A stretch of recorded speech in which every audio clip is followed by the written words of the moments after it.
Hey guys, this is Starwatif. How are you all? Please support and subscribe this channel for watching new interesting stories. This video includes a self-recorded human introduction in the first 30 seconds, followed by AI generation for creative storytelling purposes. So in this video, we're gonna see what if Harry Potter discovered the revolution secret for world's most influential power. But before we start, if you want more stuff like this, then be sure to subscribe this channel and share with your friends. Now let's start the video. Here is short summary. When Harry returns to the Chamber of Secrets, he uncovers a hidden truth, an ancient revolutionary secret capable of reshaping magical society itself. Guided by unlikely mentors and a growing understanding of the world's corruption, Harry begins a journey to rise, reform, and become the most influential power the wizarding world has ever seen. But before we start, if you want more stuffs like this, then please support to subscribe this channel and share with your friends. Let's start the video. Friday, June 18, 1993. As Harry watched the diary image dissolve, it occurred to him that the Chamber of Secrets must have been built with more in mind than simply being home to a snake. He collected Ginny, Ron and Lockhart, then Fox flashed them into Dumbledore's office where he was consoling Molly and Arthur Weasley. After sending off Lockhart and the Weasleys and eventually Lucius Malfoy, Dumbledore wanted to talk more with Harry, but the teen walked off to the hospital wing, still carrying the fabled sword. On the way, he ran across Lucius Malfoy, who looked murderous. Dobby stopped him mid-curse. A moment later, Lucius was on the ground, with the still bloody tip of Gryffindor's sword an inch away from his throat. Harry said, "You caused all of this by purposely putting your master's diary in Ginny's cauldron. It will cost you. What do you want? Release Dobby. Gladly. He's worthless. Take him. Do you know what that diary was?" Malfoy admitted. "No." Harry replied, "Your worst nightmare. I killed it. Go. We're even." He did, as fast as any glimpse of decorum would allow. After Malfoy had left, Dobby hugged Harry and said, "Thank you, Master Harry. Harry Potter, sir, is the bravest wizard ever. Dobby is a very lucky elf." Harry replied, "Dobby Potter. You meant to say Dobby Potter. We're family now." 10 minutes later, Madame Pomfrey had Harry getting out of the shower, to clean the muck and basilisk blood off of him. She examined his arm and was satisfied with the healing done by the phoenix. She had a grim look on her face, then she did a blood examination and found strong traces of basilisk and phoenix in his blood. "Into bed, Potter. No arguments." "I'm fine," he pleaded. "I'll check in on you in the morning." Fortunately, he was in the bed next to Hermione. He spent the next 2 hours having what he thought was a one-sided conversation with Hermione, telling her what had happened, how much she meant to him and the like. Though she couldn't respond, she could hear every word. His words were warming her heart with every minute that he talked to her. Saturday, June 19th. The next day, Harry was begrudgingly released. He walked back to the Gryffindor common room and quietly opened the portrait door unnoticed. Ron was by the fireplace holding court, telling of their adventure, except he'd completely reversed the roles and was just getting to the part where he'd cast a couple of spells and beheaded the snake. As the crowd listened with rapt attention, Harry quietly walked out and closed the door. He'd intended to invite Ron back to look at the snake and explore a bit. Instead, he walked down the stairway in disgust. When he reached the second-floor girls' bathroom, he looked around twice before walking in. He called out, "Hello, Myrtle." "Hello, Harry." He told her about killing the snake and the 16-year-old memory of Tom Riddle. She asked, "It's not coming back?" "No. Would you like to see the snake that I killed?" "No, but thank you. I think I can move on now." "Myrtle, do your parents know what happened to you?" "No. They died. Right after." "I did. Thank you for asking. Can I hug you before I go?" He nodded. It felt cold, but somehow, he knew that it had been the right thing to do. As she faded away, he said, "Good luck, Myrtle." A moment later, she was gone. He hissed, "Open." A moment later, the opening appeared. He looked down the chute and realized that Tom Riddle wouldn't have had Fox the Phoenix to carry him back and forth. Using Parseltongue, he called for stairs and lights. When he had both, he descended down the stairs, counting 200 before he reached the bottom. The first area just looked like a rough-hewed cave with crunchy rat bones littering the floor as he walked along. After 100 feet, he came to the shed skin. It felt like leather and was 30 feet long and wider than a fully grown oak tree in diameter. Using the levitation charm, Harry easily cleared the fallen rocks that had resulted from Lockhart's attempted use of Ron's broken wand. After continuing on, Harry approached the 6-foot diameter magic metal door and hissed, "Open." As the pieces folded in on themselves to allow Harry entrance, Harry stepped through, then hissed, "Lights and breeze." This side of the door was finished. There was a real floor and the walls had been hewed straighter. They were far smoother than the cave section. The ceiling was a huge mosaic. As Harry studied it, he saw that it depicted a smaller basilisk doing battle with a horde of attackers, with the staff and older students helping in the defense. Upon closer examination, he noticed that they all appeared to be wearing workman clothing. There wasn't a robe in sight. The defenders were either using staffs, which they depicted as casting spells with, or were using short bows or crossbows. Looking at the quantity of attackers depicted as dead, or wounded from arrows, Harry surmised that the defense must have been highly successful. As Harry further examined the huge artwork, he noted that the attackers were being fired upon both from the front and also from behind. As such, he thought to himself, there must be other exits from this chamber, first for the snake to have gotten out to find food and drink, also for people.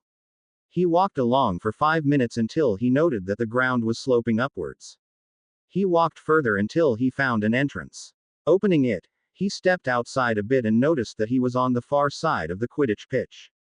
He concluded that the current pitch occupied the same space as the killing field depicted in the mosaic. He went back in and examined the snake. It was 62 feet long. Probably 3 times the size of the beast that had helped defend the castle in Slytherin's day. He found the broken fang that he'd been bitten with. It was more of a tooth than the saber-length fangs. He put it in his bag and noticed the spot where the snake had come from. Without thinking, he spoke the words, "Speak to me, Slytherin." Moments after he had done so, it occurred to him that there could easily be a family of the deadly basilisks living behind the opening. He hissed, "Snakes, are you in there? Can you hear me?" Fortunately, there was only silence. Upon further examination, Harry noticed that while not a ladder, there were indents in the side of the statue that would allow a person to easily climb up to the opening. Harry did and found living quarters, clothing, several books and a solid study table similar to the ones that were still in use in the library. When he left the chamber, having closed all of the doors, he decided not to speak of what he'd seen inside, at least not yet. The summer before his 3rd year started badly. The Dursleys treated him horribly. One day, after yet another ugly confrontation at breakfast, he walked out the front door, carrying his shrunken trunk in his bag and left. He took the tube to the area near Diagon Alley and found Charing Cross Road. It didn't take him long to find the record store that was next to the building with the sign that read, "The Leaky Cauldron." Upon entering, Harry said, "Hello," to Tom the proprietor, then went through the back door, where he tapped the bricks to open the entrance to the alley. Harry knew that Tom had some rooms to rent and decided to go to Gringotts to get some money. He nodded at the guards when he climbed the marble stairs to the front door, which another guard held open for him. Harry nodded again and said, "Thank you." The guard replied, "You're welcome, young sir. May your business be profitable." He walked to the teller line, where he was told, "Step aside and wait on that bench." A moment later, one of the goblin runners said, "Good morning, Mr. Potter. I will escort you to your account manager." They walked down a hallway that Harry hadn't noticed before and past several polished oak doors along the way. When they reached the last door in the hallway, the runner stopped and knocked on the door. Rap, rap, rap, rap. He opened the door and said, "Senior Account Manager Barcoke, this is Mr. Harry Potter." "Welcome," said the tall, for a goblin, wearing a slate-gray pinstriped wool suit. Knowing his client's customs, Barcoke held out his hand. Harry reached out to shake it and said, "I'm honored to meet you, Mr. Barcoke, sir. How can I help you?" Pleased by the way that the young wizard carried himself but equally disappointed by the boy's ill-fitting clothing, Barcoke replied, "Please sit, Mr. Potter, and tell me about yourself. Where do you live?" "I live with my Aunt Petunia along with my Uncle Vernon Dursley at their home in Little Whinging in Surrey County. I went to school there until I was handed my Hogwarts letter by my friend, Hagrid." He showed me around Diagon Alley and gave me my vault key. I met a cart driver named Griphook. That was the day that Tom Riddle, disguised as Professor Quirrell, attempted to steal the Flammel's Philosopher's Stone from one of the vaults here, but Hagrid had picked it up for Professor Dumbledore when I was in the cart with Griphook. Barchoke asked, "How do you know this?" "I fought him twice a year ago and once again last week." Barchoke took 3 intricately engraved cubes out of one of his desk drawers and said, "One at a time, hold the cube up to your forehead and think about the event that you want to show me." Harry did that 3 times. Then Barchoke said, "You originally came here with a request of your own. How may I help you?" Harry replied, "I have several requests. I need to get some coins from my vault. I need a place to stay and I want to get a proper medical checkup." All good reasons. To the first, here is a bag with 500 galleons. If that's enough, I'll simply have your vault balance adjusted. To your second request, I'd recommend getting a room at the Leaky Cauldron for a few nights. He saw the poor shape of the child's clothing and handed him £1,000 of £20 notes, then said, "Across the street and 3 doors down on the left from the entrance to the Leaky Cauldron is a young man's clothing store. You can make some purchases there. I'd recommend not purchasing more than 1 outfit a day as you're still growing." Noticing that the boy didn't have a watch, he opened his top right drawer and took out a stainless steel portkey watch. He adjusted the back for a minute and said, "If you ever need to return to the lobby, either for business, or in the event of an emergency, hold the face of your watch and say activate Gringotts. That said, please come back tomorrow morning at 10 and we'll talk further." Harry understood that he was being dismissed for the day. He stood and replied, "Thank you for seeing me today. I'll be back tomorrow morning at 10. Barchoke opened the door and told the runner, "Please escort Mr. Potter to the lobby and ensure that he eventually gets a room at the Leaky Cauldron." As he closed the door, he pressed a rune on his desk that alerted Ragnarok, the director of the London branch, that they needed to speak. A few minutes later, the rune glowed. Barchoke went to Ragnarok's office and was shown in. Ragnarok observed, "So young Mr. Potter finally made an unescorted appearance. What were the circumstances?"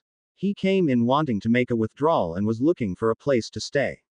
I gave him a half bag of galleons and some non-magical currency, then suggested the Leaky Cauldron. Chiptooth is accompanying him for the afternoon." Still curious, Ragnarok asked, "How did you find the boy to be? What is he like?" "Sincere, polite and direct for someone his age. He's smaller than I would have expected. He spoke of several encounters with Tom Riddle and gave me the memories. The first was from the Forbidden Forest. They immediately concluded that Riddle's spirit had somehow possessed the inept young professor. Ragnarok stated, something is holding him to this plane of existence. They examined the second one. As young Harry found Quirrell looking at the mirror of Arised and faced Riddle, they were fascinated by the lad's force of will and determination to survive. When Quirrell tore at Harry's trouser pocket and a stone fell to the floor, Ragnarok paused the memory. He stated, "The stone is a clever fake. Flammel's real stone is much larger." Barchoke replied, "That implies that they didn't trust Dumbledore to protect it. He risked the lives of 400 children based upon a ruse." "Yes. Also that Dumbledore has never seen the real stone." Potter also stated that it was Quirrell who broke into the vault last July. They watched the rest of the memory, which ended with Dumbledore avoiding telling Harry why Riddle originally came after him. Ragnarok summarized, "So far we've learned that Riddle's not dead. Dumbledore knew it to be the case and he believes that the prophecy is still active. Also, based upon the physical state of the boy, Potter must have spent his childhood years in a poor living situation." Barchoke added, "Poor, neglectful, or abusive. Time will tell." They watched the third memory twice. The diary book was clearly a Horcrux, delivered by Lucius Malfoy to the Weasley girl. Ragnarok called one of his runners to go check their Hall of Prophecies and validate that it was still active. He pointed out, Harry pulled Godric's sword out of the old hat. He slew the basilisk with a lucky strike, but he held his ground. Barchoke admitted, "I'm not certain that I would do as well, let alone at his age." "What of the snake?" Ragnarok replied, "It belongs to the young warrior and holds great value. Give him one of my portkey watches. Also give him a portkey to move it with, as well as one to the castle." We'll process it and offer to sell it on his behalf. Set up another vault for him that Dumbledore is unaware of. He's been funding his schemes with Potter funds for 20 years. Have Harry officially call for a request for a return of all Potter-owned items. The runner came back with the expected news: the prophecy was still active. Ragnarok called for 5 security goblins. He told them, check the vaults of Tom Riddle and his branded followers for cursed items. Bring back a list of the items and any coin balances in the vaults where you find any cursed items. After they left, Ragnarok finished the meeting saying, notify me after you've concluded your business tomorrow. Send him to Windsong for a complete examination and treatment. He's worthy of our assistance. In the meanwhile, Harry was enjoying the afternoon. Fortescue's ice cream, several t-shirts, new shoes and a pair of summertime shorts were the first things that he purchased. Next to the record store was a camera store. Harry walked in and told the man that he wanted to take photos of a large artwork and make enlargements. The man explained a bit about resolution and the need to get a clear, properly lit image to begin with. Harry realized that he lacked the funds to purchase what he wanted but could be back the next day. The next shop sold bows and arrows. 10 minutes of polite conversation gave Harry a basic understanding of different arrow types, bow types, draw strengths and the like. He was certain that he could find a safe place to practice and it looked like fun. He added them to his wish list. Finally he went to the Leaky Cauldron and agreed on a price with Tom for a room for a week. He requested a simple dinner and Tom placed him in a corner where he was less likely to be noticed. Harry drew up a list of requests to go over with Barchok: checkup, archery information and money for a good camera. The next day, Harry enjoyed a breakfast while he visited with Tom and his assistant, Nob a bit. At 9:50 he walked to the bank, nodded at the guards and saw Chiptooth waiting for him. Harry greeted the young goblin and they walked to Barchoki's office. Chiptooth gave his rap and opened the door. Barchok greeted Harry. Good morning, Mr. Potter.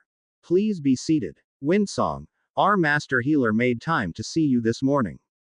Let us go now. We can talk more when she is done poking and prodding you. Please follow me. Barchok led him down another corridor that he hadn't noticed before. He introduced them and took his leave. When Windsong had completed her examination, she clearly wasn't happy with her findings. Potter was too short, too weak, had weak bones, badly repaired bones, blocks on his magic, damaged eyesight and a leech in his forehead.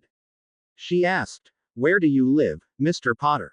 Harry replied, I'm staying at the Leaky Cauldron. I meant where were you living before you began school?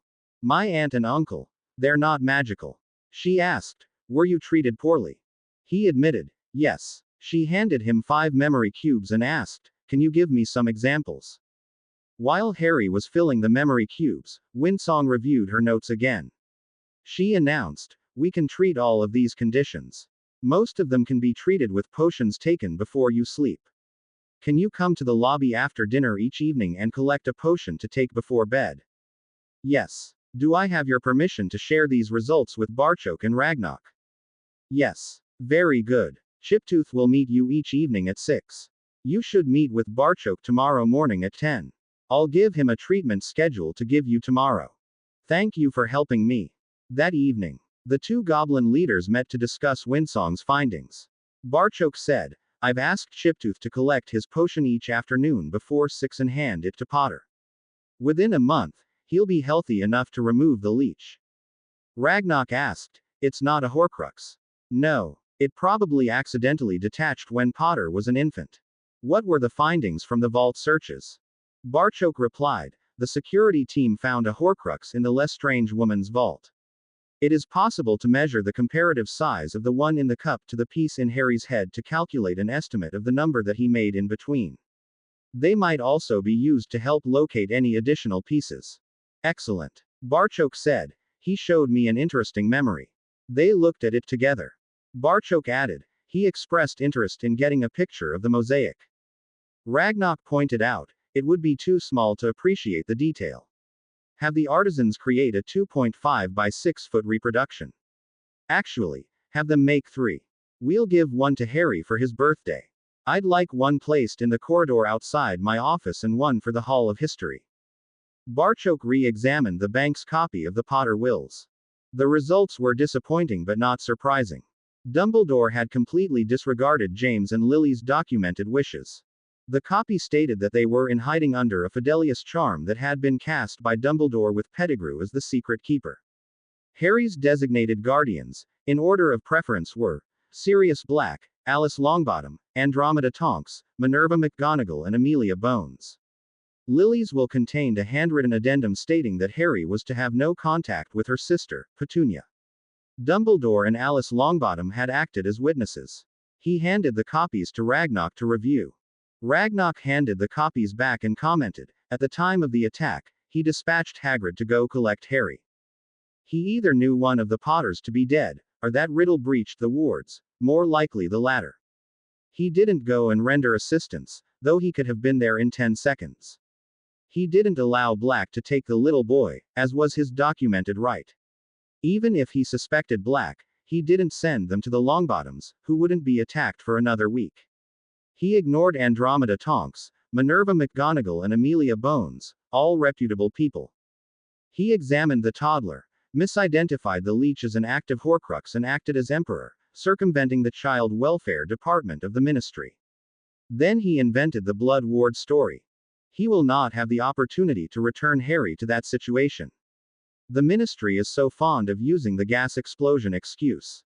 Send in the security team to make it so." Tragically, Sirius Black was close enough to the home at the time of the explosion that he was knocked unconscious. He was found and had just been administered the Dementor's key when Dumbledore arrived on the scene. His first words were, "Where's Harry?" Amelia, who actually was in charge, and was completely annoyed at having her authority ignored twice in 10 minutes, replied, "There were 8 people killed that we're aware of. They're in those black plastic bags over there. There's no evidence of any spell activity and the property was very poorly warded. I do hope you plan on taking full credit for illegally setting them, Professor." As Fudge was standing there, thinking the same thing, Albus couldn't simply ignore her. Instead, he did his smartest act of the evening and apparated back to the castle. Naturally, Harry knew none of this. His potions all had mild sleeping agents. Before retiring for the evening, he always ordered a light snack or an apple from Tom. As such, he had an iron-clad alibi. Back at Hogwarts, Dumbledore's trinkets had exploded, setting fire to his office and living quarters. Since he always locked it when he left, the fire had destroyed anything that was flammable, as no one was able to reach the fire before it burned itself out. Among the items destroyed were his wooden file cabinet, his desk which contained his documents relating to Sirius Black, and his attempt at sealing the Potter will.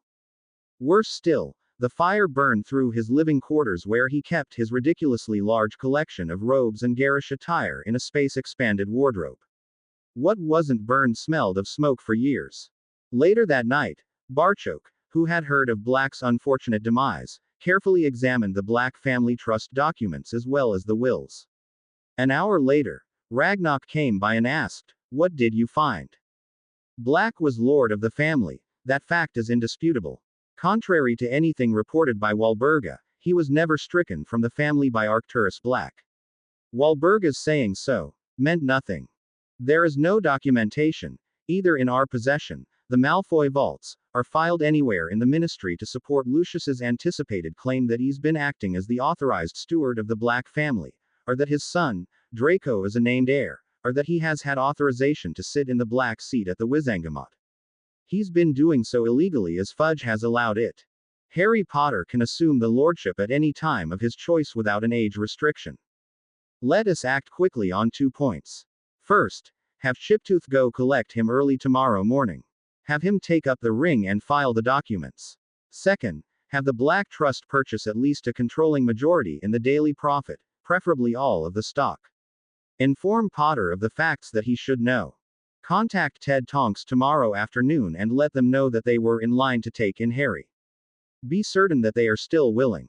Harry needs a wizard in which to act as legitimate advocates. When the proper documentation and transactions are completed, ask Ted to visit with the editor at the Daily Prophet and remind him that the role of the newspaper is to provide unbiased, factual information. Their role is not to serve as a free mouthpiece for Dumbledore, Malfoy, or the Ministry. Tell him that he is to perform proper due diligence before printing a story and that the supporting documentation will be reviewed on a regular basis if he is to retain his position as editor. Barchok asked, "How long shall we stall for the will reading?" "Schedule it for the first Saturday after school starts. Additionally, I want you to." A week later, the physical changes in Harry were beginning to become visible. His bones had been strengthened and replaced as needed. The strengthening potion had removed the sickly waif look that he'd lived with for too much of his life. The nutrition potion scheduled for the next week would increase his size and weight from his being at the very bottom of the range for his age to well above the midpoint. He'd never be mistaken for Vince Crabbe, but he'd never be mistaken for a first or second year student again either. On July 31st, Harry was looking through the stack of books at Flourish and Blots when he was grabbed from behind.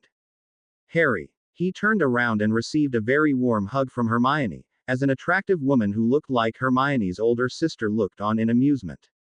"Where have you been? You've grown. I heard a rumor that you died. You're looking great. What are you doing in a bookstore? Are you here by yourself? Why didn't you write?" "Breathe, my dear," said a woman Hermione didn't recognize. "Let's invite your friend and her mother for lunch. Harry, if you happen to remember any of her questions, you can answer them there." "I'm Andromeda Tonks," Hermione said. "I'm sorry, I just got excited. I'm Hermione Granger. This is my mother, Dr. Emma Granger." Andromeda greeted the two and said, "We'll have much in common." She told the clerk, "Please charge the books to my vault." She shrank the foot-high stack and placed them in two candy bag-sized sacks that were on the counter. Hermione had never noticed them before. Andromeda led them to Merlin Way and they stopped at the second door on the right. The sign read, "The Raven's Perch." They were immediately seated at a private booth. After water had been served and their beverage order taken, the server let them be. Then Andromeda cast a privacy charm and said, "Ask away, one question at a time." Harry reserves the right to not answer, or ask an equal number of questions of his own. Hermione started out with a statement, "I've missed you." He smiled and replied, "Me too. Where have you been all summer?" "My aunt and uncle decided that they'd be happier if I found someplace else to live. They signed a note to that effect. I used the shrinking trunk charm that Professor Flitwick showed us in May before we left Hogwarts and never resized my trunk when I got to Little Whinging. I took the tube from Paddington Station to Charing Cross. I met with the people who watch my accounts at Gringotts. They suggested that I stay at the Leaky Cauldron. Their healer has been helping with my long-term health issues and here I am." He thought he'd mentally checked off several of her questions. She was about to ask another when her mum reminded her, "Harry's turn." He said, "I missed you too, by the way. I don't have your telephone number and Hedwig was staying with you. Why were you worried about me? Your aunt, uncle, cousin and one of his friends were in their house when there was a gas explosion. It was in the Times." Harry responded, "My godfather was also in the neighborhood, probably looking for me and died the same night. Fudge had him key. Ed on the spot. Dementors." Harry nodded. She said, "He was that mass murderer. It was on the news that he'd escaped prison." Harry replied, "If you say so. He was originally tossed in prison on a 30-day holding order and never was given a trial, or was convicted of anything. Dumbledore and Barty Crouch signed the order in early November, 1981. It was Dumbledore's job to schedule a trial. He never did. A few weeks later, the I was under the Imperious Curse spell defense became popular and a lot of gold exchanged hands." Emma asked, "How do you know?" Andromeda responded, "You're a dentist. I'm a magical healer. My husband's a magical solicitor. Every profession has its office gossip. In this case, the bank records substantiate the rumors." "But that's not right," declared the idealistic teen. Andromeda admitted, "No, it's not, but for the most part, the people who are wealthy or politically powerful are happy with the results." Emma, who still carried a bit of it herself, observed, "Just because it's real doesn't make it right." Harry never forgot that conversation. Andromeda replied, "On that point, the four of us are in complete agreement." After the server brought their beverages and took their food orders, she pointed out, "We've gotten completely off track. Hermione, your question. How do you look so much healthier?" Emma and Andromeda cringed. Patient privacy laws had no chance against an overly inquisitive teen. Harry replied, I was diagnosed with long-term childhood malnutrition, badly set broken bones, being seriously small and underweight. There were 2 bindings on my magic, along with several unresolved issues relating from the attempted murder when I was a toddler. 7 of my bones were removed and regrown. I've been given strengthening and nutrition potions, so I'll be the size of my classmates when we start school. With a smirk, he observed, it appears that you've grown too. Before she could turn tomato red, he asked, what classes did you sign up for? She hesitated before admitting, all of them. Andromeda replied, that is a well-intentioned, horrible idea that's attempted about once a decade and never ends well. Consistent use of a time turner causes health issues in adolescents, particularly girls. As possibly the only magical healer that you've spoken with, I highly recommend that you reconsider. Beyond that, Muggle studies is a joke of a class, as is divination. You really should be signing up for 2 electives, 3 is pushing it. Looking to Emma, she asked, did Hermione actually talk this over with you, or simply fob off a piece of paper like my daughter used to do, and mention, this needs to be signed, as I was walking out the door? Emma replied, the latter. She added, in plain words, what are the electives and their long-term benefits? Andromeda replied, there's the study of non-magical people. It's a magazine article depth look at the lives of non-magical people. It would be a bit interesting for children with a long-standing background of magic, if the class itself wasn't 120 years out of date. In plain words, it's worse than worthless. Divination is the study of methods used to predict the future. It would have merit, except, like being able to wield magic, it's an attribute that you're either born with, or not. Emma, you reading a charms book and borrowing Hermione's wand isn't going to allow you to float your husband from the sofa to his bed when he falls asleep at 8 p.m. The 2 women laughed at the universal truth of the statement. Andromeda continued, on average, there is 1 student gifted with the ability to look into a crystal ball and see various futures every 5 years. At best, Sybil Trelawney should be hired by a student or 2 as a private tutor. Rumor has it that Dumbledore is keeping her in the castle as a form of protection. Harry said, she is. Before I was born, she spoke what some believe is a true prophecy regarding me. I've heard it. Andromeda said, we're well off track now. The other electives are, the care of magical creatures, perhaps the only plainly titled class offering of the bunch. Next, there's runes, which is a non-wanded means of performing magic, such as making a light switch. It's actually quite useful. Finally, there's arithmancy, which can be used in spell creation. To save you a question, Harry and I talked it over and decided on runes and magical creatures. Harry asked, since you brought it up, what's your telephone number? Here's mine. They exchanged numbers much to Andy's and Emma's amusement. Emma asked, can either of you tell me why we didn't hear from Hermione for 6 weeks? Harry replied, there was a snake in the castle that petrified people. Emma cut in, yes, I finally got the what out of Hermione. I'm trying to get my arms around the rationale behind Dumbledore's decision to not inform a parent that their child had been injured and would miss 6 weeks of school while some plant that could be purchased was grown instead. Andromeda gasped, he didn't.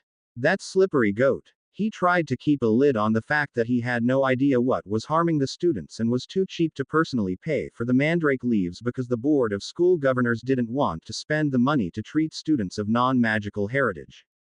Harry said, Ragnarok told me something interesting about Professor Dumbledore. Emma asked, what's that? He's not your enemy but he's not your friend either, nor does he hold any legal authority over you. Andy observed, his fans admit that he has what you would think of as a 50,000-foot view, perspective of life, meaning that his focus is always on the forest without any regard to the rights of the individual trees. His detractors consider him a lying person who isn't likely to give a straight answer if someone asked, what day is it? Emma asked, are there witches and wizards in other countries?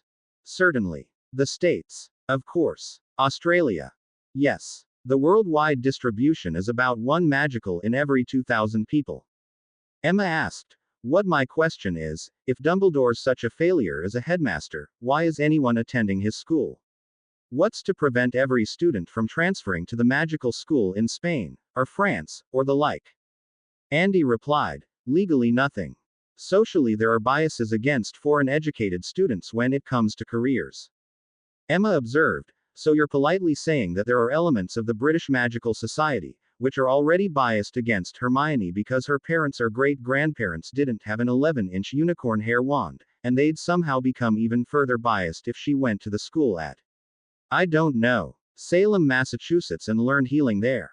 Andy admitted, some would, yes. As for your point about Hermione's great-grandfather, it's fairly likely that he did have a wand. Skipping a generation or two is fairly common in magic, especially on an island, like Britain. Emma caught the implication and laughed, oh, for the love of God. Are you referring to third cousins, or siblings? Andromeda replied, let's be fair. Except for recent immigrants, there aren't many people in Britain with 6 degrees of separation with the other magicals. They both laughed. Harry said, to your earlier question, Hermione, my parents named Andromeda and her husband to take care of me in their will. They agreed, did a bit of paperwork, and here I am. As Harry and Hermione made doe eyes at each other to the amusement of the two parental figures, Dumbledore sat in yet another ICW planning meeting, debating a point on a topic that he honestly had no interest in. He'd hurried back from Geneva to Hogwarts on the second day of the 2-week summer meeting session because of the gas explosion and still had 3 days to go. Barchoke delighted when he'd read the report. The Black Trust now had complete ownership of the Daily Prophet. In exchange for ongoing employment, Cuff had quickly agreed to Ted's demand of fair and unbiased reporting, along with the explicit understanding that he did not take work direction from anyone with the names Malfoy, Dumbledore, or any of the ministry employees. Barchoke sent a note to Ragnarok, informing him of the development. Living at the Tonks household was far more hectic than having a room at Tom's. Nymphadora was still living there, eating there was probably more accurate. Her mother had given her strict instructions not to mention Harry's presence there to anyone, not Dumbledore, her supervisor, Amelia, Fudge, co-workers, anyone. Harry was still going to Gringotts every evening, though the time had been moved up to 5 p.m. to better accommodate their dinner schedule. Ted Tonks went to visit Amelia Bones. While the meeting was cordial, he presented a certified copy of the Potter Wills. She looked at the section that listed guardians and saw her name on the list. She read the section regarding Peter Pettigrew and immediately had a sinking feeling in her heart that Fudge had executed the wrong man. She commented, the whole thing is terrible. Black was imprisoned on flimsy evidence to begin with. Dumbledore knew full well that only Pettigrew could have given the secret away. Ted remarked, I don't blame you, I blame Fudge. I totally blame Dumbledore. That said, when we publish the wills in the Prophet next week and post copies in the Gringotts lobby, it would be fair to expect a lot of fallout from the public. Amelia replied, no doubt he'll send Dolores over to the Prophet, demanding a complete retraction. Ted looked her in the eye, smiled and replied, the ownership of the paper has materially changed. There won't be any retractions. She replied, I see. In that case, I thank you for the heads up. Minerva knocked on the door at the Granger residence. Dan answered the door. He wasn't intimidated by her in the least. He greeted her and added, I wasn't aware that we had an appointment. Instead, I would have expected a follow-up visit from the healer to check on how my daughter was doing after having been petrified for 6.5 weeks. McGonagall didn't have a comeback. She was in an indefensible position. They hadn't notified them or made any real effort to expedite a cure. She asked, is Miss Granger home? I have news for her. Dan held his ground and replied, you're welcome to tell me, I'm capable of relaying a message. McGonagall was caught in a lie. She didn't have any news. She'd been sent, looking for information. She said, I'm looking for the Potter boy. Dan cut her off and replied, I've never met the lad. If he's run off, shouldn't the police be looking for him rather than one of his school teachers? Or was there something else? He didn't do anything inappropriate with my daughter, did he? No, not that I'm aware of. He's an honorable lad. Well, then I'll let you be in your way, Ms. McGonagall. Perhaps next time, you should call before coming unannounced. It's an accepted practice in our culture. He concluded, good day, and closed the door. She returned to the castle, found Dumbledore at the staff table and in a voice loud enough for everyone to hear, stated, "Next time you can go do your own dirty work." They had nothing to say. He replied with his old standby, "I'm his magical guardian. I need to know where he is. I have questions for him." She replied, 3 points. First, no, you're not. Second, you never were. Third, you have nothing related to his schooling to discuss with him. Dumbledore had been knocked back on his heels.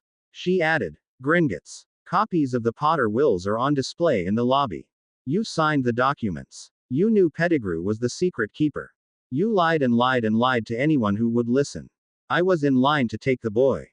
Sirius was. The Longbottoms were, as well as others. You had no authority. You kidnapped the boy and..." Silence. "I shall not be spoken to like a child. It was my decision." "No. It was your desire. You had no authority to withhold little Harry from Black. The Longbottoms hadn't been attacked yet, nor had Amelia Bones. I personally hope when you're sued for everything that you have for wrongful imprisonment, that you spend the rest of your days wearing a transfigured barrel." He lashed out, "I'll expect your resignation by morning." Flitwick and the other instructors there not named Snape stood and said, "That will be all of us. If we all leave, you'll be sacked by the Board of Governors by dinner time tomorrow. Perhaps your next words should be, 'I'm not well. I don't know what came over me. I apologize. I have an unhealthy obsession with green-eyed boys. I'll get professional help.'" For a long minute, the situation resembled a standoff. He fingered his wand but knew that the half-goblin would have completed his second spell before he'd finished drawing his wand. Unfortunately for Dumbledore, the entire staff including Filch, Poppy, and Hagrid were there. Dumbledore looked at everyone. There was no doubt in his mind as to the sincerity of Flitwick's and McGonagall's words. He replied, "With the benefit of a decade of hindsight, it is evident that the other paths would have been better for Mr. Potter. I initially acted in what I thought was in the boy's best interest. I will initiate no direct or indirect contact with the boy. I also accept that you're correct in your prediction of pending litigation regarding Sirius." None of the others had personally seen the copy of the Potter wills posted on the wall at Gringotts. Dumbledore certainly had no desire to enter the bank anytime soon. Had Flitwick carefully examined the copy, he'd have noticed that a Goblin Notice Me Not charm had been carefully placed over Andromeda Tonk's name before the document had been posted. Dumbledore went back to his task of cleaning up his office and living area. Third year begins. Saturday, July 31, 1993. Harry received 2 gifts from Ragnarok and Barchoke for his birthday. Harry opened his first gift with Barchoke's help. It was an Acromantula silk hand-drawn replica of the mosaic that he'd seen in the Chamber of Secrets depicting the Battle of the Invaders where the Quidditch pitch currently resided. The silk was about the size and dimension of the interior doors at the Tonks house. Ragnarok showed him a sheet pointing out notable people. He said, "Here are Salazar and Godric fighting the enemy side by side. There are Helga and Rowena doing the same." He pointed to another part of the masterpiece. Harry, Chiptooth, Barchoke and Ragnarok had been added into the artwork. They were off to the side, but easily recognizable. Harry remarked, "It's awesome. Thank you both." Barchoke pointed out, "It can be hung on a wall as it is, or mounted on a board and framed. We had 2 other copies made. One was hung right outside of Ragnarok's office. The other will alternate between being displayed in our Hall of History and the bank lobby." "Thank you both. I love it." Ragnarok said, "Our other gift is fitting, given the first. It is a magical recurve bow and arrow set that can be shrunk and comes with a Mokeskin carrying case. The Mokeskin carrying case comes with a chain, so it can be hung around your neck invisibly, or carried in a pocket. It was about the size of a men's billfold." Barchoke instructed Harry to reach in the bag and pull out the bow and an arrow. They looked like cute toys for a moment until they expanded to full size. Ragnarok said, "One of our bowmasters will give you introductory lessons for 3 days of your choosing in August. He will get you off to an excellent start." Harry replied, "Brilliant. Thank you both. That's great." Barchoke mentioned, "You can use the chamber for an uninterrupted place to practice at different distances. Ordinary training bows are inexpensive. After you've practiced up a bit, perhaps some of your classmates would be interested in forming an archery club." It is an excellent skill to have, one that young witches could easily participate in. It has more practical uses as well. If you look carefully at your artwork, you'll notice that the archers are farther away from the attackers than most wizards can cast with their wands.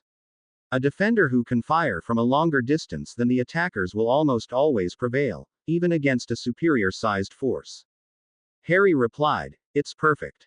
The archery club idea is too." Ragnarok pointed out, "If you start an archery club, get yourself a practice bow identical to the others, keep your bowmaster set a secret." Harry asked, "Do you know when the attack depicted in the mosaic took place?" By our records, in the year 1062, a group of 500 invaders were surrounded and killed by a group of just 75 defenders and the basilisk. It was just developing the ability to kill on sight with a direct gaze and was probably used to finish off the wounded rather than directly kill the standing invaders. He added, "It isn't uncommon for an agile bowman with the ability to hide or make themselves hard to see to defeat a group of 20 or more. It is a skill well worth developing." Harry replied, "I believe it. Thank you again." The week before class was to start, Harry had the final 2 procedures performed by Windsong. There were 2 bindings on his magic. One was documented as having been placed by a street Mungo's healer shortly before Harry's first birthday. It was a 25% bind, a common practice requested by parents of the day. The other bind, also 25%, had illegally been placed by Dumbledore when Harry was 2. It was illegal because Dumbledore wasn't a licensed healer who would have known to look for previous bonds and if found, not place a second binding. Neither binding should have been in place longer than 5 years to allow for unimpeded growth. She said, "This will hurt. Try to remain as still as possible." She was right. It was as painful as anything that he'd ever experienced but was over within a minute. 3 days later, Harry was feeling better and Windsong was available to remove the leech. Harry entered the bank with the 3 Tonks in tow for support. When she said, "This will truly hurt," Harry knew better than to take the words of the orange-haired healer lightly. Andromeda had been allowed to stay on the promise that she wouldn't interfere. She used her allotted 1 question up early in the procedure when she asked, "How long will it take?" 30 minutes. 5 minutes into the procedure, Harry was ready to joke with Windsong. The pain was far less than when she'd removed the 2 bindings. Suddenly it was as if she were a dentist who'd decided to slowly drill into a perfectly healthy tooth without the benefit of Novocaine, except that the pain was centered in his forehead. Ironically, Harry had continuously been practicing countdowns of each minute to pass the time. When the excruciating pain began, he switched to 10-second countdowns, 10, 9, 8, 7, 6, 5, 4, 3, 2, 1, 0. At the conclusion of each block of time, he began another, to pass the time. Suddenly, it felt like the pain had doubled again. 5, 4, 3, 2, 1, 0. It felt like the second intervals had lengthened to minutes. Holding his breath didn't help. Breathing didn't seem to help either. Thinking of his toes didn't help. Thinking of the sensation that he felt when he hugged a squishier Hermione, that helped. Hermione. 5, 4, 3, 2, 1, 0. Those wonderful eyes, those. Mr. Potter. He blinked several times. Then vomited everything that he'd ever eaten. This seemed to please Windsong as she flicked her small finger twice to clean the mess. Breathe deeply several times. He did and realized that wiggling his toes wasn't excruciating. He wiggled his fingers. He scrunched his eyebrows. Nothing hurt. Can you touch your nose? He touched his nose. Somehow he resisted the urge to touch his forehead when Windsong said, "Your forehead will be tender for a few more minutes. Perhaps you'd rather hold your hands together and think of your friend Hermione for a few minutes. Keep taking deep breaths, as deep as you can." In the other room, Healer Maysong was examining the leech. She verified that it was from the same being as the one found in the cup. She placed a spoonful of acid on it until it sizzled, emitted a misty scream, and it was gone. For Harry, the room seemed lighter, brighter, a happier place than when he walked into it. Either that, or all of the deep breaths were making him lightheaded. Windsong said, "Please raise both arms and wiggle your hands." He did and the movement felt good. Andromeda came into view. He smiled and said, "Hi Andy." She wiped a tear of joy from her face and asked, "Are you okay?" He took another deep breath, replied, "Fine," and meant it. A few minutes later, he was sitting up. Windsong poked him a few times and seemed to like what she saw. She stared at his forehead a long moment and said, "You may go, Mr. Potter." "Thank you. Thank you, Healer Windsong." She said, "The leech is gone. I expect that you will feel better tomorrow than you ever have." "Thank you again. Chiptooth is in the hallway, waiting for you." Andromeda was standing in the hallway by Chiptooth. Harry said, "I'm glad to see you." He nodded and said, "Walt will give you tomorrow off, but he expects to see you at 10 am the day after." "I'll be there." Walt, an admittedly unusual name for a goblin, was as pleasant as any range master. His first words were, "You're late." Harry didn't apologize. Instead, he stated, "Windsong does not like to be rushed." Walt admitted, "There is truth to your words. Let us begin." He conjured 6 rats and simply said, "Get them." Harry opened his bag, transfigured a dozen arrows, notched his first and let it fly. It hit its mark. He quickly notched another arrow and missed. He missed the next time too. He notched another and hit a rat, then another before the other 3 disappeared. Walt admonished, "Missing 2 in a row isn't as good as hitting 1 slowly. I want you to practice every day. Your arrows weren't all the same, but at least they were recognizable as arrows. You're a bit bigger than the first time that you were here. You look to be a bit stronger too. Practice hitting your target. Distance and speed will come, slowly. Don't bother with those big bullseye targets, they're for show. You've no shortage of arrows. You've no shortage of conjured rats. Practice not being noticed. The rats won't be holding still if they know that you're after them. Larger targets won't hold still either. Come back and see me in December. That forest is full of spiders. They'll eat you if you let them catch you. I expect to see a few memory cubes." Harry gave a polite bow and replied, "You will. Thank you."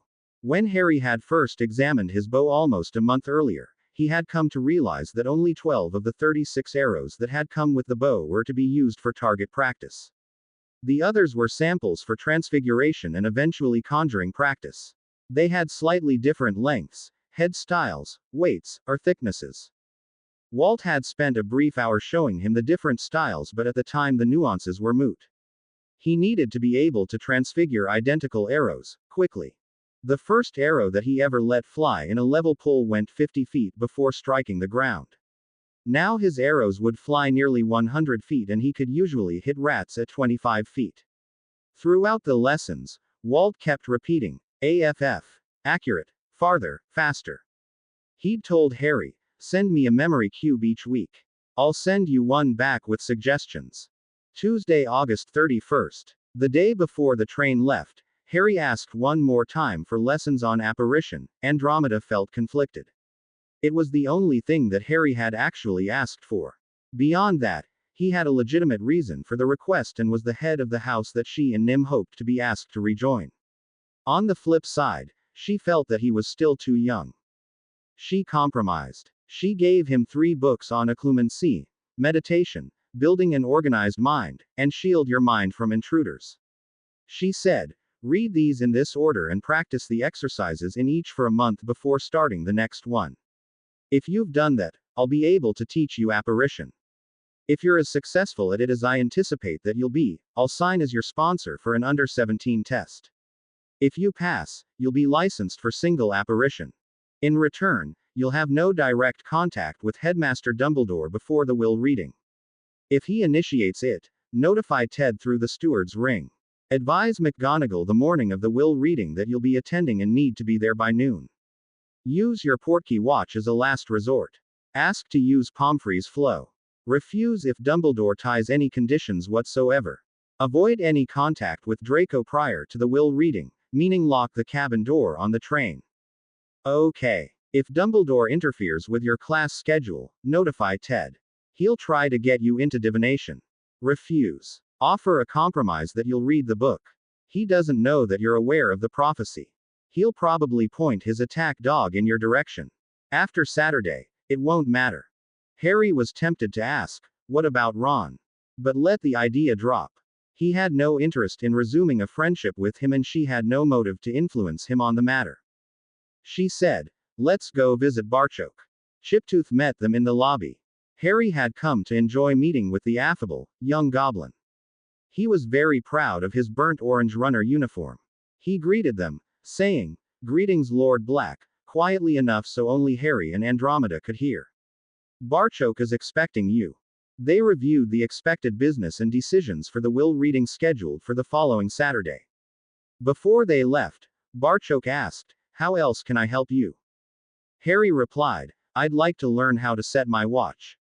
"Very good. The first knob, the one closest to the 12, is for the watch. Pull it out and adjust it as you desire."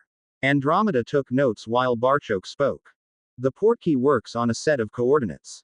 Every 5 meters, there's a different coordinate. To identify the coordinate where you currently are, pull the middle knob and push it twice, out in, out in. Then use the third knob and speak a label, such as lobby, or Hagrid's hut. It holds up to 5 coordinates at a time. You can carefully write them down and re-enter them using the fourth knob. Come back if you need to find a coordinate of a place you haven't been. The artificers are working on several enhancements. They should be ready next July." Finally, he reminded Harry, "When you return to the castle after next Saturday, call for all of the loaned black items and do the same for the loaned Potter items. Put them in your trunk and set the security level to high. Your calls will not take anything that had truly been gifted. I recommend doing it while standing in the Great Hall when there are many people, including Director Bones, niece present, so there is no ambiguity regarding your words. When Dumbledore protests, remind him that the list has been documented and will appear in the newspaper the next day. You may choose to gift, or reloan some of the items, either out of generosity, or in exchange for a boon. Lastly, as Gringotts' designated representative, I ask you to call for all goblin loaned items. Please list what you find and who protests. Should you find the item, levitate it into your trunk and portkey here immediately." Harry replied, "I understand. Thank you." On the morning of September 1st, Harry and Andy met the Grangers at the coffee shop across the street from the train platforms. Harry asked, "Who would you like to sit with?" Hermione replied, "Aside from you, how about Susan and Hannah?" He agreed. Draco would be less likely to be confronted with Susan watching. She hugged her parents goodbye. Harry wished that he'd visited their home over the summer, so he could have recorded the coordinates. He promised himself that he'd fix that over the Christmas holidays. They walked through the wall. Harry squeezed Andy's hand goodbye and they boarded the train. Susan and Hannah were alone in a compartment in the middle of the train. Hermione asked, "May we sit here?" Susan smiled brightly and replied, "Please come in." She glanced at Harry. A very different Harry.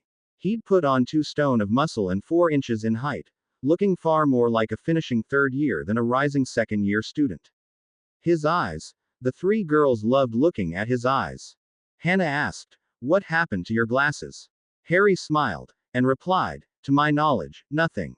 I had my eyes repaired over the summer." The 2 girls looked at Hermione, gave a highly suggestive look and laughed. Hufflepuffs didn't poach boyfriends. Hannah said, "I was sorry to hear about your aunt and uncle."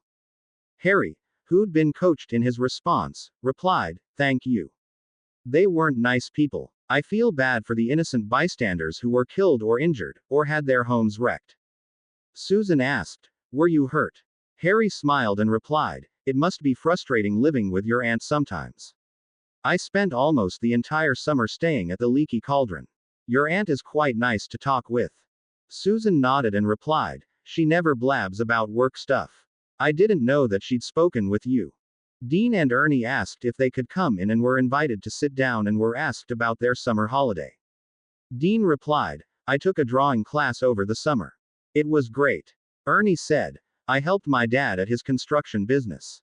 How about you 4? Hannah was telling them about a trip that Susan and her had gone on with her parents when Ron opened the door, only to see that there was no room. Harry said, "Words have meaning, Ron. Would you prefer to be thought of as a liar, or proven to be one?" There was a certain finality in his words. Ron stammered a moment, then closed the door to go find Seamus. Susan asked, "What was that about?" Dean replied, "The Chamber of Secrets." The way Ron was telling it, Merlin himself would have taken a back seat to his actions. I take it that none of his tale was true. Harry replied, it happened, at least the part one heard him talking about. He simply had zero involvement. Actually, after 1 or 3 more visitors barge in, I'll show you what happened. As if on cue, Draco, flanked by Tweedledee and Tweedledum, barged in. He began, hello Scarhead. Too bad about your dog. I thought Mudbloods ate hot dogs. I'll be taking over the Black family next Saturday, you'll still be an orphan. What? Nothing to say. Harry replied, to you. No. A proper gentleman would have greeted the ladies first and asked permission to speak. Why you? Am I wrong? When my father hears about this, you'll. Please close the door on the way out. Have a good first week. As Draco couldn't think of another insult and had already played his hand, he turned around and left. Dean asked, does he embarrass himself like that every year? Harry nodded and speculated, I honestly don't think he can help himself, it's his nature to act like that. Too privileged, too early in life, I guess. He hasn't done anything on his own. Ernie asked, what did he mean, take over the Black family? He's a Malfoy. Hermione was going to answer. Harry squeezed her hand slightly. Instead, Susan answered, saying, Mrs. Malfoy was born Narcissa Black. She has 2 sisters, Andromeda and Bellatrix. Andromeda married a nice man, Ted Tonks. She's a healer at St. Mungo's. Her other sister, Bellatrix, married Rodolphus Lestrange. Bellatrix and the 2 Lestrange brothers, Rodolphus and Rabaston, are complete sociopaths. They kill and torture for the fun of it. The Lestranges were 3 of the people who tortured Neville's parents into insanity. Dean asked, what's a secret keeper? Ma and I were at Gringotts. They had your parents' will posted. I didn't know that magical people did that. Susan said, Professor Dumbledore wanted it kept secret for some reason. Auntie's name was on the list to take you in. She'd have been happy to. Harry replied, that makes 3 legal issues over his head. He had no legal say in my placement. He knew that Sirius Black had nothing to do with the death of my parents, and he had no legal standing in the sealing of my parents' wills. Outside of that, what class is everyone signed up for? Susan replied, runes and creatures. Hannah, Dean, Ernie and Harry replied, same. Hermione said, runes, creatures and arithmancy. She and her mother had listened to Andromeda.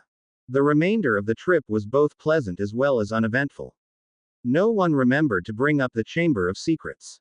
As the train was stopping in Hogsmeade Station, Barchoke went to Ragnarok with news. The ring in Little Hangleton, which was discovered the night before, had been safely delivered to the curse breaker. Ragnarok pointed out that soaking it in basilisk venom would certainly remove the curse with minimal risk to the security force. He asked of Barchoke, what of the others? Barchoke replied, one is in London. Another is either in, or under the castle, or the nearby forest. Ragnarok observed, given that the first one was made when Riddle was a teen, I'd speculate that it is in the castle. I believe that the centaurs would have noticed something so foul, if it were in the forest. Barchoke asked, should we give Potter the sensing device? No. He has his assigned task. I'll contact Mr. Wick. At the welcoming feast, Harry was asking Neville about his classes when he happened to glance at Snape and made eye contact for perhaps 5 seconds. His hidden ring immediately heated up as Snape collapsed in his chair as if he were a marionette with its strings cut. Dumbledore had been talking with Hagrid about his upcoming class and hadn't seen the exchange. He had started the year short 1 teacher, as Remus Lupin declined his offer after Sirius' death. Now it appeared that he'd be teaching potions as well. As such, the old professor missed making contact with Harry as the students exited the Great Hall to go to their common rooms. Thursday, September 2, 1993. The next morning, Harry woke up early, found an unused classroom and transfigured a pull-up bar. 15 minutes later, he was drenched in sweat.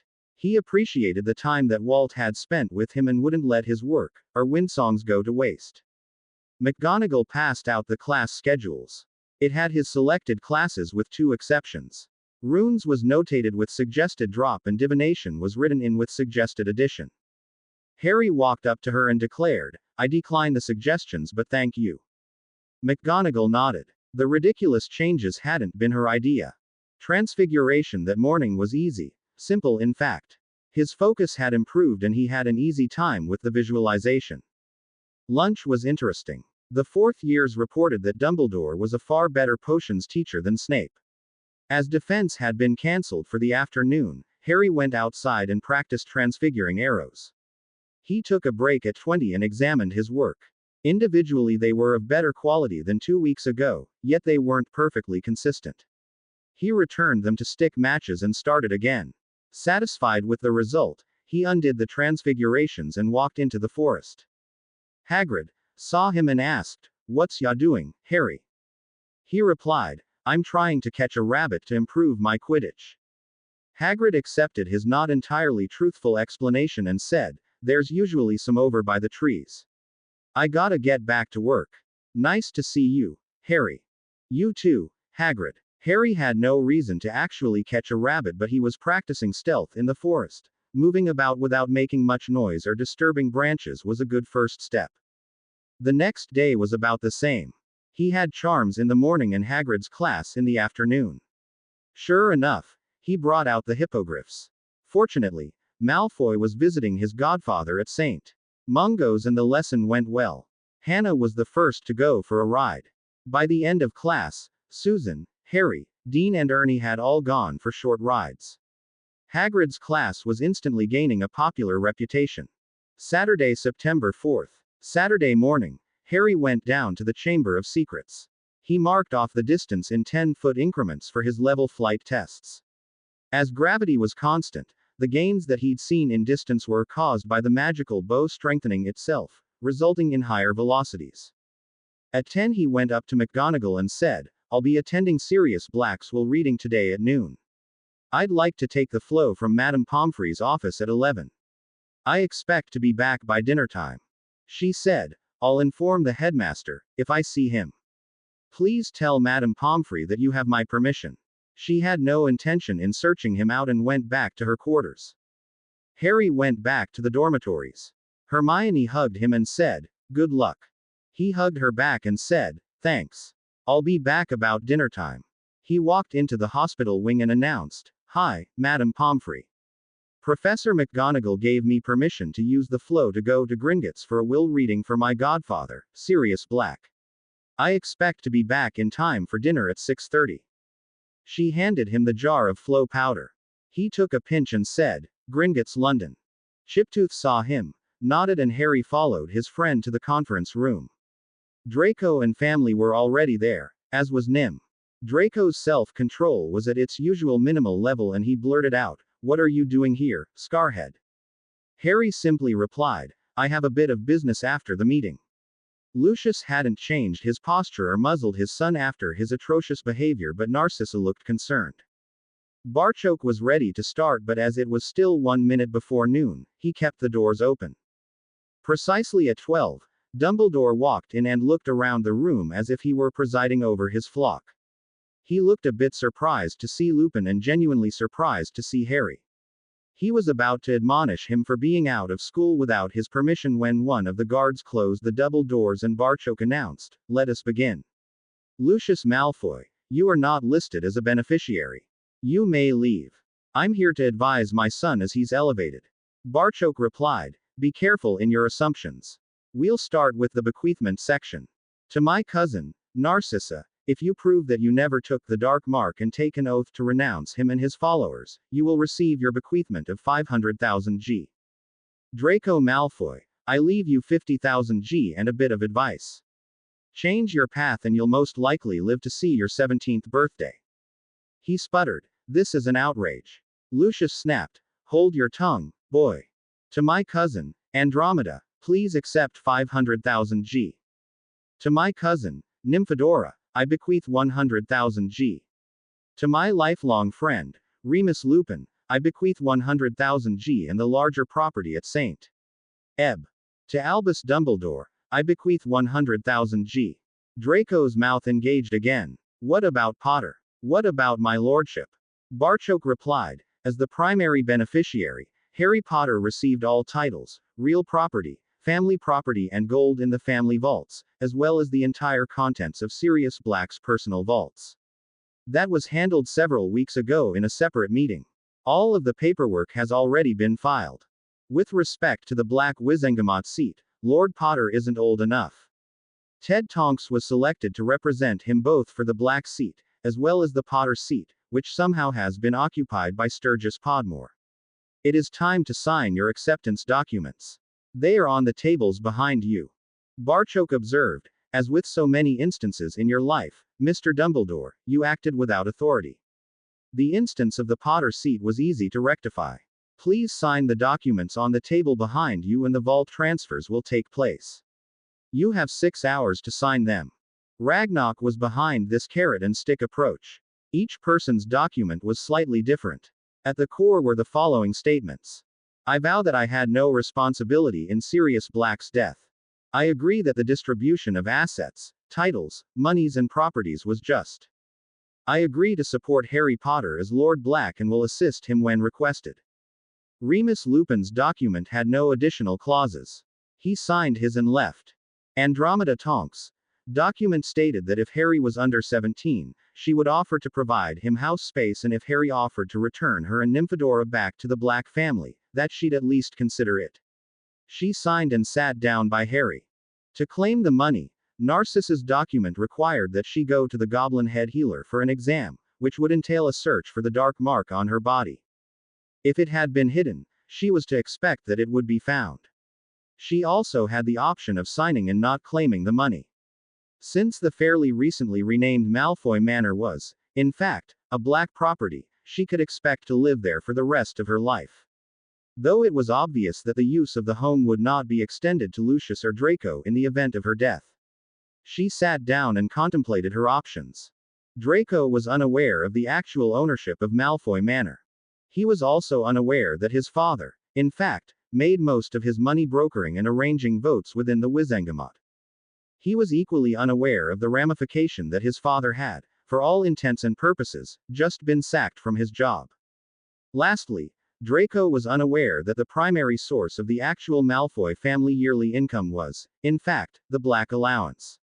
If Narcissa and Lucius died today, Draco's total cash inheritance was unlikely to exceed the 50,000 G that he'd recently scoffed at. His father had spent his personal fortune bribing his way out of prison, expecting that they'd inherit when Black died in prison, having never taken up the lordship. If the Malfoy addendums were tough, Dumbledore's were 10 times worse. His stated, "Within 60 days of signing this, I will resign from my headmaster position at Hogwarts. I can apply and accept a teaching position that does not include head of house, or deputy headmaster as title or job responsibilities. Resign as chief warlock of the Wizengamot." If he believed that the Dark Lord Voldemort was still alive in any form, he'd spend his newly freed up time personally searching for and attempting to bring him down until one of them were dead. Initiate no contact, influence, or attempt at direction with Harry Potter, either directly or through agents. Since Dumbledore had spent almost everything that he'd made in his 3 positions, along with as much as he could siphon from Harry's trust vault influencing others and buying garish robes, he was effectively living payday to payday. He made a total of 35,000 G a year in his 3 positions. The recent fire had destroyed almost all of his personal property, and Aberforth owned the family home. Like Narcissa, he was in a very hard place. He began walking over to Harry when Barchoke warned, "Lord Black is not offering, nor seeking advice at this time. Please have a seat while you consider your individual decision." Admonished, Dumbledore sat down and reflected. He did believe that Riddle was still alive, he had for the last 11 years. Once presented with the evidence, it was obvious that Tom had made multiple Horcruxes. Harry's current advisors had played their admittedly very strong hand exceptionally well. Literally thousands of people had seen the Potter wills that he'd blatantly neglected. Harry's placement, Sirius incarceration, along with the fact that he'd never received a trial would be damning to his reputation. Those, along with the fact that one of the named people should have served as the Potter trustee for both the Wizengamot seat as well as conferring with Barchoke in the task of nurturing the Potter family fortune. By any objective measurement, Dumbledore's actions had been negligent to the extreme. He signed the document. Narcissa and Lucius quietly conferred. Lucius pointed out, "The mark is hidden. The enchanter guaranteed that no one could find it." She replied, These are the same goblins who invented wards and the thief's downfall. If I'm found to be bearing the mark, Potter will toss Draco and me from the family. We'll lose our allowance, our home, and most likely be tried by the Wizengamot. He countered, should the Dark Lord ever return and we've signed a pledge supporting Potter. It would be explained away as a decision that I was forced into, just like your Imperious Canard. Aside from acting like a spoiled ponce and making idle threats, Draco has taken no direct action against Potter. He needs to stop acting like a gangster's son as it is. Even his good friends have grown tired of his, when my father hears this threats. Finding it difficult to walk away from so much wealth, Lucius suggested, could we negotiate for a lower amount and skip the search? With who? Barchok is standing there hoping that Draco will throw a tantrum or draw his wand and one of the guards could justifiably behead the boy. Potter doubtless already made a will of his own. You can be assured that we're not in it. You can't go whining to Fudge. Dumbledore signed his. We've two options, sign or leave, and we've 30 minutes left to decide. You need to go out and get an honest job. I'm signing my piece. You do well to be a responsible father and encourage Draco to sign. Meanwhile, Draco was looking at the placement of the people in the room. If he got up, picked up his document, sat down in the corner and took out his wand without anyone noticing, he could probably kill Potter before anyone noticed. Fortunately, the words, "Come Draco," drew his attention. His father directed, sign your document and we'll be on our way. 2 documents were signed and the 3 Malfoys left the bank. Finally, Harry got up, looked at each of the documents, noticed that Narcissa hadn't elected to be examined and commented, she must have taken the mark and no one from the ministry thought to look. Barchok added, I suspect that a dozen of the spouses took the same action. Wait a week or 2 to see what Dumbledore does before entering the next phase. I will. Very good. You should go confer with the Tonks family for a bit then return to school. The snake arrived an hour ago. Well done, young warrior. I'll give your regards to Walt. An hour earlier, the Ravenclaw Quidditch team had been out practicing. Cho Chang had been widely scoffed at for making up a story that she saw a giant snake pop out of the forest, then disappear. Ironically, it was a second year, Luna Lovegood, who stuck up for her. The next Monday was unexpectedly quiet as the respective players were still contemplating their new roles amongst the changes. In Slytherin, already diminished due to the realization that Professor Snape wouldn't be coming back, Draco simply commented, it didn't work the way that my father expected. Pansy was quiet. Her mother had told her to remain silent and avoid further contact with Draco. There would be no marriage to a rude teen who didn't hold a Wizengamot seat. The next morning, after breakfast, Harry went back to the chamber to verify that the outer entrance had closed itself and practiced his archery. His arrows now flew 125 feet in level flight. He was quite pleased with his progress. Harry went to visit Hagrid. After tea had been served, Harry asked, how big is the forest? The big man replied, it's about 4 miles long and is a bit more than 2 miles wide. We're on the southeast corner. Hogsmeade is on the southwest edge. So the carriage ride is a bit more than 4 miles. Harry asked, what's to the north? The centaurs live in the north-central part of the forest, about the middle 2 miles. Most of the thestrals and hippogriffs are in the northeast mile. The unicorns mostly stay in the southeast side unless they get scared. Then they go hide in Aragog's section, the south-central 2 miles. Does that make sense? Yes. You explained it well. Thank you. After a minute, he asked, do you like your crossbow? Hagrid thought for a moment and replied, it's real good for a first arrow, pretty slow on a second. Harry asked, how far will a bolt go on a level fly? Hagrid replied, about 200 feet. Even factoring in their difference in height, Harry was impressed. He said, that's pretty far. Wanna try it? Sure. With a few practice attempts to get the angle right, he could hit a poster-sized target at 150 yards, but pulling the bow back required that he use his feet. He guessed that a large, strong man like Hagrid could fire 3 bolts a minute. They had a nice afternoon together. After Transfiguration, Harry stayed behind and asked, Professor, how long do most transfigurations last? The prim professor was pleased at Potter's recent interest in her subject. His work had visibly improved. She replied, at your level, a week or two. For most adults, 3 or 4 weeks is average. What if I wanted to make something and I only wanted it to last for a few minutes? Obviously, you could reverse it at any time, but what you're really asking about is conjuration. Essentially, you're transfiguring air into the object of your choice. The more dissimilar the object is, the more magical energy you'll need to impress into the object and the faster it will degrade. Visualization is exceptionally important. You have enough raw power for it. Try it. Visualize the object that you have in mind and say, Conjurus. Harry didn't want to make an arrow in front of her. He visualized one of the ceramic mugs that Tom used at the Leaky Cauldron. He asked, what's the wand movement? She replied, just point your wand where you want the object to appear. He focused again and said, Conjurus. A black mug appeared. McGonagall glanced at her watch. To her surprise, 2 minutes later, the mug was still there. At nearly 3 minutes, the mug disappeared. She remarked, that was an excellent effort, Mr. Potter. You'll find that the more familiar you are with an object, the longer it will last with the same amount of effort. She added, your transfigurations are much better this year. Harry observed, it's a lot easier for me now that I had my eyes fixed, and had that nasty scar removed. He didn't mention the magical bindings that had been removed. He asked, what about on the other end? What if I want a charm or transfigure an object to last a long time? She replied, those fall under enchanting. When you're a few years older, I'll be more than happy to show you the basics. Keep up the good work.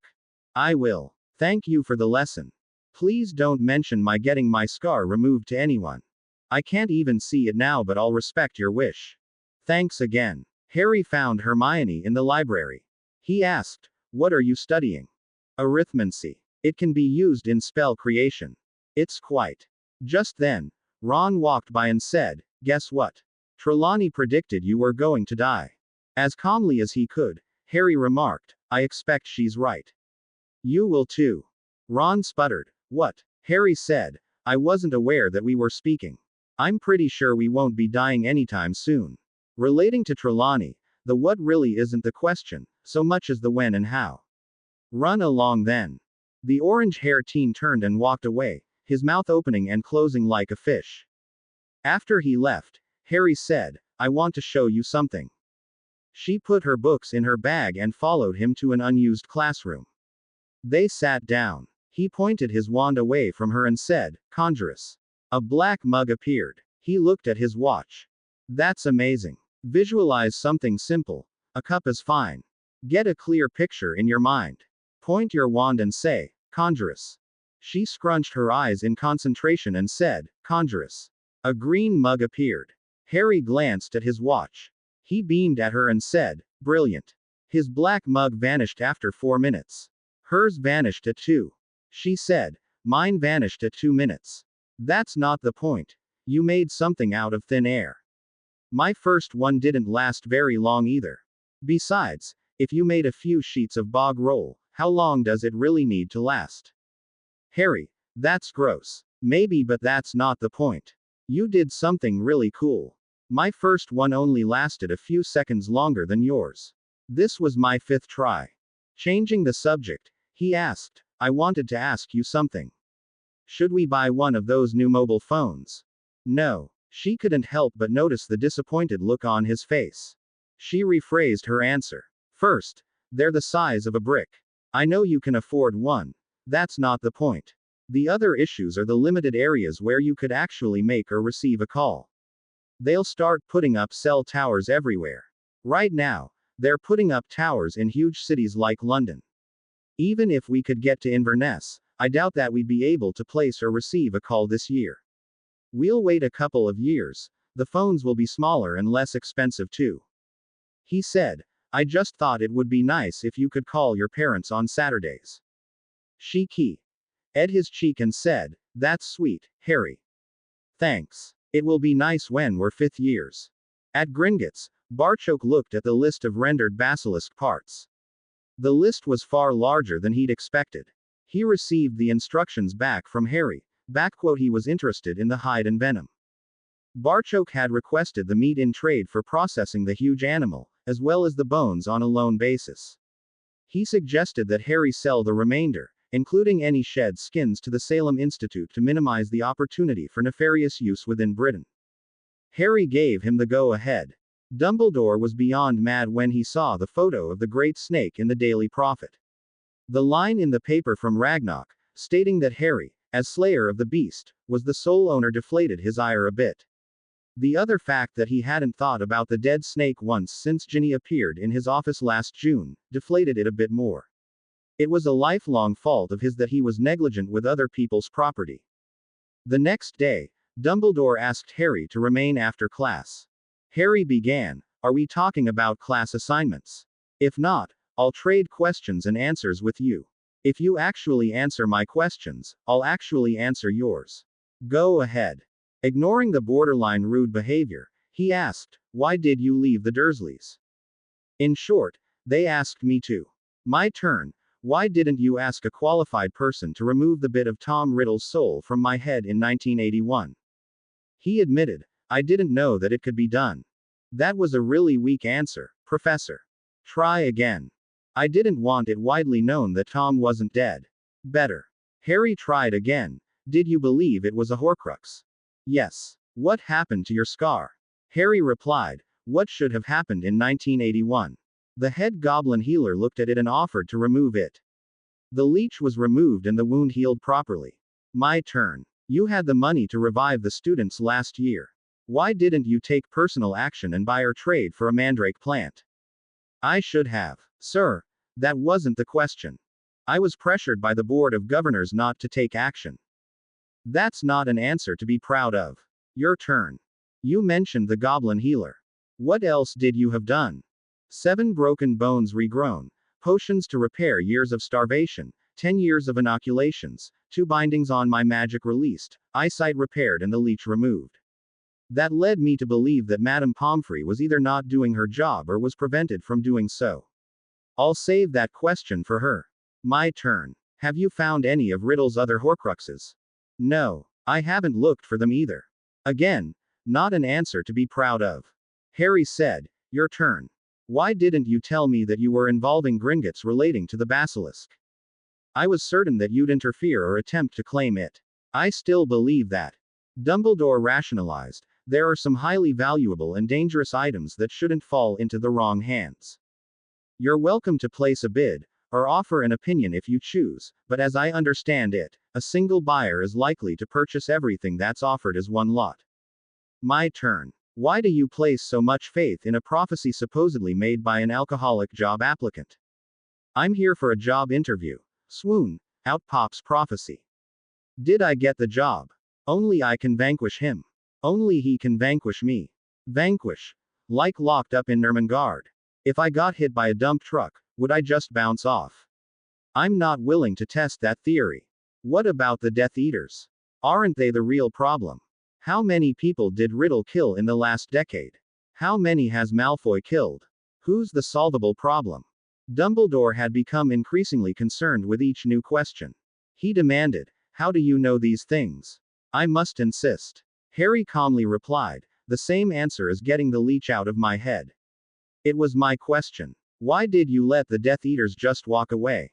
If Riddle popped back tomorrow, almost his entire army is in place to take over. Everyone deserves an opportunity to reform. I'm told that the statistics point to the fact that in most cases, the bad guys choose to do more bad things once released." "Professor, the goblins laugh at you, saying you insist on fighting a war with police department tactics rather than army tactics." Silence. Finally Dumbledore replied, "To your many points, Harry, the answer is, I've concluded that I don't have the fortitude to kill people when needed. I've placed hundreds of people, including your parents, in harm's way and insisted that they not hurt the Death Eaters. In wars, Harry, ineffective generals are relieved of command. I'm truly sorry to say that no one thought to relieve me of mine." Dumbledore added, "I have one last question. Why did you recall the Black and Potter property in such a public place?" As suggested, Harry had summoned it while in the Great Hall at lunchtime. "It's not all about you, sir. I was expecting that far more property would appear from the Slytherin crew. Much of what did appear seems to have come from your office, the various libraries in the school and the potion office. I'll have to try the same thing sometime in the Wiltshire property. There are many items there that are not appropriate for someone your age. I wasn't asking your permission to retrieve my family property. I won't ask how much of it was borrowed after my parents' deaths. Ignoring Harry's point, Dumbledore concluded, that said, I do believe it's dinner time. I thank you for your candor and apologize that it took so long to find mine. They both were left with much to think about. In the common room that night, Harry ran into Oliver Wood, who began his discussion about having 4 3-hour practices a week. Harry felt that he had to push back. He admitted, Oliver, I have at the very most 3 hours a week of interest when it comes to Quidditch. If that's enough, we're good. If not, we're still good. I respect the fact that you have aspirations to play professionally. I don't, and I honestly doubt that anyone else on the team does either. Fred and George's sister, Ginny, would love to practice with the team. Think about it. Either way, I'll respect your choice. We all need to be true to ourselves. He walked up to his room. The burly teen was speechless. He was certain that changing the number of practices a week from 2 to 4 was the best decision. If the truth be known, Harry was in favor of 1. He'd rather transfigure or conjure and fly arrows than chase snitches. Saturday, October 2, 1993. A few days later, Susan, Hannah, Hermione and Harry were in the Great Hall having breakfast together when the Daily Prophet arrived. Dumbledore retires from all positions, decides to teach potions. Augusta Longbottom named head of Wizengamot. Hogwarts search committee to be formed. Hannah asked, what do you think of that? Susan replied, maybe it was time. He didn't seem to be doing very well at any of those positions. He's a great potions instructor. Hermione asked, is that Neville's grandmother? Harry replied, yes. Hopefully less gold exchanged hands than usual. In the common room that night there was a new sign on the bulletin board. Team tryouts. All positions. Dean asked, what's going on? Ron announced, somebody bought the team 14 new broomsticks. Wood's going to have a full backup team. Katie Bell added, everyone should try out for their position. Alicia and Angelina agreed, so naturally Fred and George agreed. The next evening, Oliver posted the results of the tryouts. Hermione looked at the notice. First team. Chasers. Alicia Spinnet. Angelina Johnson. Katie Bell. Beaters. George Weasley. Fred Weasley. Keeper. Oliver Wood. Seeker. Ginny Weasley. Second team. Chasers. Parvati Patil. Lavender Brown. Demelza Robbins. Beaters. Jimmy Peaks. Richie Coots. Seeker. Colin Creevy. Keeper. Ron Weasley. Hermione asked, why didn't you try out? Maybe I'd rather sit in the stands with you under a blanket. Oh, ooh, that does sound like fun. She whispered, that was nice of you to donate those broomsticks and not make a fuss about it. Ginny's dream is to play for the Harpies. I'd rather she pursue that goal than continuing some fangirl obsession about becoming Mrs. Potter. That will never happen. Smiling at his comment, she asked, how will the practices go? Wood will go over an offense and a defense play and they'll do a few run-throughs to practice it. Honestly, it will be easier with 2 sets of chasers. The beaters will do their own sets of practice, same with the seekers.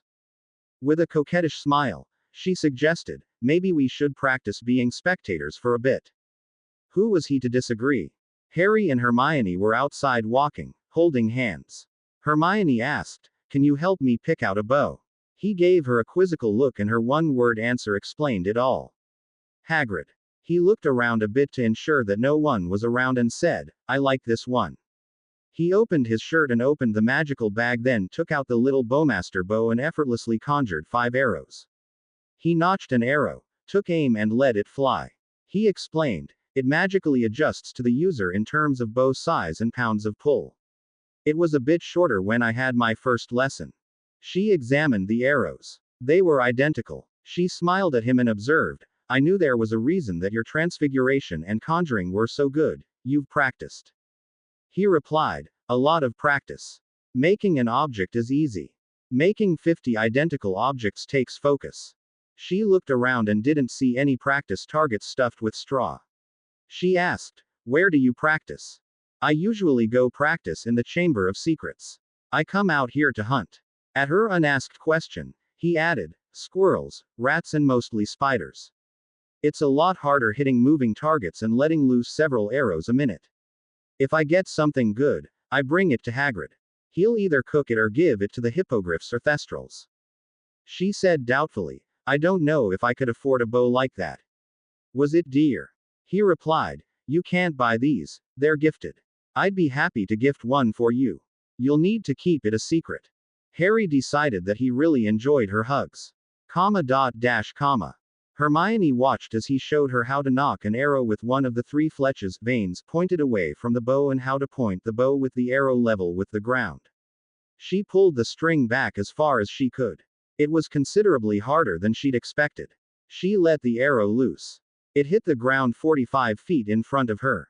She commented, that was awful. The adjective you're looking for is pathetic. That's exactly what my instructor, Walt, told me last July. There's no substitute for a bit of arm strength. Pull-ups and push-ups aided me, but a few potions will help a lot. Don't worry. You won't become Crabbe or Goyle, just incredibly fit. You can use a stairway to make push-ups easier or harder. If your head is pointed up, they will be easier. If it's pointed down, it will be harder. I don't know of any cheats, one way or another, for pull-ups. Let's look at arrows. They sat down at a table. Harry took some out of the case that he had. He said, there are differences, but there are similarities as well. The pointy end is called the arrowhead. They can be plain, or have sharp edges designed for cutting or penetrating. The stick part is called the shaft. Most arrows are 30 inches long. The feathers are called the fletching. The little notch at the back end is called the nock. She asked, are the shafts all made of wood? No. Wood arrows are normally used for practice, or short range, as they're lighter than the other kinds and won't penetrate as deep at a distance. On the other hand, they're easier to conjure or transfigure than aluminum or other materials. I always use wooden arrows with a plain metal tip. When I'm out hunting spiders, I dip the front end in a little bottle of basilisk venom. How far can you loose an arrow? I can send a conjured wooden arrow a bit over 100 feet in a level flight. If you angle the arrow upward, you can get it to fly quite a bit farther, but being accurate takes practice. There was a small bale of straw 25 feet away. He handed her an arrow and she drew back the string, aimed and let loose the arrow. It hit the bale. He handed her another arrow. She hit the bale. He handed her another. As she pulled on the string, her right arm began shaking slightly as she was getting tired. She missed. She declared, I missed. No. You hit it twice. Same answer. Different perspective. I'll put the bow away. We'll go have dinner. She gave him a hug. He was a nurturing instructor. She kept the string fully pulled back a long time in an attempt to have a perfect aim. She was certain that he'd point it out in a positive way the next time. Harry stopped after potions class one day and asked, Professor, I have a few questions if you have a few minutes. Dumbledore flicked his wand to close the door and replied, Go ahead, Harry. In the reading that you've done, would you consider a soul to be more like a pie, or a river? In other words, is it a finite thing, or infinite? In context, could Riddle have split his soul 1,000 times, or is the term literal 1/2, 1/4, 1/8, and so on? The old professor considered Harry's insightful questions for a moment. Clearly the answers wouldn't be found in any published book. He replied, the best evidence that we have would seem to be from the Dementor. If the soul was infinite and a Dementor attempted to s.k. out a person's soul, it wouldn't work. I would think their horrible effort would be like trying to empty a river using a teacup. No one would die, as there would always be more. Harry asked, how reasonable is the pie theory? Dumbledore encouraged him, keep going. I seriously doubt that any student is going to wake up one day and say, I'm going to make 6 soul splits and somehow chop of 1/6 each time in perfect slices like a blueberry pie. The only thing that makes sense is halves. Ginny Weasley's a pretty tough, strong-minded person. Yet a few dozen or so hours exposure to the diary and she turned into putty. That said, it doesn't make sense at all that the same amount of force couldn't overtake an infant. The only thing that makes sense are halves 1/2, 1/4, 1/8, 1/16, 1/32, and 1/64.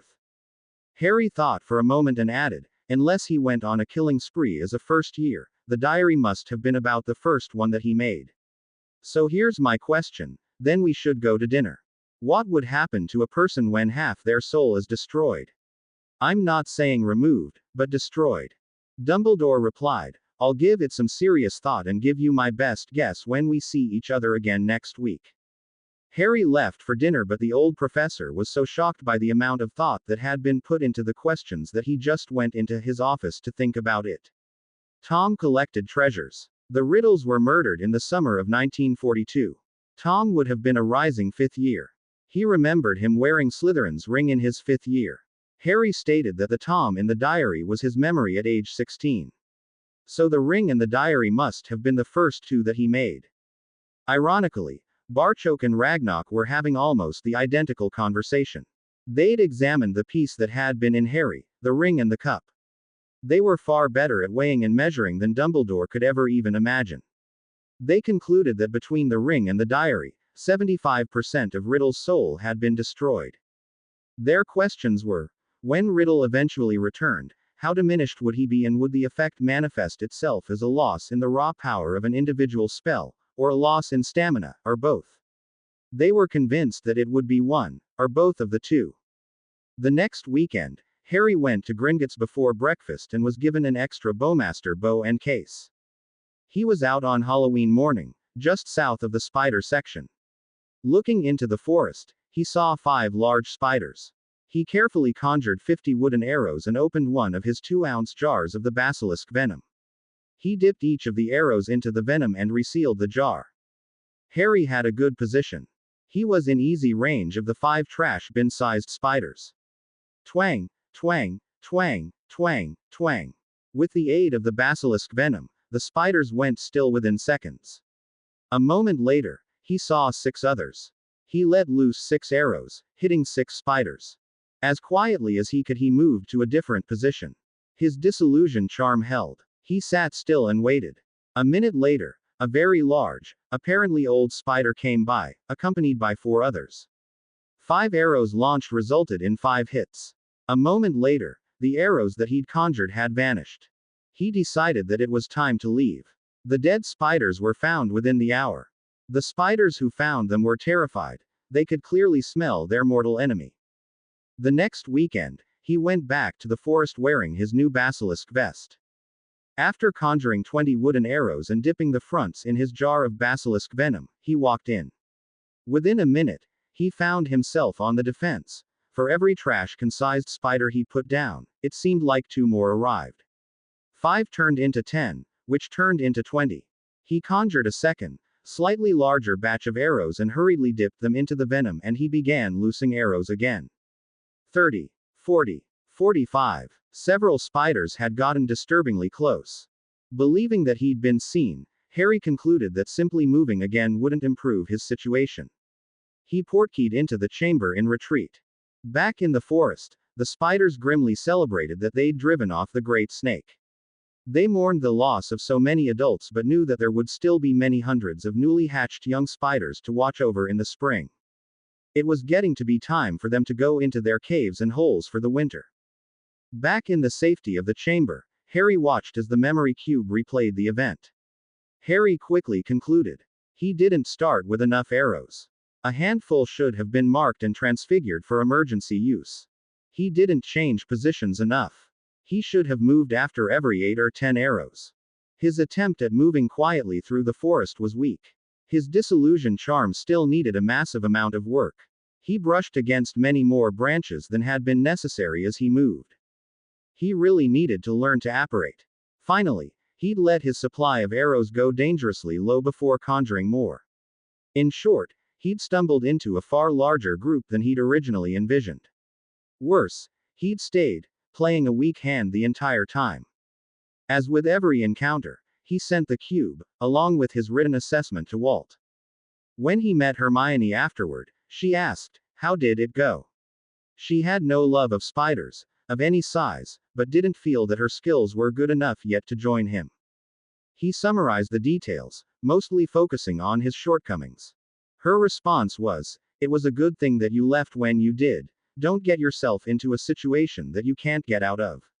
Her dad did his fair share of upland hunting at the club. The only difference was the pheasants didn't have a deadly bite, or were the size of trash bins. She'd seen TV programs of hunters going after wild hogs. They seemed far more comparable to the spiders than rooster pheasants. Fred and George found Harry in the common room one evening, early in December. George asked, "Was Padfoot really your godfather?" "Yes. My dad was Prongs. I've also met Mooney. If I ever find Wormtail, I'll cut him. Peter Pettigrew betrayed my parents and got them killed." Fred said, "We've got something for you. This is the Morator's map.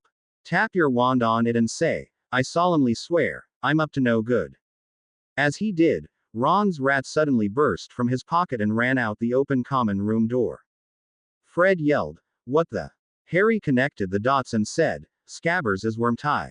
In the minute that the exchange had taken place, Pettigrew had taken a solid lead.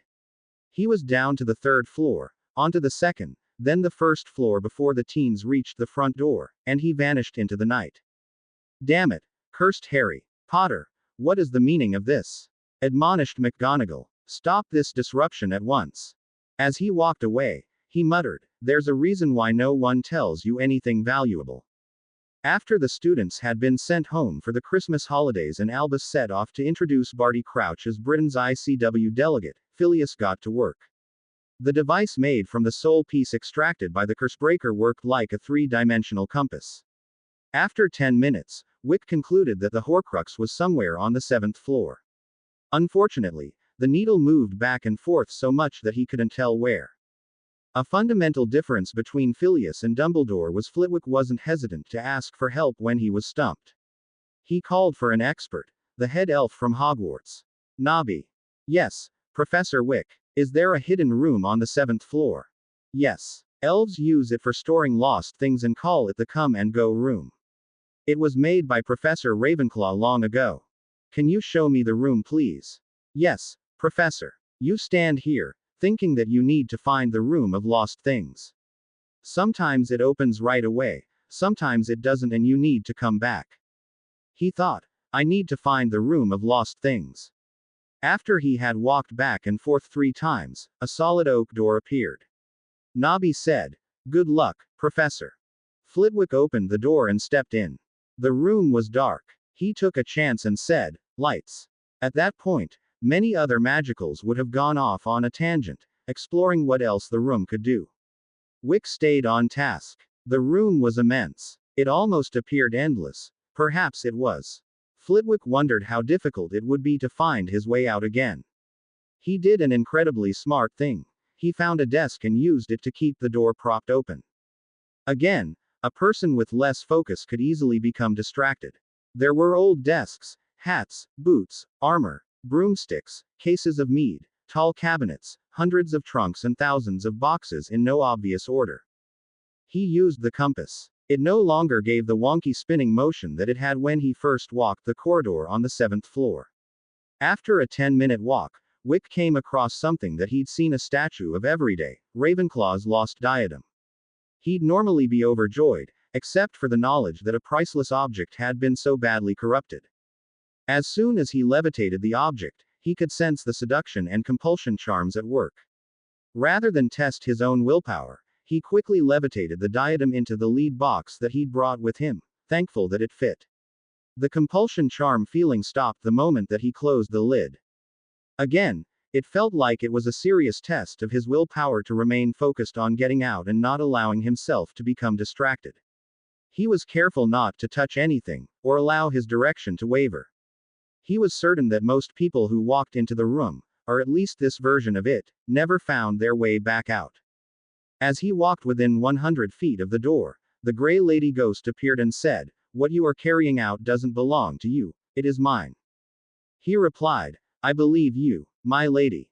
I do not take this for myself. Your diadem has sadly been corrupted by a wizard named Tom R. Do not speak his name. His lies and seductive words weakened my will to the point that I showed him my greatest treasure. If I let you pass, what would you do with my diadem? I will take it to my clan and have the finest curse breakers remove the evil which has been imbued within your masterpiece. Then I will return it to this room, or place it on a place of honor, on display, so that others can see it for the masterpiece that it really is." She said, I will allow that, Professor. Do not keep it long, or allow those not involved in restoring it to touch it. That is my condition. Do I have your word, Professor Flitwick? Yes, my lady. You may pass. You have a month to finish your task. Wick had no intention of testing the unspoken, or else. Barty Crouch Sr. was harboring an ugly secret. For 10 years, he'd been hiding his son, Barty Jr., who he had smuggled out of Azkaban prison at the final request of his late wife. He'd held Jr. under the Imperious Curse, which he faithfully reapplied every evening.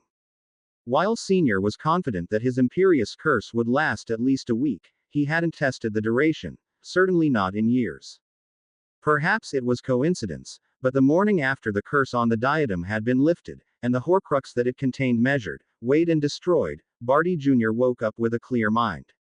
After quickly searching the home, stealing a few hundred galleons, as well as his mother's wand, Jr. transfigured a floor lamp into a copy of his body and torched the home. He set off to find his master. During one of the breaks, Barty Sr. received a message that his home had burned down and a badly burned body had been found inside. It was requested that he contact Inspector Connie Hammer and identify the house sitter. Crouch had previously prepared for such an eventuality and quickly wrote back that the house sitter was Melvin Hoon, an orphaned refugee from Singapore. He wrote that he'd contact Hoon's friends when he returned. Feeling a sense of closure, Crouch went back to his meeting with a newfound sense of purpose. Back at Gringotts, Flitwick was receiving instructions from Ragnarok when the runner brought back the cleansed diadem. It truly was cleansed. Not only had the Horcrux been removed, but the diadem shone as brightly as the day that it had first been crafted for Rowena a millennium ago. Ragnarok's closing words were, should the Potter boy request any assistance or extra instruction, please offer it to him without question. Flitwick nodded and replied, I will gladly help Mr. Potter. I shall return this to the school now. Thank you, Director. The Grey Lady looked pleased when she saw the condition of her mother's diadem. She told Flitwick, a second year, Luna Lovegood will wear this someday. She has the gift to see different futures and unseen beings. She is being bothered by her older housemates because of what she can plainly see. Like Harry Potter, she is especially worthy of your protection. A day after Christmas break had arrived, the first thing that Harry asked was, when can Hermione and I start apparition lessons? Andy kept her word and said, this afternoon, if she's available. Now that he had the coordinates for their house, he said, I'll go get her. Holding his watch, he said, activate Granger. 5 minutes later, he returned with Hermione and Emma. Dr. Granger and Healer Tonks had first met a year ago and had developed a solid friendship.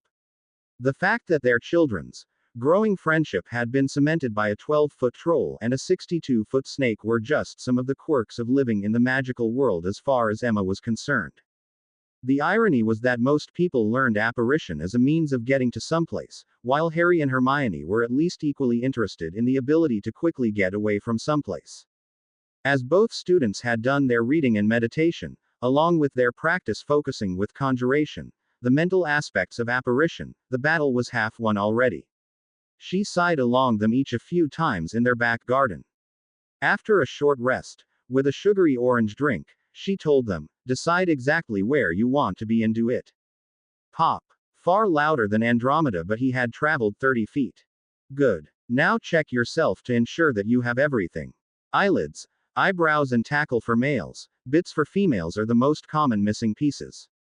Harry, you don't want to leave your man bits someplace where they might get eaten. The two adults did everything that they could do not to laugh as Harry less than subtly verified that everything was where it was supposed to be. In reality, hair was the most common new apparition loss, though theirs was a long-standing prank that Emma had previously been told about. Pop. He was back to his original spot. Andy said, good. Hermione. Pop. She'd done it, though a jackhammer may have been quieter. Andy commented, it will be a while before she's sneaking boys in her room, sounding like that. She'll get quieter in time. Harry will probably be silent by the end of break. Emma asked, why would you say that? Monsters seem to be attracted to him. He'll be highly motivated to master this form of transportation. Neither realized that both teens felt exactly the same. While Andy and Em were having fun at the teens' expense, Harry and Hermione were quietly talking. Harry commented, "Do it a bit slower. Don't rush it. You'll be loads quieter." She gave him a hug and tried his suggestion. Pop. It was noticeably quieter. She tried again. Pop. Harry apparated next to her. Pop, and gave her a hug while whispering a few words of encouragement in her ear. Pop. Noticeably quieter still. Meanwhile, the adults were continuing their discussion. Emma admitted, "I'd be worried sick. I was every day when Daniel was deployed." Andy admitted, "I'm not saying that I'm not. Nim's in law enforcement. Every time she picks up a shoplifter, or the really bad calls, trying to settle a domestic, it could go very bad, very quickly. I have faith that she'll handle herself well and prevail. It's all a mother or spouse can do." The same applies with Harry and his adventures at school.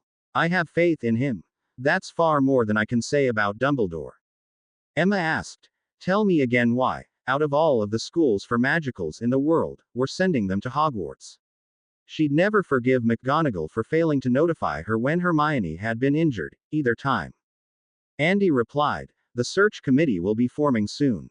In the meantime, Dumbledore is doing a better than average job teaching potions. He doesn't seem to be causing any trouble at all."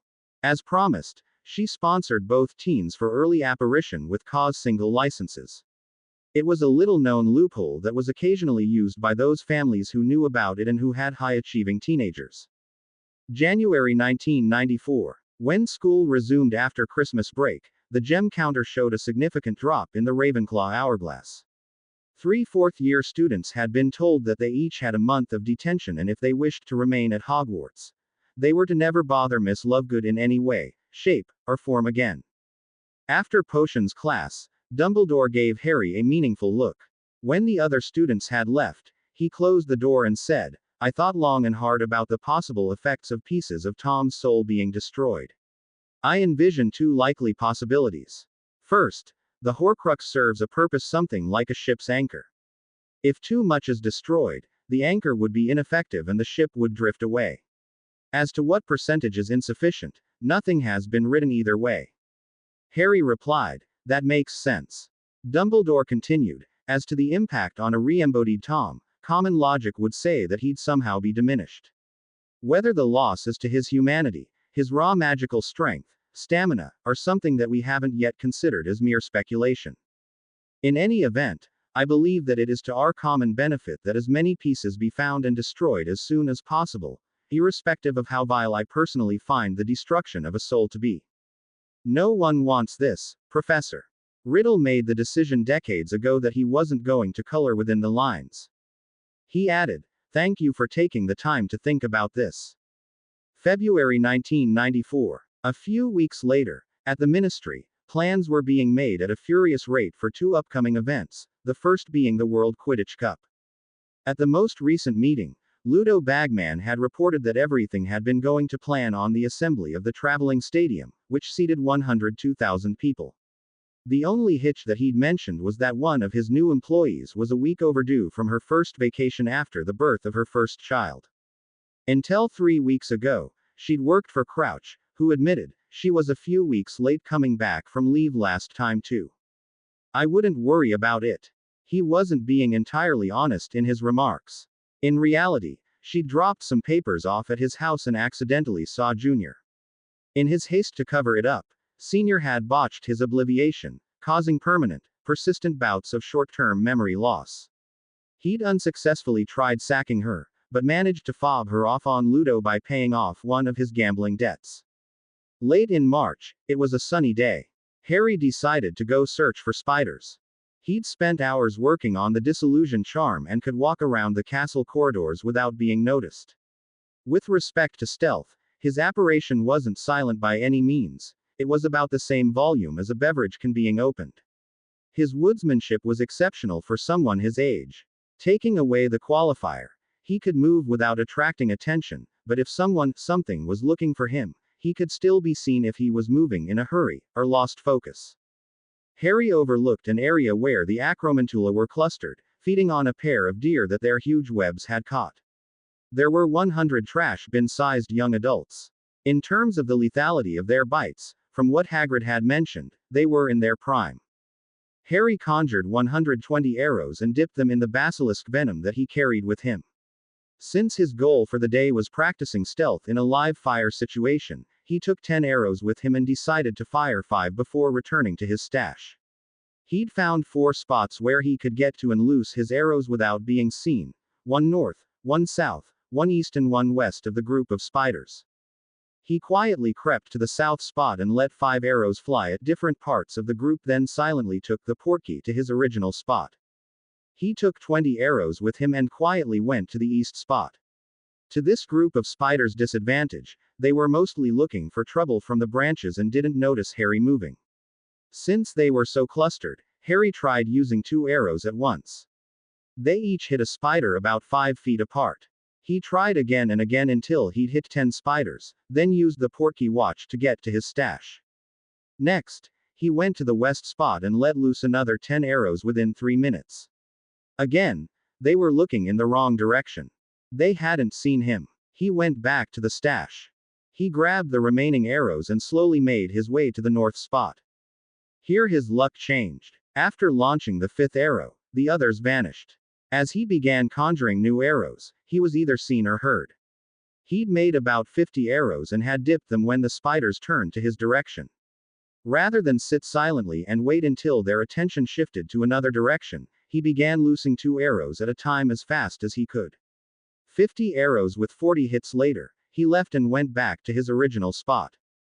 Again he conjured 50 arrows and dipped them. He brought them to the southern spot. The remaining 35 spiders were agitated and weren't in clusters. He let loose 25 arrows and walked to the western spot. Again, his disillusion charm failed and the remaining 10 spiders had definitely seen him. He resorted to run and fire. Fire, run, fire, fire. Finally he reached what he thought was a defensible spot and let loose on the remaining 5 spiders.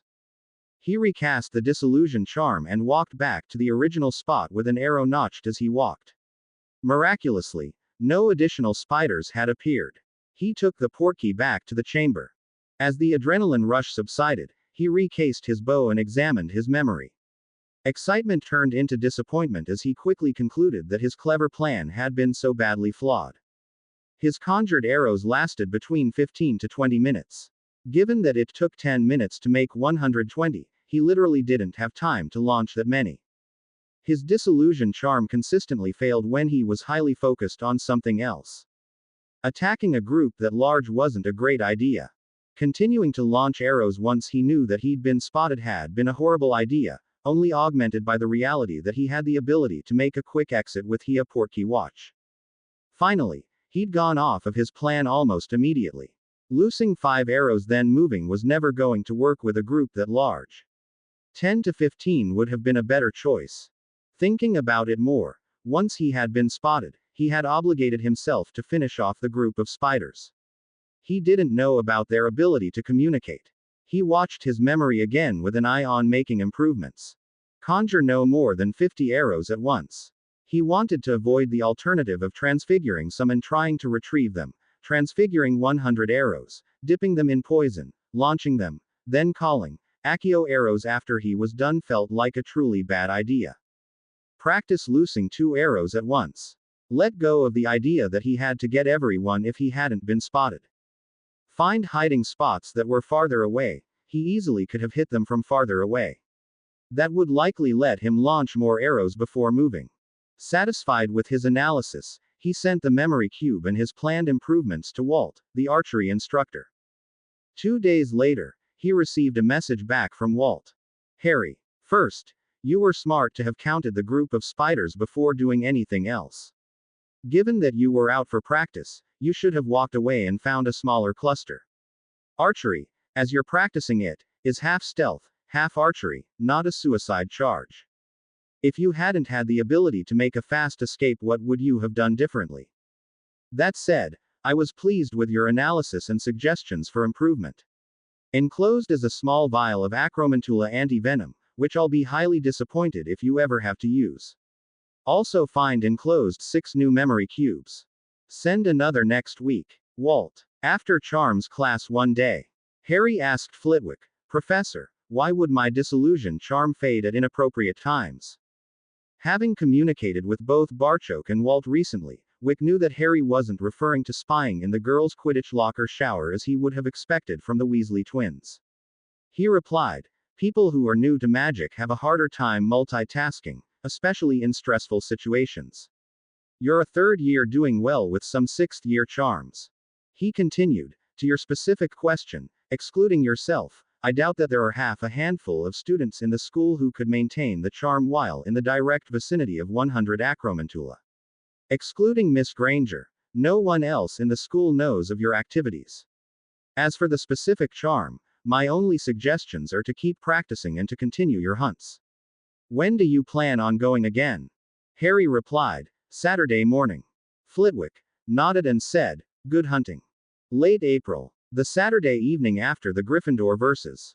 Ravenclaw match, Harry was sitting in the common room, listening to Katie Bell describe the win with Ginny grabbing the snitch, winning the Quidditch match, just as caretaker Frank Bryce made the fatal decision to investigate the lights on inside at the old Riddle place. Avada Kedavra. The homunculus took special delight in using his favorite spell again after so many years. After the two wizards and the homunculus retired for the night, Nagini began consuming the old caretaker. She was delighted to discover that her prey was still breathing. While she was pleased to have someone to talk with again, she didn't feel the same degree of bond that she'd remembered from 13 summers ago. She concluded that it was because her human was smaller this time. Fortunately, the rat man had vanished the clothing from her prey after the other one had emptied his pockets. As such, there were no sharp objects. After 2 hours, the old veteran had been consumed. Nagini would go outside and sleep for 2 weeks. Back at Hogwarts, the green-eyed teen was having pleasant dreams about snogging the girl with the interesting hair. Since they no longer had a shared connection, there had been no bad dreams about snakes eating old people. In the adjoining dormitory, the girl with the independent hair was having dreams of her own, snogging her archer. At one of the endless planning sessions for the World Cup, Amelia invited herself to the meeting. Fudge, Umbridge and Finance Director Basil Dett were there, along with Ludo Bagman. They all seemed to be discussing booth rental fees and collecting the 3% sales tax from the souvenir and concession sales. Given that the campground fees and event ticket money went to the ICW, it sounded to her like they were a pack of dogs discussing table scraps. She asked, "How many people are expected?" Ludo explained, "At least 100,000 for the game, though some people just come for the party." He was describing it with the same glee as if they were all coming to buy some of his signed photos. She asked, "When is the extra security arriving?" Silence. Finally Umbridge simpered, "Whatever are you talking about?" She had been completely focused on accepting bribes for the choice vendor locations. As if explaining to someone who had never even considered the topic, Amelia replied, "According to Ludo, you'll have better than 100,000 people within a 2-square-mile area. Most of those people will be there to watch the game, enjoy camping and have a good time. There will also be robbers, thieves, and other bad guys who are there to steal, take advantage of intoxicated teens, or worse.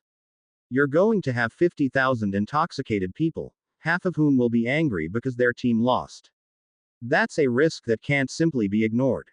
Debit and Fudge quietly conferred for a minute. Previously they'd specifically excluded the recommended 200 ICW security team and pocketed the security allowance between them. Umbridge, seeing the two discuss the problem that they'd created for themselves, simpered, "Amelia can take care of it." Bones had anticipated Umbridge's idiotic suggestion to leave her responsible for an unwinnable situation. She replied, "Out of the question. I will not take care of it." Excluding Azkaban, the entire Auror force is only 60 people over 4 shifts, meaning that there will be 15 people on duty who already have standing commitments to watch Diagon and Nocturne Alley, Merlin Way, Hogsmeade, as well as what are likely to be full holding cells. Fudge replied, "The DMLE is bigger than that. Yes, there's the ministry door guards, the lunchroom staff, along with Arthur and Perkins. I suppose you can add Wilkie Twycross. You can tell Malfalda to shut down her Muggleborn spying operation and send her 8 people to the campgrounds. They can wear their little green ribbons and keep everyone in line. Send the lunchroom crew, Arthur and Perkins, out too. That's 16 people split over 6 shifts. You're the two who took 60 ore positions away in the last 5 years and used the money to fund other positions. The ICW is supposed to send 200 ores out for this. Why aren't they coming? Umbridge stated, they simply aren't needed.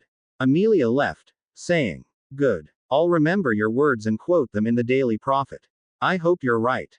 After Bones left, Bagman declared, they're all a bunch of good lads at the games. He added, I wouldn't worry about it, as if his saying the words made it so. Debit added, I'll send the finance team out at the end of each shift to collect the sales tax money. Mentally he was thinking, one for you, one for me, one for the ministry. He had no personal concern if a couple of tents were broken into, or a handful of drunks got into an argument. He suggested, give all of the ores free tickets.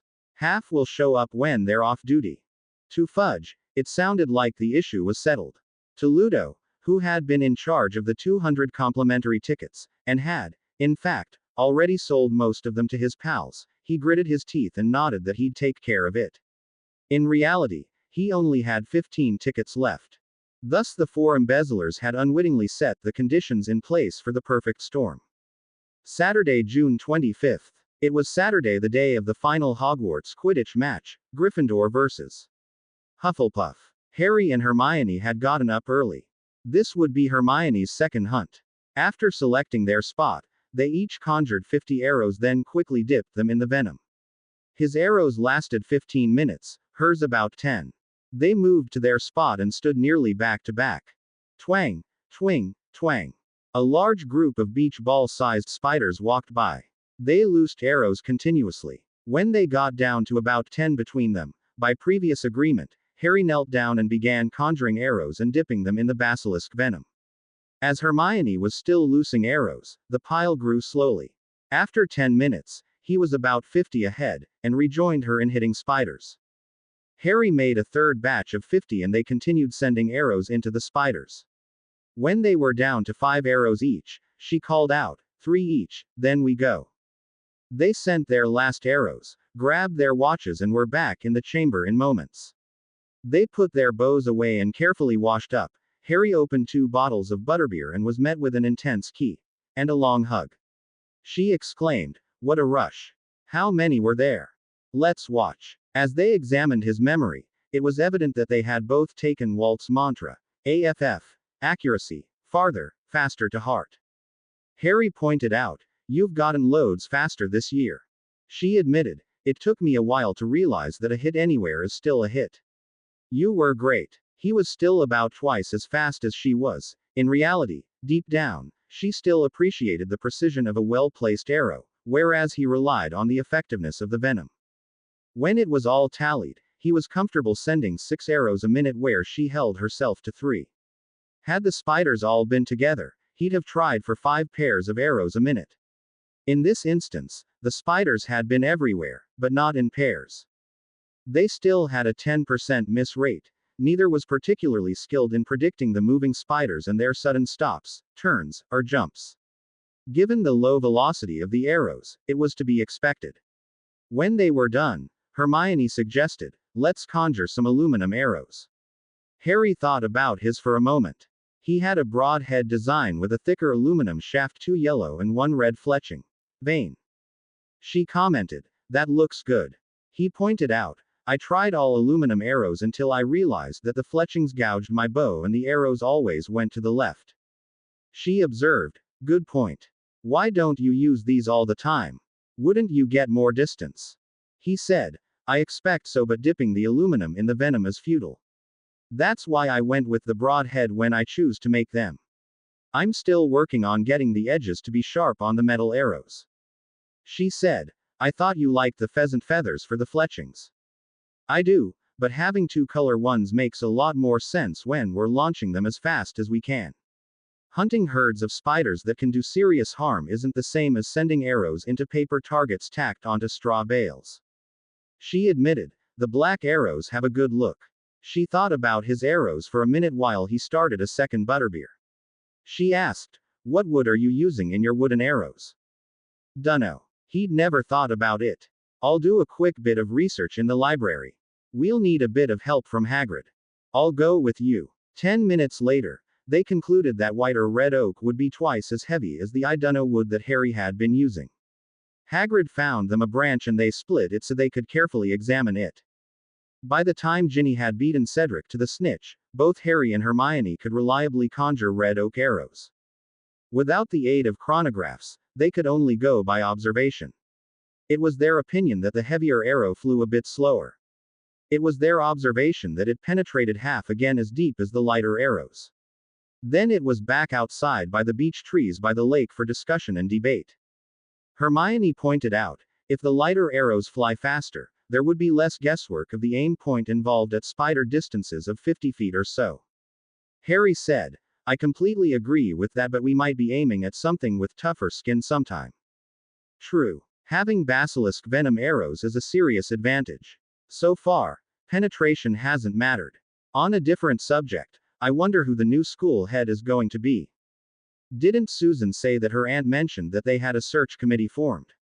Hermione replied, she did a while back but never mentioned anything since. Hopefully we can talk with her for a while on the train ride back to London. Harry asked, what plans do your parents have for you this summer? They mentioned going to Nice or Salem. How about you? I dunno. The Dursleys never took me anywhere. Oh Harry, when we get home, I'll ask Mom and Dad if you can come with. Friday, August 19, 1994, a week before the World Cup. As he was good at it, Peter Nott began winding up Lucius. A third stiff drink wasn't a good idea either. Sue, you lost the black family seat that was never yours. They come up for sale once in a while. More frequently, in the case of accidents. Lucius said nothing. Nott continued, just pay Fudge 100,000 G and you'll take the oath next month. Lucius would cut off all of his hair before he'd own up to having a cash flow problem. Or did Narcissa catch you at something? Slap your hand and tie her purse shut so it won't open for you. Har har har. Still Malfoy said nothing. Inside, he was seething. Nott added, some of the lads are going to have some of the old fun at 2 a.m. after the World Cup. Do you want to join us, or did she tie those up too? I'll be there. Where do we meet? My tent on the west side of the stadium. Be there at 1:30. Don't forget your kit. Harry, Nim, Andy and Ted arrived in Iceland for a week-long holiday. As Harry had never been out of Britain, everything was new and delightful. Harry had an adjacent room next to Ted and Andy. Nim requested a room on a separate floor in the hopes that she might meet a local lad at a pub who wanted to get to know her a bit better. There were a surprisingly large variety of things to see and do. The second day there, they drove their hired car for a grand trip around the island, then marked off places that looked interesting. There were waterfalls, active volcanoes, hot springs, beautiful scenery and towns with interesting places to shop. Everything looked fun. For some reason, Iceland had a disproportionate number of magical people. Whereas there was a 1 magical per 2,000 people on a worldwide average, in a country of 375,000 people, there were 900 magicals in the town of Vik alone. They happily spent the morning walking by and into the various shops. While the locals certainly appreciated the magical tourists that came by to shop, Ted appreciated the fact that unlike many tourist areas, where the shops effectively all sold the same 24 trinkets and t-shirts, the shops in Vik all seemed to have their own niche. As they were walking by, Harry noticed one and said, I want to stop in here. The sign read Magnuson Enchantments. Beneath it was another sign that read, if you can read this, you're welcome to stop in. Ted asked, where? Andromeda could see it. Nim and Ted couldn't. She said, you two go take a look at the next few shops. We'll catch up. Harry walked in first. He said, good morning. The shop reminded Harry a bit of Ollivander's, without the creepy tape measures flying around. The proprietor introduced himself. Good morning to you both. My name is Erling Magnuson. Quote. Harry replied, I'm Harry Potter. This is my guardian, Andromeda Tonks. Recognition came to him. He said, that was your basilisk that was pictured in the London Gringotts. Well done. Harry immediately liked the man. He looked exactly like the Doc Brown character from the Back to the Future movies that he'd seen with Hermione while snuggling on their sofa. Magnuson said, I see that you're both familiar with enchanted items. Madam, that looks like one of the Black family rings. There are many enchantments layered on it. Protection, a truth compulsion and an excellent protection from legilimency. Looking at Harry, he said, yours is the head of House Ring. It has the same, with the addition of a mild compulsion for obedience should you express your will and protection from some poisons. It's an exceptional piece of work. You also have one of the fabled Gringotts Artificer masterworks. Congratulations, young sir. You must have made a personal friend of the director. Are you here today for an item, or an introduction to enchantments? Harry said, an introduction, if you please. Do you have the day available? Andromeda started to say no when Harry replied, yes. I do. She gracefully said, I'll pick you up at 4. Enjoy your day. It was nice to meet you, Mr. Magnuson. He invited Harry to sit down and began. The first question most people have is, what is an enchanted item? They generally fall into 3 categories: jewelry, items, and space related. Your ring is very typical of a jewelry item. They almost always affect the wearer, or someone in the immediate proximity of that person. Protection, enhanced appearance, invisibility, and language translation are common examples. The Bowmaster bow that you're carrying in the expansion case around your neck are 2 examples of items. The bow will expand to be the ideal size and strength for the user. The Mokeskin carrying case is an excellent example of a space expansion. Normally you could place any number of items in such a case. Yours is designed to safely store the bow, 36 arrows in a small storage compartment. Harry nodded in understanding. Everything that Magnuson said made perfect sense to the teen. Tents and magical trunks are examples of items that are similar in function but are usually enhanced differently. Tents are almost always enchanted using charms, whereas trunks are almost always constructed with carved runes. Harry asked, backing up a bit, when you say enchantments, are you saying that the item had charms applied that somehow are long-lasting or permanent? Erling replied, yes. Long-lasting is far less arrogant to say than permanent. After the charm is applied or the item transfigured, the item is sealed, so the magic doesn't leak away as quickly. Your watch, by example. The portkey function is powered by magical energy that is stored within the item. It's also voice activated, meaning that a person who is unable to wield magic could use it once or twice until the stored magic level was less than what the apparition would require, in which case, it wouldn't function.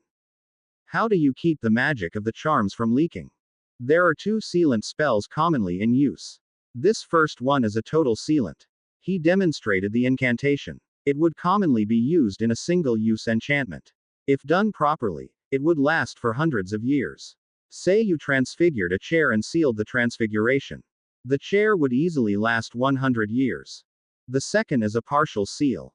Your watch is an extraordinary example of that. It will absorb magic from you and could also be quickly recharged if absolutely necessary. Harry asked, how long would it last for a non-magical? He was thinking of Dan and Emma. The apparition function would last 5 years, give or take. You could put it on for a day and it would recharge. He demonstrated that one as well, then added, you seem quite interested in this. The best school to learn and eventually master enchanting would be the Salem Institute in the States. It had been an eye-opening day for Harry. He could easily envision himself as an enchanter. He said, thank you, Erling. How much do I owe you for the day's lesson? 100G would be more than generous. Harry gladly paid him. Magnuson handed him his business card. Both men thought that they'd received excellent value for their time and energy. Their last day in Iceland was outdoors. First they were taken to the Akuri Island. They managed to get up and close with hundreds of puffins.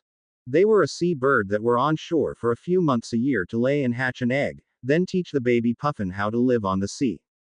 Harry thought that they looked like one of Hagrid's cross-breeding experiments, in this case a cross between a large-billed parrot and a penguin. After an hour, they were taken to the next island. It was a small dragon reserve that specialized in Swedish short snouts. The dragons were content to eat seafood, including sharks, seals, various large fish and any dead fish which floated to the surface or washed ashore. On the way back, they rented broomsticks and were disillusioned for an hour, so they could float through the air, watching for whales. It had been a delightful holiday, but it was time to go back to Britain. The World Cup was being played that evening. Harry felt no remorse about missing it. They'd just be getting home as it was starting. Saturday, August 27th. After reading about the massacre at the World Cup, Harry portkeyed over to Hogwarts to see Professor Flitwick. He honestly didn't have much interest in the demise of a bunch of politicians who he'd never even met. He asked the question, how far away from a Death Eater would I have to be to truly have an advantage? Flitwick pondered the various dimensions of his question for a moment and replied, there are considerations and exceptions to consider. If you and I were dueling at 100 feet, and you saw me cast a spell, I fully expect that you could dodge it, assuming that I hadn't cast a wide-angle spell. Harry nodded and replied, agreed. Flitwick added, how could I disguise my effort? Cast silently, or perhaps send a colorless spell. Very good. How else? You or someone else could distract me, so I didn't notice you casting. Good. How else? If you could apparate silently, you could disappear and reappear behind me, especially if you used multi-jump apparitions, or could hold a disillusion charm while apparating. Flitwick replied, excellent. That said, I hope you've added the new upgrades to your watch. The 1 mile anti-apparition ward will only last 10 minutes, but 10 minutes can be an eternity in a street fight. He added, let's turn the discussion around. Assume your anti-apparition ward is up. You can launch arrows considerably farther than the bad guys can cast spells. If you were able to disillusion your arrows, they'd never see them coming. That would be a true advantage that would terrify them. He added, I hope you're not feeling responsible regarding the attack at the campground. Harry looked surprised. Me personally? No. I wasn't even in the country. I feel bad for Susan's aunt, who probably saw this coming and most likely was ordered to mind her own business. He added, what makes me mad is that hundreds of people probably saw those idiots and did nothing. If 400 people cast stunners at them, they would have become red mist. So the idiots killed 20 people. For what? I don't see the point. Flitwick remarked, as I heard it, the attacks were concentrated in a small area. A bunch of tents were torched. Most of the people who were killed burned up inside the tents. I simply don't have more details. I left right after the game. I should let you get back to what you were doing, Professor. I'll go back to Barchoke and ask about the new watch features. Thank you for helping me. I appreciate it. Anytime, Mr. Potter. As the Wizengamot was meeting, Dumbledore, now only a regular member, hadn't been at the castle to bother Harry. The topic of the day was the World Cup. Amelia showed her memory from the planning meeting. It was damning to all of the participants, but since they'd been killed, it was moot. She was nominated to take the minister spot but declined. As second choice, Scrimgeour was nominated, accepted and was elected. The afternoon after the World Cup, Narcissa called Lucius into her study. When the door closed, she said, well husband, you and you little friends couldn't have done worse for our cause if you'd tried. What in Morgana's name happened? The ministry maintenance crew removed the anti-apparition wards when the game started. They only had them up to collect the camping fees. We met in Knott's tent, put on our uniforms and apparated to the other side of the stadium. We torched a dozen tents and left. That was it. Except Arthur Weasley stepped out and tried to arrest Goyle. Crabbe wounded him. That was it. We left. We went back to Knott's tent, took off our uniforms and dispersed. That was it. She had a deadly look on her face. That was it. That was it. Did any of you bother to check in advance to see whose tents you would be burning up? Maybe I should put you and your playthings in a space-expanded tent and light it, so you can see what you did. That was it. You and your idiots killed every friend that we had in the ministry. She held up the paper. Fudge, Umbridge, Hopkirk, Slughorn, the new Hogwarts head, Ogden's sister and son, Pansy Parkinson, a French official I knew and his family. Barty Crouch, the finance director, and 4 Aurors were killed, plus Arthur Weasley was seriously wounded. You even killed Hooch the flying instructor. Why didn't you finish the job and torch Knott's tent an hour later? How could you be so foolish? Why didn't you torch Parkinson's tent too and burn up his wife while you were at it? That was it. If you wanted to have a little fun, why didn't you go rob a Barclays branch? You'd at least have had something to show for it. You spent millions bribing your way out of Azkaban and you accidentally killed off the recipients of almost half of the gold. What happened to your goodwill and influence? That was it. Clean up the dungeons and don't bring anyone else back into my home. You won't find the wards so accommodating in the future. When Moody comes for you and arrests you, what's your story going to be this time? It wasn't me, it was the one-armed man. Go. Desperate to change the subject and believing it utterly futile to state that he didn't know who would be in the tents, Lucius pointed out, his mark is getting clearer. I know that. If he returns and finds UK nutless, we'll be dead in 48 hours. You bankrupted us keeping you and your idiot pals out of Azkaban. They'll pay us back. It's been 10 years and we haven't seen a sickle. Between Moody and the Dark Lord, you're a dead man walking. I'd put your affairs in order if I were you. Go. After the meeting, Dumbledore went back to the castle in a state of shock. He could hardly breathe. He felt sick.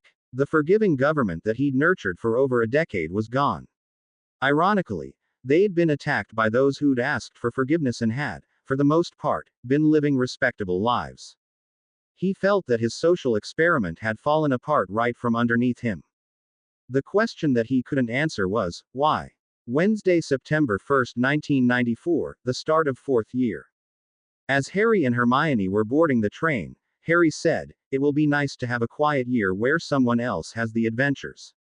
I wonder who will be the champion for Hogwarts. Susan seems to think that Cedric Diggory will apply." Harry nodded and observed, "He's a good lad. I hope he wins. I'll enjoy watching him compete." Along the way, they discussed the fire in retired Professor Slughorn's tent, the changes in the government, the loss of the new school head and a dozen other subjects with the different students who stopped by to say hi. Disappointing no one, there was no visit from Malfoy or his pals. Saturday, June 24, 1995. It was the afternoon, just hours before the third task of the Triwizard Tournament, which oddly enough had 4 contestants. Harry and Hermione were in the chamber. He was in a grumpy mood. He complained. Dumbledore had one job to do. One job: oversee the Triwizard Tournament. He effed that up royally. Hermione, who had become more of a cynic and who, unfortunately, had lost much of her righteous optimism, along with her blind respect for authority figures, at least human ones, disagreed. She pointed out, "I think it went exactly the way that he wanted. In 104 years, he must have learned that words and details matter." Harry nodded, both in agreement and encouragement. He was pressured to make the tournament safer and to cut down the death rate. So he came up with the age line. Everyone laughed when Fred and George ended up with long white beards. It wasn't so funny when somebody slipped in your name. But look, presto. The ministry officials are in perfect lockstep. It's a magically binding contract. You'll have to play by our rules. It was like they'd rehearsed what they were planning on saying. She was just getting wound up. The first task. Let's make it exciting. They imported 3 dragons and a monster. They couldn't find 4 common Welsh greens. For Pete's sake, they're called common for a reason and Dumbledore personally knew a dragon keeper. Utterly ridiculous. Then Krum went and killed his dragon, then destroyed all of the eggs. He couldn't even give a reason why his did it. He sounded like the village idiot. Harry suggested, maybe he'd been confounded. Hermione admitted, maybe. She never liked him. Everyone gave him 0s for his score and everyone else received 8s, 9s or 10s. Krum was effectively out of the tournament. Your idea of summoning and feeding that monster dragon huge spiders until the quantity of food and their venom put her to sleep was inspired. Neither you, the dragon, nor the eggs were damaged. You deserved your 10s. She continued. Naturally, Professor Dumbledore blocked every attempt to have your being entered into the tournament investigated. Harry agreed. He had no reputation left to shred. I would have thought that he would have wanted. No. Damn it. He's doing it again. Hermione asked. What? Harry admitted. As long as I live, I'll believe that he set up the Philosopher's Stone thing to lure Riddle into the castle. He's doing it again. Hermione nodded and said, I completely agree, but he never gets his hands dirty, that's not his style. In the second task, Fleur and Cedric took each other's hostage and Fleur's sister almost got killed. They each received 0s and Krum killed one of the mermen. What did Dumbledore do? Block those two ministry investigators from properly interviewing anyone for a week. Any traces of Confundus charms would have completely worn off by then. Harry agreed. He wants this to play out. Apparently he thinks Riddle is going to pop out of the cake, rather than the pretty girl. Hermione muttered, inappropriate charms on goats, he should have tried a simple love potion. The Gringotts people were right.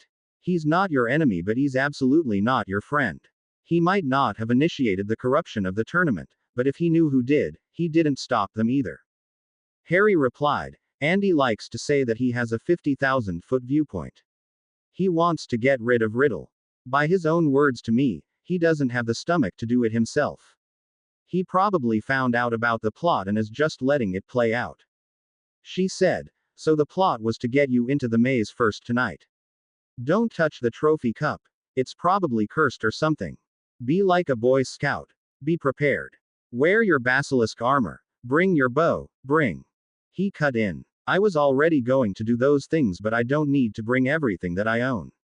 I have my watch and best of all, little D to call on. He gave Dobby a hug. After agreeing that he was as ready as practical, the two teens spent a lovely hour eliminating tension from each other. At 7 p.m., Harry entered the maze first.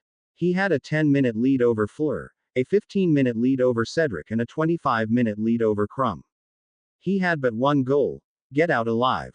The path was clear for 100 feet, then turned right. He reached the turn and just as he turned, took a whispered stunner to the face. Dazed, he felt the sensation of a badly made portkey being activated. Instead of the motionless feeling that he had when using Ragnarok's portkey watch, this was a noticeable jerk behind the navel and a thunk upon landing. Tie him up, Wormtail, said a high-pitched toddler voice. Harry felt his hands being bound and his wand taken, then Pettigrew went to tend the fire that was burning under a huge brass cauldron. Fortunately, he carried the bundle of blankets with him. There didn't seem to be any attention on him, so he whispered, Dobby. Little D appeared and Harry immediately whispered, Shish.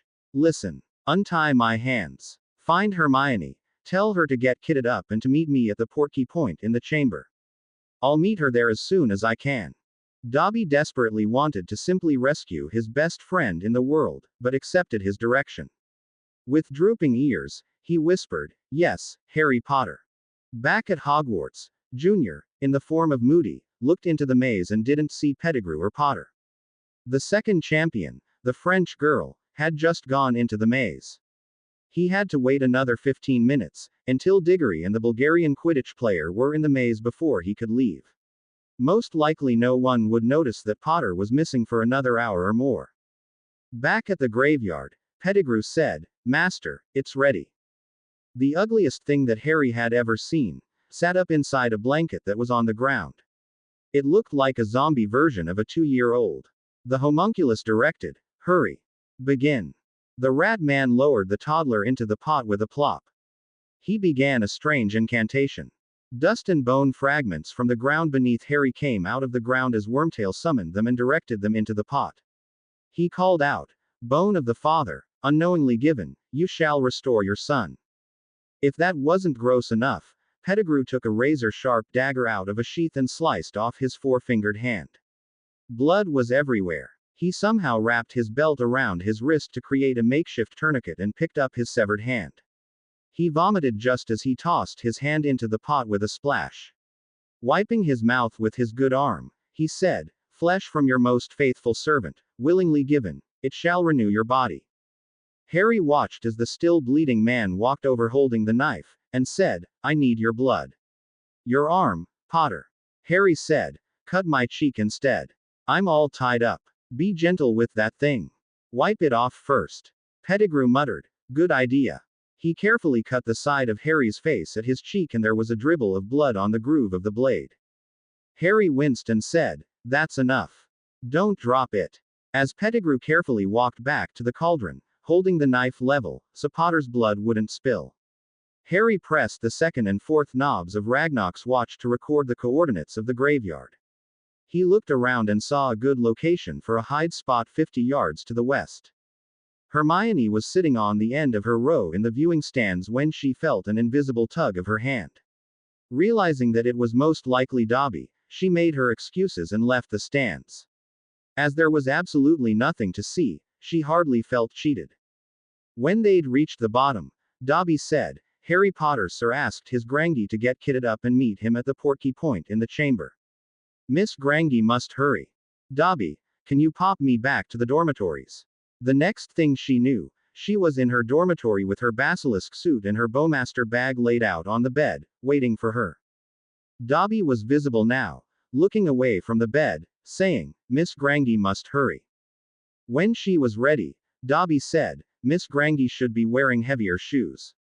Dobby, what's going on? Is Harry hurt? Dobby doesn't know. Please be hurrying. After what seemed like an eternity to Dobby, she said, ready. She had her wand and the bowmaster bag. Her hair was tied in a loose ponytail to be out of her face. With a nearly silent pop, she was in the chamber. It was empty. Robe me. Harry watched as a ridiculously thin, now clothed, Voldemort said, my wand, Wormtail. He caressed it like a lover would. He noticed Harry and said, Harry Potter, my guest of honor. Faster than Harry had ever seen, Riddle raised his wand and said, Crucio. Harry was hit in the chest. Reflexively, he screamed. Whether it was his basilisk suit, or Riddle's spell, the pain was less than the binding removals. He screamed again. After 5 seconds, Riddle let it up. There was an odd look on Riddle's truly ugly face. Harry didn't want to guess what he'd noticed, but it was something. Hopefully his second scream had diminished the thought. He still appeared to be tied up. Come here, Wormtail. Hold out your arm. Your other arm. He pressed his thumb over the underside of Pettigrew's left arm. The mark became jet black. Riddle held it there for over a minute. He was calling his followers, all of his followers. Harry had seen what he'd wanted to see and this was his opportunity. Unnoticed by either of the other two, he held the face of his watch and whispered, activate chamber. Silently he disappeared. He appeared in the chamber. Hermione saw him and asked, why aren't you in the maze? Dobby hadn't blabbed. Harry gave the short version as she carefully tended the wound on his cheek. He asked, are you ready? With grim determination at their task, she replied, yes. Where's your wand? Next to Riddle's father's gravestone. He adjusted the setting on his watch so they would be at the hiding spot. They disillusioned themselves, then he squeezed her hand, said, activate graveyard, and they vanished. Riddle was still pontificating. Yet you answer my call as though it were yesterday. We are still united under the dark mark. Or are we? Hermione quickly counted and whispered, there are 46 plus that thing. Harry was conjuring and dipping arrows. He had about 30. Not as many as he wanted, but he desperately wanted to get the first arrows off before they'd noticed that he was missing.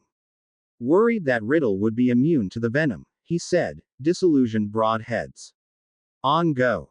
They both took aim. She whispered, 3, 2, 1, go. As the arrows were still in the air, he whispered, again. Twang, twing. The disillusioned, conjured broadheads found their mark. Twing, twang. They loosed disillusioned, basilisk venom-soaked arrows into different parts of the crowd. Harry wanted to use 2 arrows at once but was conscious of their limited supply. Just then, Junior appeared with a pop. He saw the other Death Eaters and demanded, where's our moss? A disillusioned arrow hit him in the throat.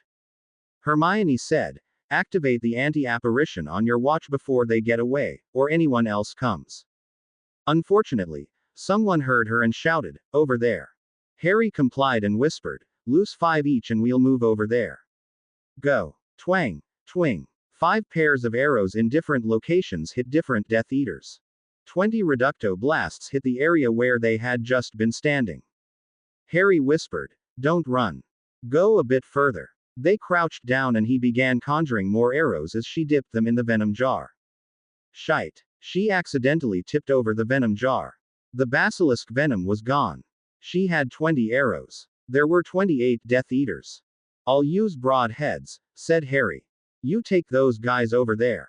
I'll get these idiots. They've mostly got Protega shields up. They only work in one direction like a police riot shield. Get to the side or behind them. A group of 4 was heading toward him. As quietly as he could, he conjured aluminum broadhead arrows.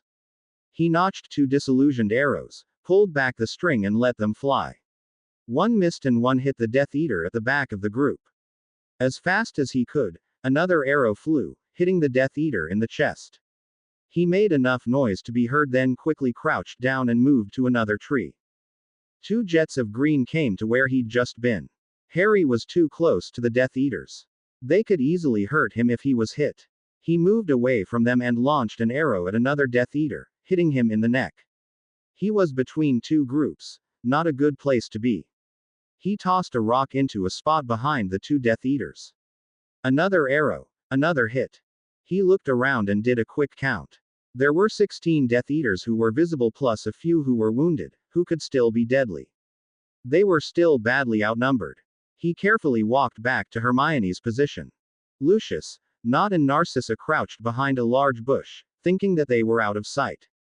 Goyle's wife had tried apparating away and had splinched into 3 pieces. No one wanted to join her in her plight. Narcissa carefully searched the tree line. Unfortunately, she started 180 degrees away from the teens. 10 of the remaining Death Eaters fell to their arrows before she pointed and whispered, "There. Blasting hexes. Go. Reducto. Reducto. Reducto." The 3 of them peppered the area for a minute. The closest blasts were near misses, but the teens were covered with dirt. Hermione had 10 arrows left.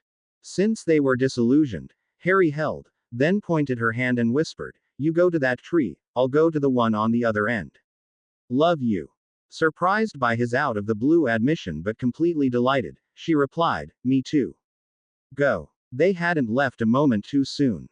The 3 Death Eaters fired another barrage of blasts where the teens had been 10 seconds earlier. Unfortunately, Hermione was headed right to where Wormtail was hiding in his rat form. Thinking that the disillusioned form had seen him, he transfigured back into human form. Pettigrew yelled, "Avada!" Harry's broadhead went clean through his throat and spinal cord. The rat man dropped like a bag of rocks. Narcissa saw Pettigrew go down and said, "Avada Kedavra." Nott and Lucius followed up with their own spells. 2 of them missed Hermione and Lucius' spell fizzled before it reached the area. Walden McNair had been the Dark Lord's go-to assassin for 5 years before he fell. The Dark Lord might not survive the night, but McNair intended to. He'd seen the confusion and fear on the faces of his colleagues. What he hadn't seen was spellfire. He disillusioned himself, found a vantage point and waited. While he didn't have his signature axe, he was carrying 2 wands and a blade. What he didn't have was the ability to cast silently. McNair was highly skilled. However, he had no defense against a determined elf. As McNair prepared to cast against one of the disillusioned attackers, he suddenly found himself with his hood on backwards and his cloak wrapped around his arms.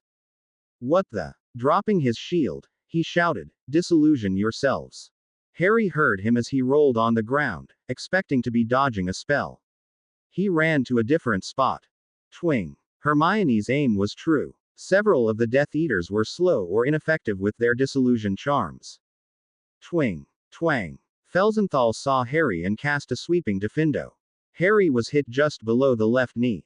Fortunately, the cutting spell was no match for the basilisk armor. Several Death Eaters cast into the general area. Hermione saw where one of the spells originated from, took careful aim and loosed an arrow. There was a yelp. Harry's movement made enough noise to draw the attention of all of the Death Eaters. Twing. Twing. Twang. Harry loosed 2 arrows and got 1 hit. Twang. 2 more. He'd been hit several times and had felt several near misses from Reducto curses. 15 minutes earlier at St. Mungo's. As he felt the call of his master, Severus Snape finally awoke from his fog. He saw Draco with him and in a long disused voice croaked, "Go stun someone, steal their wand and come back." He flexed his hands that hadn't been used in some 18 months. They were stiff, but he could move his fingers. Draco returned and Snape said, "Transfigure 2 black robes." As Draco was making the robes, Snape thought about what to do next. He said, "Summon some strengthening potions and blood replenisher." He saw them coming, and between them, they caught 2 of the strengthening potions and 1 blood replenisher. The other vials crashed to the floor and broke. Snape opened one of the strengthening potions, sniffed it to identify it and drank both doses. After a minute he felt better, conjured 2 masks and handed one to Draco, saying, "Put it on." Waiting another 2 minutes as he walked around the room a few times to get some feeling back in his legs, he grabbed Draco's wrists and then answered Voldemort's call, even if it was 15 minutes late. Meanwhile, Harry had crept back to Hermione's position and whispered, "There should be 8 of the idiots left. We've gotten the dumb ones. They don't know it, but the watch ward is down. We'll keep walking down to that section of the graveyard. Have your wand out. I'll pick them off." Suddenly, Harry had an idea. He whispered, "Dobby." Little D answered the call but didn't say anything. Harry asked, "Please go to the chamber and bring back 1 jar of basilisk venom." Seconds later, he was back. Harry whispered, "Thanks," and hugged his little friend. Harry began transfiguring arrows while Hermione dipped them. Hell would freeze over before she'd ever spill another drop. Without warning, they heard another pop. It had been 200 feet in front of them. She finished with the 20 arrows that they'd made. They crept closer. Twang. Lyle Borgin had made his last sale. They kept going. Twang. Tom Felsenthal would never make another shady loan. Harry whispered, "If you need to use your wand, use a cutting curse." Hermione whispered, "How long does it take to recharge your watch?" Harry could have kicked himself. He put his hand on the face and said, "Recharge." He could feel the energy draining away from him. After 30 seconds, he stopped. The watch read, 25%. For a moment, he felt lightheaded, but it passed. He didn't dare fast charge it any further. In the meantime, Snape had found Voldemort with his back against a tree. He had nearly bled out and was taking wet, labored breaths. Snape sealed the wounds as best as he could and forced the vial of blood-replenishing potion down his master's throat. It was nowhere near enough. He said, "Draco, go apparate back to St. Mungo's and get 6 vials of blood replenisher." Harry heard him and reactivated the watch's ward feature. Seconds later, Draco had splinched himself into 4 pieces. Everyone saw it and assumed that it was a still active, ward against outbound apparition. No one else tested it. Narcissa watched in horror and wailed, "No." Harry and Hermione were back to using their bows. Twang, twing. Goyle and Nott slumped to the ground, leaving Lucius and Narcissa behind the bush, Walden McNair behind a large gravestone along with Snape and Riddle behind an old oak tree. Snape pondered the situation. Apparently the attackers were using overpowered Percutio hexes, a short-range spell that was effective for about 25 feet. Twang. Walden McNair had used his axe for the last time. No one heard the bow and no one saw the arrows fly. They crept closer to the tree. A Death Eater appeared to be tending to Riddle. Twing, twang. 2 previously venom-dipped arrows hit Snape in the back, piercing both lungs. He'd berated his last student. Harry took out his last broadhead and loosed the arrow into Riddle's forehead. Narcissa called out, "Who are you?" Silence. "Answer me." Marginally out of range of her wand, Harry replied, "I call you both oath breakers and cast Narcissa out of the Black family." She screamed, "Ha! You broke your oath with Draco." "No. He splinched himself. I simply did nothing to stop him. Your own oath prevents you from harming me." Twing. Hermione said, "I have no such oath." She loosed another arrow at Lucius, hitting him in the leg. She watched the life flicker from his eyes while Harry retrieved his wand. He sent a few basilisk arrows into some of the people wounded by the conjured broadhead arrows. When he returned to Hermione, she asked, "What do we do with them?" He replied, "Neither of us cast any spells. There are no more survivors. Let's portkey back to the chamber and I'll portkey back into the maze. I doubt that anyone's finished yet." They did. Harry said, "We've only been gone 45 minutes. He left his bow set in the chamber, touched his watch and was back into the maze. Hermione walked back in the stands and sat by Susan and Hannah. As she sat down, she gave a one-word explanation, "Cramps." The other 2 teens nodded in complete understanding. 5 minutes later, Cedric reached the cup and was portkeyed to the winner's stand. The crowd saw him and cheered loudly. Amelia had personally brought the cup right before the event to avoid tampering. That had forced Junior and Pettigrew to hastily revise their plans. The maze hedge magically disappeared.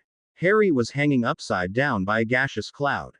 Fleur was tangled up in some branches and Crumb was at the center of the maze battling a spider. The staff helped the unfortunate champions. No one considered that anything may have been amiss. An hour earlier, newly promoted to Gringotts Book of Death attendant, Gumai's job was to watch a book.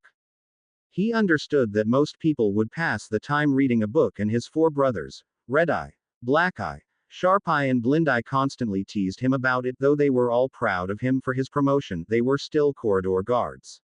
They stood on their feet for their entire shift. Gumai had a stool. He could sit when he wanted to and stand anytime that he wanted. All he had to do was watch the book. Normally, if something happened, he was to ask a runner to mention it to one of the account managers. His brother, Red-Eye, was a day guard, meaning that his shift was from 8 to 4. He was visiting Gumai, which technically was allowed, but usually didn't happen. There was only one stool. Red-Eye stopped by to tease his brother and bring him a bit of peppered rat jerky along with some water. Red-Eye greeted his brother. "How's the book?" Actually, he was grateful. Not that Gumai was the night bookwatcher, he'd gotten his old job as day shift corridor guard. Gumai said, "Nothing yet. Did you get to see Maisong today?" He knew that his oldest brother was sweet on the young healer. Red-Eye mooned. "I saw her last night. That hair. So orange." Then it happened. The magic pen wrote a name in the Book of Death. Tiberius Ogden. Gumai checked the name against the various lists. Tiberius Ogden's name was on the black list. Those names were to immediately be brought to the attention of Senior Account Manager Barchok. The runners were usually busy and only came by once or twice a shift. Gumai asked his brother, "As a runner outside?" "No." Gumai pleaded, "Go find a runner." Red-Eye looked up and down the corridors. There was no one nearby. Thorfinn Rowe's name appeared. Another black list name. Gumai pleaded, "Go tell Senior Account Manager Barchok. He'll want to know. It's forbidden to enter the account manager corridor without a runner escort." "Please." "Okay. I know the way." He climbed 6 flights of stairs to reach level 1. He dashed down the corridor. He reached the door, knowing that he had a problem. He didn't know the special knock. He took a chance, hoping he'd still have his head. Pound, pound, pound. Barchok knew something was amiss. With his knife in his hand behind his back, he answered the door. "Who is it?" "Sir, I'm Red-Eye. My brother, Gumai, is the book attendant. He asked me to tell you that there were 2 new names in the book, sir. Blacklist names." Barchok opened the door and replied, "I see. Where is the regular runner?" "I don't know, Senior Account Manager. Let us go look for ourselves." "Did you see any of the names?" "One, sir." "Who?" "Tiberius Ogden, Senior Account Manager." "And there was another black list name as well?" "Yes." He stopped and said, "Go find my runner, Chiptooth. He'll be on the first level on my corridor or the next. Ask him to go to Ragnarok and tell him there are multiple black list names in the book. Go." By the time Barchok reached Gumai, there were 8 names listed. By the time Ragnarok arrived, there were 10, all Death Eaters. Ragnarok told Gumai, "Wait at the end of the corridor." Barchok surmised, there's only one logical reason that they'd all be together to allow this to happen. Barty Crouch Jr. Betty Crab. 2 more names appeared. He continued, if Riddle was renewed, the most likely method was the blood of the enemy ritual. That means Harry Potter, Thorfinn Rowe, Donna Goyle. I gave him a second bowmaster bow. For the girl. Barchok nodded. Amicus Caro. Conrad Parkinson. Catherine Parkinson. Ragnarok remarked, "Delicious." He called, "Chiptooth, contact Roundhead. Have him ready a security team." Peter Pettigrew. Tom Avery. Alice Avery. Draco Malfoy. In one block, there were 6 names, mostly female. The majority had been male. Wolfred Knott. Thomas Felsenthal. Severus Snape. There it was, the name they'd been looking for. Tom Riddle. Ragnarok exclaimed, "He's done it." Barchok frowned and remarked, "The script is lighter. We never found the 12.5% Horcrux. The security team knows it's in London. They have a section of street identified but not the exact house." Ragnarok directed, "Burn it down. Call Onir. Have him assemble 2 security teams and burn it down tonight. Narcissa Malfoy. Lucius Malfoy. During the next few minutes, 5 more names appeared. The goblins didn't know it, but Harry had just finished off the wounded Death Eaters.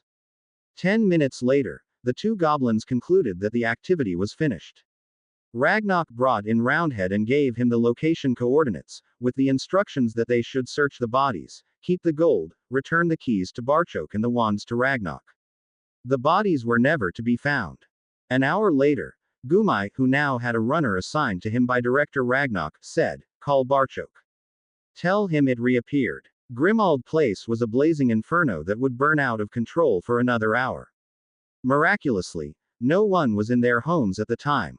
Sunday, June 25th. The next day, at the team's request, Ted Tonks and Dan Granger walked into McGonagall's office. She would have let the 2 students leave early with just a note from their parents. It was fairly common for students not taking OWL or NEWT examinations. Ted seemed to have a fairly thick stack of paperwork for each of the students. Her 2 favorite students were being withdrawn from Hogwarts, citing multiple instances of negligence, neglect, failure to report injuries as required, failure to report a multitude of evidence of child abuse, bullying by the staff, and 30 pages of gross negligence relating to knowingly allowing grossly unsafe conditions. She attempted to stall, saying, "I'll have to get the headmaster's approval on this." Ted replied, "Professor, we're not here to debate the items documented here, simply to give you a courtesy call. Neither the students, nor Dan, nor I are here to ask your permission, simply to say goodbye. As for the headmaster's approval, this school doesn't have one. The students in question have already left the building. Good day, Professor." As planned, Dan and Ted took the portkey to Gringotts. They were led into the gold conference room where they were met by Ragnarok, Barchok, head healer Windsong, and a tall, thin-looking goblin named Walt. Dan asked, "Where are Harry and Hermione?" Windsong replied, "They are currently visiting with one of my colleagues, Maysong. Harry has a memory that he wanted us all to see." Dan was used to the memory cubes. The news that the teens were visiting with someone didn't sound especially ominous. After glancing at the serious look that the others were wearing, he was less confident in that assumption than he had been a minute ago. Barchok stated, as a bit of context, the memory started with the final event of the sporting contest. He pressed the start rune. When they reached the point where Harry's cheek was sliced, Dan said, "Pause this please." Barchok did. Dan said, "Harry didn't look excessively worried. Did he know about this in advance?" Walt replied, "In generalities, yes. He did not know the exact moment that it would happen. To your greater question, he's wearing a world-class set of lightweight protective body armor. Your daughter owns one just like it. They routinely wear them. He was stunned in the face inside the maze and was abducted by means of a crude portkey that took them to Little Hangleton in Wales. He's received weapons training and consultation over the last 9 months. Please continue." In Ted's darkest nightmares, he couldn't imagine anything as hideous as the Riddle homunculus. That was until he saw BPD Voldemort climb out of the brass pot. Dan could have consumed every glass of spirits in Gringotts, watching the horror show up to this point. He nearly flew into a rage when the monster cast a torture curse at Harry. A moment later, Windsong was laughing. Barchok stopped the memory. Dan demanded, "What could possibly be funny about that?" She replied, "He's faking it. Did you notice the slight gap in time between when the spell hit him and when he started screaming? I've seen Warrior Potter in actual pain and have been responsible for inflicting a great deal of it. I can state with absolute certainty that it was all he could do to not laugh at his attacker." Ragnarok said, "Obviously we're observing the effect of the prior destruction of many pieces of Tom Riddle's soul. He's undeniably quick, but his spells lost some of their effectiveness. That, combined with Harry's remarkable suit of armor, clearly diminished the anguish that Tom Riddle intended to inflict. Are we ready to continue, or does anyone need to use the restroom or get additional refreshments?" Dan poured and Ted didn't argue. Ragnarok pressed the start rune and the memory resumed. They watched carefully until Barchok paused at the moment when Riddle pressed his thumb of Pettigrew's dark mark. He said, in context, "At this point Tom Riddle, also known as the Dark Lord Voldemort, called on his followers to join him, all of his marked followers. Anyone who answers Riddle's call is doing so of their own free will. Ted immediately understood the implication and clarified, that would include a number of my in-laws. Barchok added, since the teens are down the corridor visiting Maesong, that would imply they either escaped, prevailed, or both. If either of you would prefer to not see the remainder, Chiptooth would be happy to escort you to the lobby. Dan was originally going to retort, they. When it became obvious that if one was involved, they both would be. He said, please continue. Walt stopped the memory at the point immediately after Hermione began counting. He said, Dr. Granger, I was told that you have some military experience. Yes. As a medic and dental surgeon. I've seen my share of action. Walt replied, by my count there are 47 adversaries that we've seen so far. What would happen if the teens were a distance away armed with sniper rifles and the adversaries were armed with pistols? Dan replied, if the snipers were careful, they could reach out and touch the enemy without ever being in the pistol's range. Walt nodded and said, please continue. Dan was about to comment on the absurdity of their using bow and arrow until he saw the first 4 arrows become invisible, then get launched, fly and silently hit their mark. Ragnarok paused the memory. I will point out that Tom Riddle, who you just saw hit by 4 arrows, has personally murdered more than 1,000 innocents. All of the others wearing the black garb and masks are also killers, every one. They all willingly joined Tom Riddle. Voluntarily torturing and murdering an innocent is a requirement. He pressed the start rune. After Crouch Jr. arrived and Harry activated the Watch anti-apparition wards, Barchok added, Harry activated a new feature that Director Ragnarok commissioned to prevent the Death Eaters from escaping, or sneaking up on the young warriors. Now your pistol and rifle analogy is even more apt. Dan and Ted refilled their glass. Dan asked, how do they turn invisible? Ragnarok replied, it is an advanced skill that one of our operatives demonstrated for them. The teens spent long hours developing and honing the skill to the level that you're witnessing. Walt added, the same holds true with their archery skill and stealth. Their advisories didn't know that they'd been targeted until they'd been hit. I spent several days teaching Harry the basics of archery. He practiced until he became skilled enough to teach Miss Granger. With their ability to turn themselves invisible, their stealth skill now exceeds my own, and I cannot create an arrow out of thin air as they have taught themselves. They spent many mornings honing their skills, hunting rats and large bugs. As the battle was winding down, Ted recognized Lucius, Narcissa, Snape and Draco. He pointed them out. Barchok pressed the start rune again. The memory concluded when the third task maze came down. He commented, no one outside of this room knows of their extraordinary achievement and incredible bravery. Dan asked, what do you mean achievement? Barchok pointed out, they literally stopped a war before it began. Thousands likely would have been killed. Tens of thousands if the non-magical military had gotten involved. Walt added, that said, no one, professional soldier, career politician, or 2 teenagers, no one takes 50 lives without being affected by the experience. They are welcome to speak with Healer Maesong for the rest of their lives should they choose. Mr. Tonks, please realize that everyone that they faced last night was willingly wearing an enemy uniform. For the most part, the identities of those killed last night are unknown to the teens.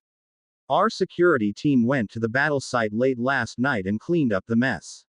Most of the Death Eaters were influential people. Some were wealthy. Several very wealthy. Not everyone will be pleased with their demise. It may be weeks or months, if ever, until a serious investigation takes place regarding their disappearances. There is no direct evidence that anything happened. Some of the unmarked spouses may know that the Dark Lord called their mate. They simply haven't come back yet. Our recommendation is to keep the number of people who know of this to an absolute minimum, especially as it may relate to survivors, or the ministry. The teens will need each other's support and they will also greatly need yours. With your permission, we'd like to offer them quarters for the evening. Ragnarok added, I'd suggest that they might do very well at the Salem Institute. Dr. Granger, your daughter has mentioned aspirations to become a healer. Barrister Tonks, Harry has expressed interest in becoming an enchanter. From my direct observation, I believe that they both would be successful in their respective occupations. Further, Gringotts would be more than willing to assist them in their endeavors. The Salem Institute would help them achieve their goals, as well as keep them both grounded in the non-magical world. Beyond that, it holds no bad memories for them. They both shall be rewarded for their extraordinary achievements. We all want them both to be happy with their family, each other, and to succeed in their eventual careers. No one disagreed with his words. They left to go home. Down the hallway, Winsong's granddaughter, Healer Maysong, was doing her best to be anything and everything for the teens. While one of the other healers was taking the opportunity to poke and prod Harry, Hermione was learning contraceptive charms, hair charms, and basic elements of wandless magic. Later, the roles were flipped and Harry was taught the concepts of wandless magic. He was given another supplement routine which would put him on par with a finishing 5th year physically. Given that Hermione was almost a year older to begin with, they would physically be an even better match. Dan and Ted would pick up the teens the next day after lunch. Immediately after Dan and Ted left, Ragnarok and Barchok went to work. The long-term cover story would be that in a botched attempt to be restored to a body, Riddle called all of his followers together. As part of their recompense for abandoning him for 13 years, the Dark Lord demanded an 80% tithe of the cash in their vaults. Eventually, he apparently sacrificed them in an unsuccessful attempt to strengthen his magic. The bank records would be carefully adjusted to reflect that story. The 30/30/20 split between the teens, the Ministry General Fund and Gringotts would keep a lot of questions from being asked when the vault keys were eventually presented. In the meantime, no death certificates were being issued, though travel documents and a complete set of paperwork including birth certificate, school records, medical records, and authentic passports had been assembled for each of the teens. Last, but not least, Maysong sent the teens to bed. There was no Tab A and Slot A activity, but there was the opportunity for a level of intimacy that the teens desperately needed. There were no screaming nightmares, or cold sweats, just two teens who believed themselves to be in love, each desperately clinging to the one person in their life who they absolutely trusted. Ragnarok and Barchok watched the graveyard memory again. Just before the first arrows were loosed, Ragnarok paused the memory and asked, "How many did you count?" Riddle plus 46 Death Eaters. Agreed. How many bodies did the security team find? They reported 50. At the first opportunity, you should report to the archers that there are no known witnesses. Ragnarok continued, while the teens had been greatly outnumbered the entire time, they had several advantages. Stealth. Harry, and to a lesser extent, Hermione had actually practiced moving about without making noise. They knew the numbers. They didn't feel the need to talk or panic. Their weapon of choice didn't expose their position and had range superiority. They had Dobby to point people out. Barchok added, the Death Eaters all assumed that Riddle was still alive and were afraid to leave. The archers played the hand that they were dealt and won. I expect many positive changes will occur as a result. Monday, June 26th. Draco Malfoy's parents had taken him out of school the afternoon of the third task for the last 3 days of the school year, so he could spend time with his godfather. Harry and Hermione had resigned on a permanent basis. Unlike the previous decades, the 1995 Albus Dumbledore didn't have 3 jobs competing for his attention.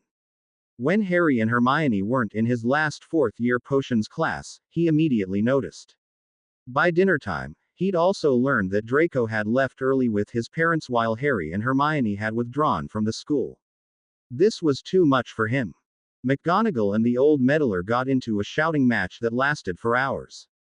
Finally, the collective management team of the castle, McGonagall, Flitwick, and Sprout had had enough and declared, "Albus, you're sacked." They gave him 24 hours to remove his personal effects from the castle. Ted and Dan decided that the teens needed an extended vacation. Their plan was that the Grangers would be with them for the first 2 weeks while the Tonks would take care of the following 2 weeks. Neither family could simply take an extended holiday off on short notice. Dan decided on 2 weeks in Nice, France. Since Gringotts offered to make the arrangements as well as find 2 substitutes for their practice, it was an easy thing to say yes to. They would leave the next day. The second 2-week leg would be a trip beginning in Newfoundland, driving down the coast to the States, finishing up in Salem. Tuesday, June 27th. Albus Dumbledore had never been unemployed in his life. After he moved his considerably pared-down set of belongings to the Dumbledore house, which was both unoccupied, as well as empty, it dawned on him that he had no house elves. He sat on a conjured chair, a lost man. He'd spent 75 years in the castle that, at one time, he'd erroneously considered to be his 7 years as a student and later in his life, 68 years as an instructor and headmaster. The Hogwarts elves had specifically been instructed to ignore his calls. Albus did what many suddenly unemployed or retired people did. He made a list of things to do. Visit Hall of Prophecies. Find Granger residence. Talk with Harry. Search for Horcruxes. Like most older men with lists, not everything had been done by the end of the day. Visiting the Hall of Prophecies was enlightening but frustrating. The orb had gone dark, meaning that the action described had either been accomplished, or was no longer possible. Since he was all but positive that Harry was alive, Dumbledore pondered, what action or event had completed the prophecy? He admitted to himself that he hadn't visited the Hall since November 1981. Had Harry's choice to have the leech removed from his head ended the prophecy? His forehead was no longer marked. Did he lack the power? Or perhaps destroying the diary, or one of the other Horcruxes that no one was willing to provide him details on had completed the prophecy? If Harry had been born as an equal and more than half of Tom's soul had been destroyed, then was Tom considered vanquished? He briefly considered the possibility that Riddle had somehow been restored to a body and had been hit by a dump truck, or encountered some other misfortune, as Harry had suggested. He quickly discarded that idea.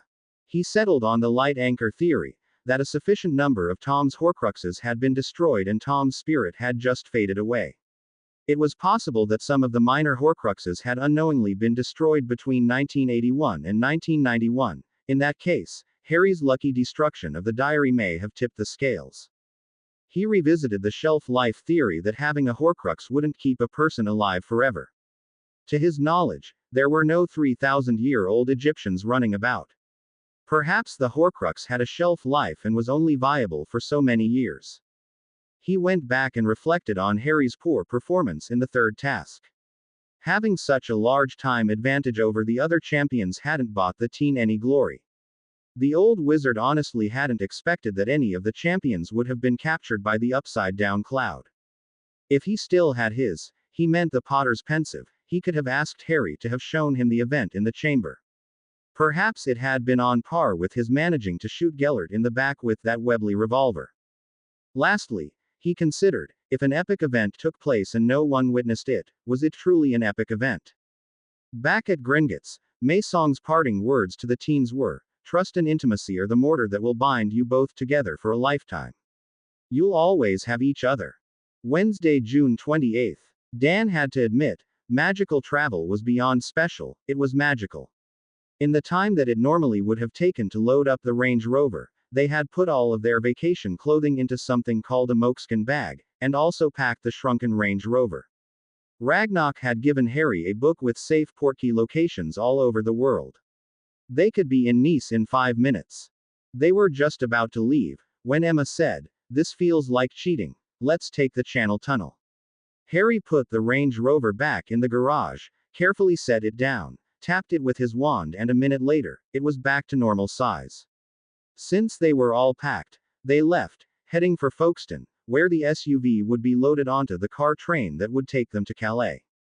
Ted had a dilemma. He hadn't told Andromeda about the whole thing yet. There was an entire host of reasons: client privacy, security, and the fact that the ministry hadn't been notified. Beyond that, aside from a few terse words at the will reading, Andy hadn't spoken with Narcissa since 1972, when he'd married her. He did the right thing. After breakfast, he showed her the memory. When it finished, there was silence in the house for 15 minutes. Finally, she reminisced, "It was fun being a little girl in the family. Bella was always aloof, but I was convinced that was how grown women acted." Sissy went back and forth. Sometimes she'd try to imitate Bella, other times she'd be my big sister and play with me. By the time I went to Hogwarts, Sissy was a 3rd year and Bella was in 5th. Out of all the people in the world, Bella fell in with the Lestrange brothers. They acted like the crown princes of Transylvania. Why she married two brothers who were more in love with each other than anyone else will never stop amazing me. They were good memories. Mother wanted to match me with Lucius. I'd have killed him before our wedding night if that had happened. Abraxas at least had a business to run. Lucius just played on his father's name. After he and Sissy were married, and Arcturus, who was Lord Black, died, I suppose she allowed Lucius to pretend that he was the family steward, so he could run his influence caper. It all turned to dog ends when Riddle captured Bella's attention. She should have remembered that she was above all of that and allowed Abraxas to elevate him to a peer, then a leader. They gave him money. Enough to let him look like one who was born into it. After Cygnus, who had been running the Black family business, died in 1992, Lucius let the Black family business die on the vine rather than put in the long hours needed to run it. He spent his time talking big and making backroom deals with the Wizengamot members. Harry was left as the head of a shell family with a diminished bank account. At least Harry cleaned house for our society. The Knots acted like sultans. Ajahn funded the systematic murder of first-generation witches until Twycross and Thickness got cold feet. They didn't know how to act after Voldemort fell in 1981. Too many of them had been too open in their activities and believed that Bagnold would never go after those with real money like Ogden, Parkinson, or not. Bella could have blended back into high society if they hadn't gotten involved with the Longbottoms. Maybe not. Too many people were opposed to the brothers. They sat in comfortable silence for another 5 minutes before she asked, "Where are the bodies?" The Gringotts security team. He didn't need to go into specifics. They both knew that the bodies would never be found. Ragnarok had a bag of tagged wands someplace. No one would ever find those unless he wanted them found, or voluntarily handed them over.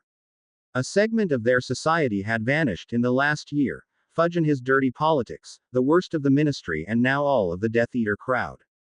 Harry had ended a war before it started. Finally she asked, "Where's Harry?" "Dan Granger and I withdrew them from Hogwarts the day after the tournament ended. They spent the day yesterday getting checked over and talking with one of the mind healers at Gringotts. They left this morning to spend 2 weeks in France with Hermione's parents. We have them for 2 weeks of holiday after that. They applied at the Salem Institute, starting just after the 1st of September. Andy remarked, "I'll miss seeing them on weekends."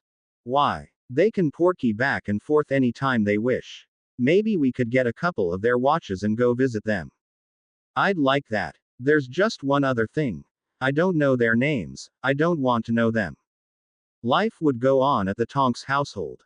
1993 Harry killed the snake, confronted Lucius, adopted Dobby into his family, found the Archers, defense of the castle mosaic, called it quits on his friendship with Ron and became in like with Hermione. The leadership of the goblins took notice of Harry and decided to assist him. They sold most of the snake, treated Harry's injuries and in doing so, learned that Riddle wasn't dead. Harry acquired a great dislike of the Dementors when Sirius was unjustly executed. Harry became head of the Black family. The goblins unsealed his parents' will, connected him with Andromeda and gifted him a handcrafted copy of the mosaic, a Bowmaster bow and lessons with Walt, along with a portkey watch. They posted the will in the lobby, exposing Dumbledore's lies. Harry met Emma Granger. Harry's 3rd year started. Snape was grievously injured while attempting to break into Harry's mind. He was sent to the long-term care unit of St. Mungo's. Sirius while reading seriously constrained Dumbledore and the Malfoys. Pettigrew escaped when the twins gave Harry the map. Harry kept up his archery practice and began hunting spiders in the forest. Hermione also took up the hobby when Harry gifted her a Bowmaster bow. They learned the disillusion charm. Harry had several candid discussions with Dumbledore. 1994 Andromeda taught the teens apparition and they earned their licenses. Harry continued hunting spiders. Hermione began coming with. Harry and the Tonks family went to Iceland, where Harry met Erling Magnusson, an enchanter. Harry became interested in the subject. Crouch Jr. was freed when Dumbledore took Senior to the ICW to introduce him. Lucius and the Mask Club decided to cause a bit of mayhem at the Quidditch World Cup. Not knowing who was inside, they torched Horace Slughorn's tent, along with some others. Slughorn was hosting a party. In attendance were Fudge, Umbridge, Debit, Pansy Parkinson and a host of others sympathetic to the traditionalists, 'cause they were all killed. Narcissa wasn't happy. Though ill-suited for the job, Scrimgeour was elected Minister of Magic. The elves were freed, goblin and were rights were restored. Ted Tonks put in a bill redefining requirements for holding Wizengamot seats. School started. Harry is entered in the TWT. Through Junior's interference, Crumb, Fleur and Cedric are way behind Harry in points. Harry entered the maze first and almost immediately was abducted and brought to the graveyard. Pettigrew performs the ritual and Riddle is called back. Harry escapes. Riddle called every marked Death Eater. Harry and Hermione return, kill Riddle and all of the Death Eaters using basilisk poisoned arrows and disillusionment to great effectiveness. The two go back to school unnoticed. Harry and Hermione contacted Ted and Dan and asked to be withdrawn from Hogwarts. They went to Gringotts where the teens were treated and the adults informed of what took place. Dumbledore learned that the teens were gone, threw a wobbly fit and was sacked from Hogwarts. The Grangers and the Tonks acted on Ragnarok's suggestion and decided to each take the teens on consecutive, 2-week vacations with the Grangers going first. Ragnarok and Barchok planned and carried out a sizable money grab neutering the Death Eater families on a short-term basis. They intentionally gave part of the money to the ministry, part to the teens and kept some for themselves. The moral of the story is, in my tales, small details are inserted into the story for a reason. Tom wrote the scenes with Dobby and Ed that will appear occasionally in this tale. They're hilarious. Tuesday, June 27, 1995, TWT+3. The evening before Harry and the Grangers left for their holiday in France, Barchok and Ragnarok met for their evening update. Ragnarok asked, "What is the status of the vault transfer project?" Barchok replied, "The withdrawal paperwork was prepared. I reviewed each transaction. As recorded, each occurred within a 3-hour time period. I wrote and filed the paperwork to open the 4 vaults personally. The cart slips were signed by various cart drivers who were on duty that night. Each of the slips will pass any examination. The 50 deaths represent 12 Wizengamot seats, 10 of which ended via family lines. Real estate or business holdings were not affected. A total of 32 million galleons was confiscated. The voting bloc that had supported Fudge and Umbridge's agenda was wiped out as evidenced from their last meeting. Ragnarok asked, "What of the Death Eaters currently held in Azkaban?" There are 3 seats which were being voted by stewards who were other Death Eaters. Their coin balances would total another 3 million. Direct the other account managers to not make changes in the prisoners' accounts. They represent a loose end. Ragnarok didn't like loose ends. Barchok observed, the majority of the assets in the larger Death Eater accounts such as Parkinson were held in rental property. There are no living heirs. There will be no death certificates issued for the Death Eaters until I personally approve them. Well done. We've set them back for a few years and bought some time for Harry, Hermione and the Wizengamot.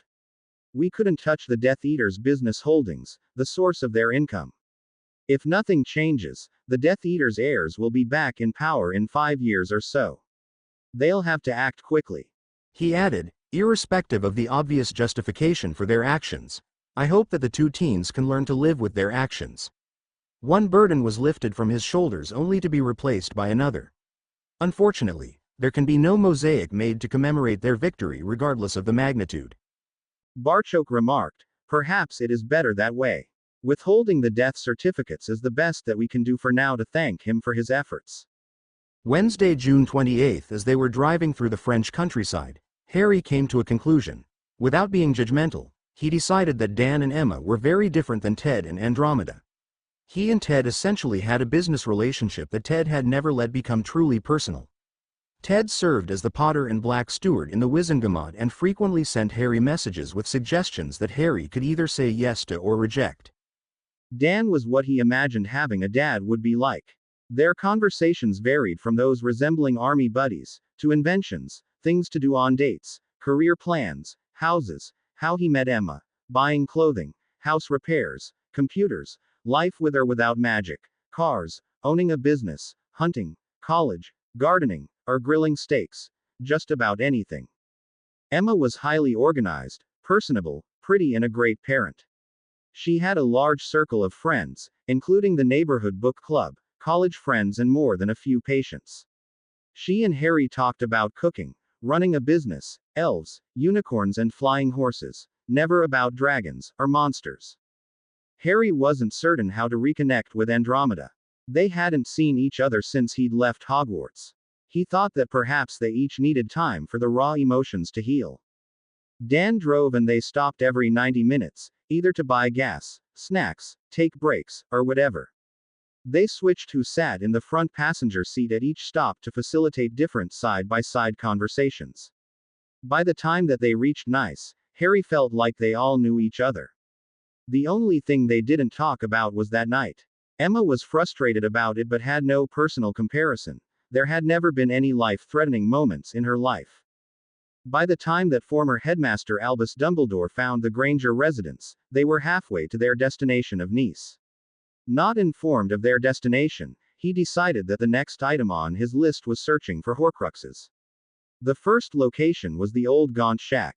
The second was a strip of cliff where Mrs. Cole of Wool's orphanage used to take the children for summer outings. Dumbledore had been highly skilled at delegating tasks to house elves, order members, prefects, Argus Filch, Hagrid, the occasional ministry worker, and of course, his favorite, Minerva McGonagall. What he was far less practiced at was actually doing the work himself. Beyond that, he'd forgotten one of the most important adages of the newly retired: the most dangerous thing an old man can do is to pretend that he's still a young man. He found Little Hangleton easily enough. With more effort, he eventually found the Gaunt Shack that he'd seen in Bob Ogden's memory. It positively reeked with dark magic. In time, he disabled the traps, which allowed him to get near the house. 2 hours after that, he disabled the traps on the floorboards. That was when his luck failed him. He found nothing of value inside the shack. It was a long morning spent with no results.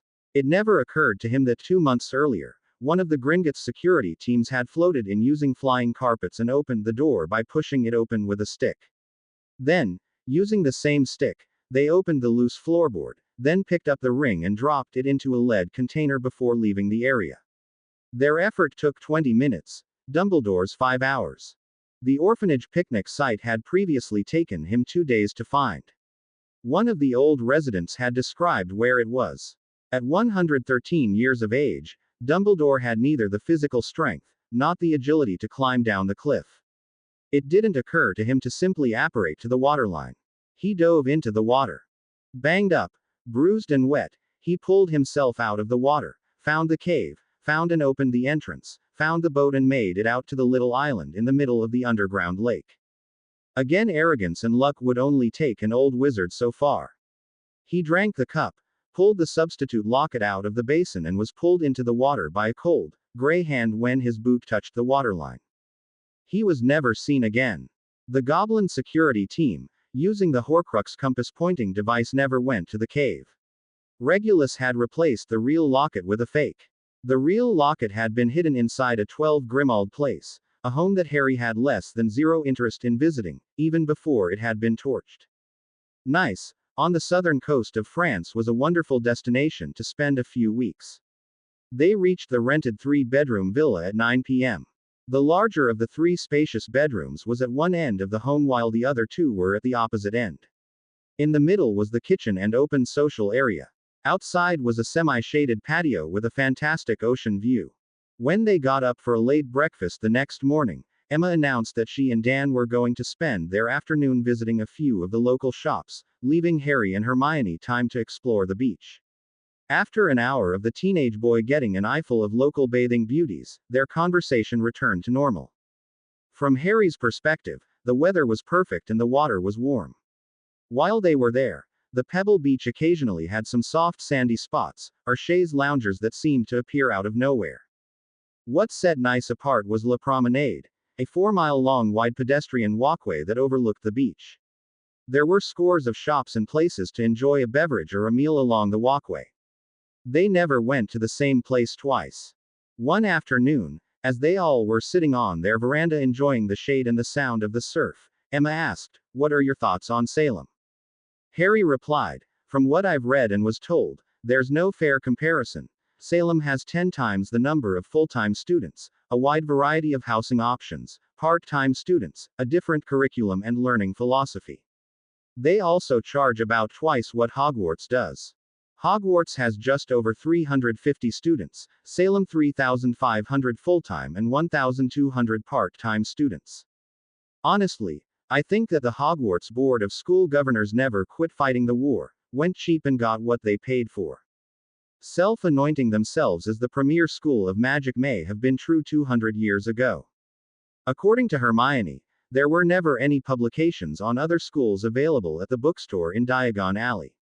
I only had one conversation with the French champion, Fleur. They have a blend of magical and non-magical subjects in their curriculum. For all intents and purposes, Hogwarts ignores the existence of the other 1,999 out of 2,000 people who can't wield magic, but manage to have wonderful lives. Half of the instructors at Hogwarts would have never been hired at another school, or would have been sacked within a semester. At Salem, we'll have an opportunity to get an education that Hogwarts simply isn't structured to offer. That, in addition to the reality that we've already met our year mates at Hogwarts, eliminates the only real benefit that Hogwarts uniquely offers. Hermione, what do you think? She replied, the same. There's no need to continue with astronomy, or dada. I don't think Salem offers a care of creatures class. Proper history classes would be useful. I can't believe that Mrs. Tonks never took proper biology or chemistry classes. As for Hogwarts, my understanding is that there was a severe drop in the enrolled students there that lasted 10 to 15 years. The current first-year class is half again as large as ours. Harry observed. True, though I'm not certain that Windsong, the head of the Gringotts London branch healers, ever took those two classes either, but she made countless improvements for me. It's okay to be different. Emma asked, have you considered the dormitories? Honestly, I have zero interest in bunking with 3 snoring lads in a room smaller than your bedroom here. I think I'll either rent a flat, or more likely, buy a home near the school, preferably one with quite a large yard. Come to think of it, the distance really doesn't matter. We could just as easily portkey 50 miles as 5. She was initially surprised at his response but admitted that she didn't know his financial situation.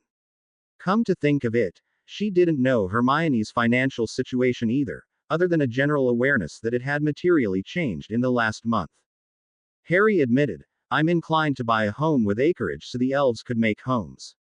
She asked, real elves? They truly exist. Absolutely. 8 would come for sure. Probably 12 or 14. Hermione said, Mum, there are a lot of beings here beside us. There are dwarves, elves, gnomes, goblins and merpeople. Harry added, sphinx, werewolves, dragons, leprechauns, flying horses and unicorns. After a moment, he grew solemn, then said, and dementors. He thought of Sirius and knew that he'd always loathed dementors. Emma didn't want to know about the and details. She changed the subject, saying, tell me about unicorns. He snapped out of his funk and replied, the 2 adults that I've seen were about the size of a pony. They were silver in color, with long tails and a horn between and just above their eyes. Hagrid showed us a baby one last spring. It had a gold color, was about the size of a Labrador and was still a bit wobbly on its feet. My old dorm mate, Seamus' mum has one. I think his name is Old Joe. Dan added, when I was a lad, we had a beagle. Her name was Heidi. Silence. Emma commented, sorry Dan, a baby unicorn sounds a lot more interesting. He mock-pouted. Unicorns did sound more interesting than a dog that howled and shed hair on everything. He asked, Harry, where did you family originally live? My mum grew up in Cokeworth. My dad grew up in Gloucester. I inherited a tract of land there, next to the Forest of Dean. I was told that there used to be a nice house on part of it, but it was destroyed in 1981. Keeping the conversation positive, Dan asked, earlier you mentioned enchanting. What can you do with that? Harry replied, the short answer is it can be used to make durable, clever things. He added, the arrows that Hermione used to hunt spiders with were created out of thin air. They don't cost anything to make but they only last about 10 minutes. That's the quickest but least durable means of making something with magic. You can't find a bottle opener. Presto. You have one. In the middle, You have transfiguration. Let's say that I managed to fill up the pool with seawater. I could transfigure that to fresh water. Since the two objects are almost the same, compared to a rock and a stick, the transfiguration would last a long time, maybe a year or two. Hermione told me that when McGonagall originally came to see you, she changed your coffee table into a pig. They're very different things. Not only was the change completely impractical, it took a fair bit of effort on her part. Far less flashy, but one that would have been more practical would have been for her to have transfigured a dull carving knife into a sharp one. It would have lasted a year or two and have been of some use. A lot of magical people make their living helping non-magicals. Our friend Ernie's dad has a home repair, remodeling business. He can use magic to match old trim boards and then put a seal on the change so it will last a lifetime. Dan asked, so you want to open some sort of fix-it shop? I still don't completely understand. Harry continued, I believe that magic is primarily about intent. Let's say that Mr. Weasley had a son who never got around to doing his homework. With enough effort, someone could craft him a bracelet that would encourage him to be a bit more studious. It wouldn't force him. Rather, it would subconsciously remind him and over time hopefully have it become a priority and eventually become a habit. Dan lamented, I see your point. One of my employees can't seem to get to work on time to save his life. Emma added, getting Jack to come to work on time is a clever thing. Providing drinkable water for a group of people who don't have enough could be a life-changing event. Harry pondered her comment. It made sense. Dan observed. True. Digging out a 100-acre hole for a lake would be a massive undertaking that no one would want to pay for. Filling it would involve either serious-size pipes and pumps or some sort of Merlin-like effort to summon the ocean water. Cleaning the water might take a weekend, or be a full-time job, I don't know. Unfortunately, most of the water would either seep into the ground or evaporate. You'd be lucky to have 25% actually go to people. Unless you found Merlin's staff, it's probably moot. He added, the real problem would probably be some bureaucrat arguing that you haven't completed the proper forms to perform a near miracle. They laughed at the truth in his jest. Meanwhile, Dobby could hear every word that his kind master had said. He told the other elves, Harry Potter sir wants to buy a home with trees where we could live and work. Elves could be growing trees there with Harry Potter. Dobby will suggest that Harry Potter's Hermione should be living there too. Winky, who had also heard everything, added, maybe Harry Potter would bring unicorns to New Home too. Dobby should be telling Harry Potter. The other elves looked hopeful. After the teens had gone down to the seashore, Emma asked, what do you think of their idea to buy a home? I think they're going to live together regardless of what we suggest. I don't think having one or the other of them scream about killing terrorists in their sleep in front of 3 roommates would be beneficial to anyone. If he bought a house with 4 acres, it would likely have enough extra room so we, or their friends could come visit, or even transfer. As for the house itself, I'm certain that he can afford it, and if their elf friends help them take care of it, all the better. What's the look for? They've been living in a castle for years. If they were going to boink like bunnies, they've had the opportunity to any time that they wanted. She shook her head in loving amazement and observed, you have such a way with words. Hermione had changed. In previous trips, she'd have been the one reading the tour books, creating timetables designed to stuff the proverbial 7 pounds into a 5-pound sack, with respect to what they'd see or do. This time, she seemed quite content to walk the promenade, or just sit in a shady spot and listen to the surf, never more than 20 feet away from Harry. Then again, as she had just come out of the water, wearing her new wet, white bikini. Harry had zero desire to be anywhere but by her side. No one needed to talk with her about the justification for putting down the Death Eaters. There was only one person on the planet with whom she had any interest in talking about it, Harry. The one time Emma had brought up the subject, her well-intended words came out as, how many people did you kill?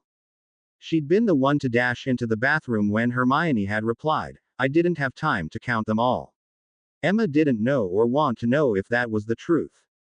As such, her conversations with her husband focused on leaving Britain and the Magical's apparent fixation on maintaining the status quo. While the teens were walking the promenade, they made plans to sell their practice and put their home up for sale. They called Ted, who contacted Barchok, who'd taken the necessary steps to expedite the visa and work permit applications. Between Gringotts Efficiency and the Dobby Express delivery service, both their business and home were ready to close at the end of August. Tuesday, July 4th. The regularly scheduled Wizengamot meetings were held at 10 a.m. on the first Thursday of the month. Augusta Longbottom did a quick count.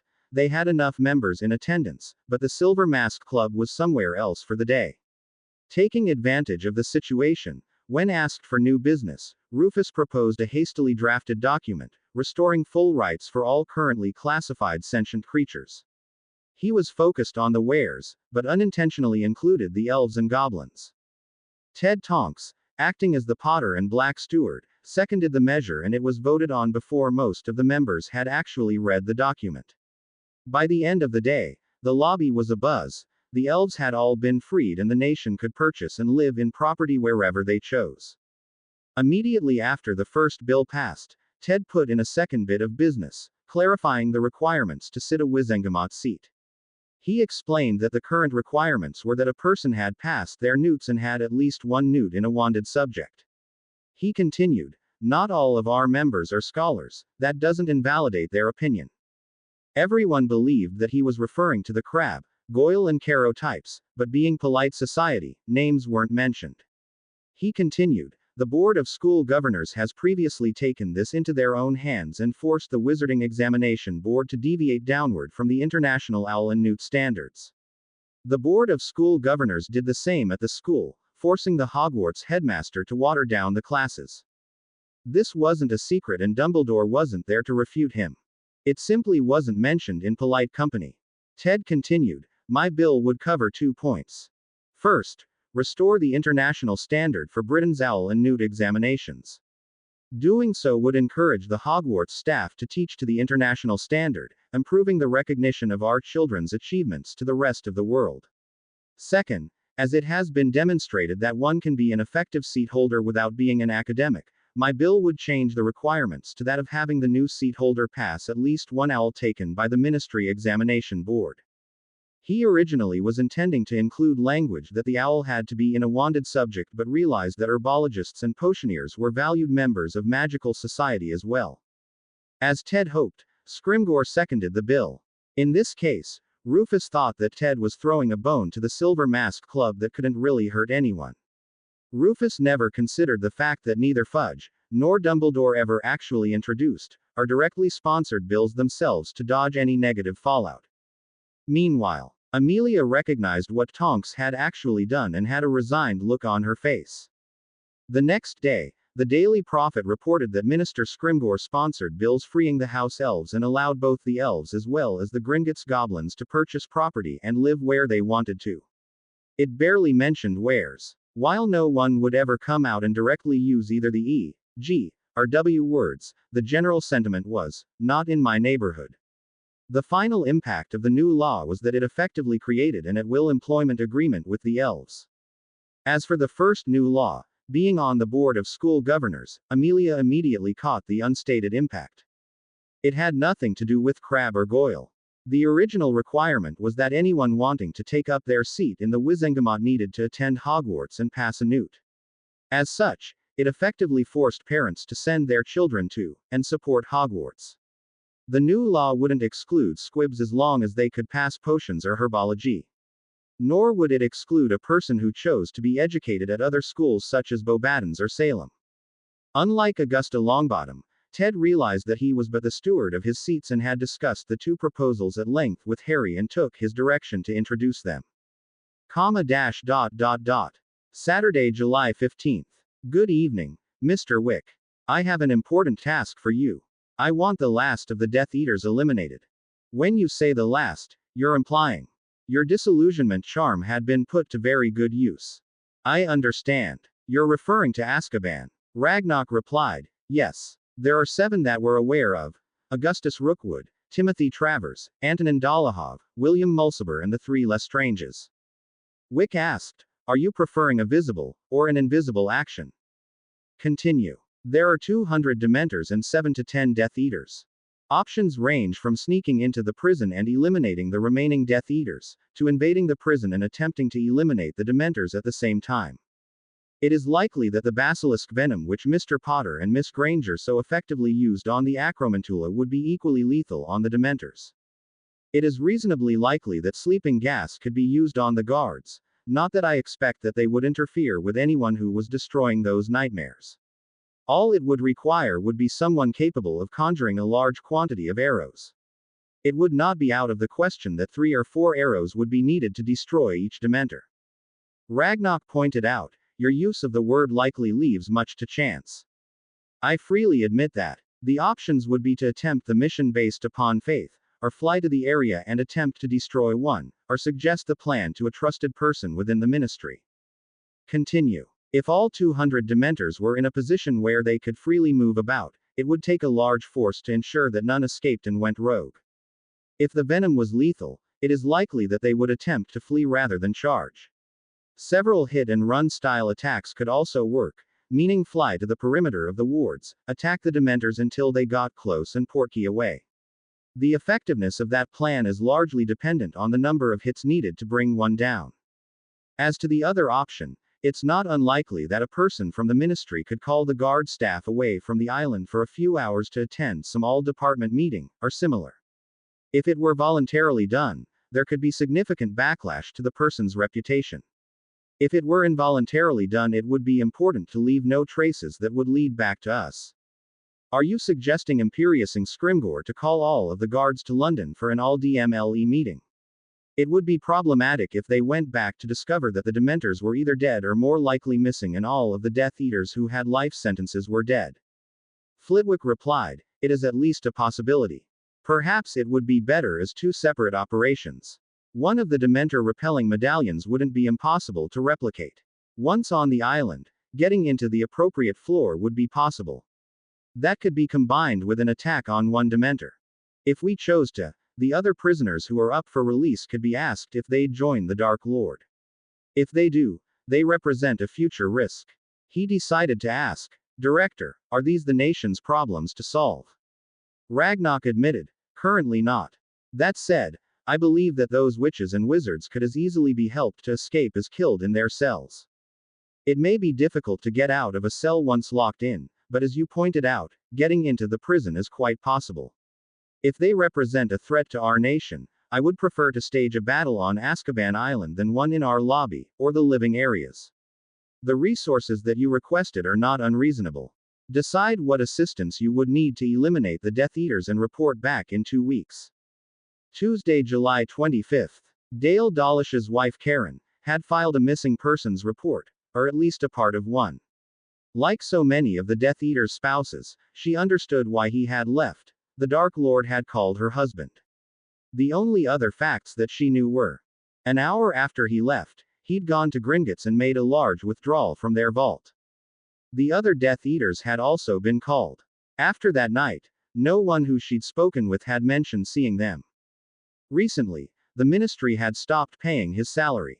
What she told Inspector Hammer was, Dale wasn't feeling well the day of the tournament. He'd seemed nervous. I suggested that he go to St. Mungo's. On the way there, he'd stopped in at Gringotts and I haven't seen him since.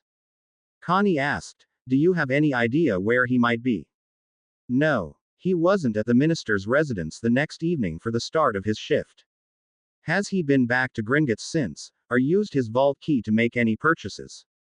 I don't think so. Connie remarked. Auror Dawlish was disciplined for taking an unauthorized trip to Bangkok 2 years ago.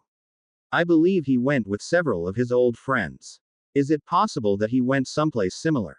Karen admitted, I suppose. She didn't know where they had been sent. Connie had suggested, let's meet again in a month.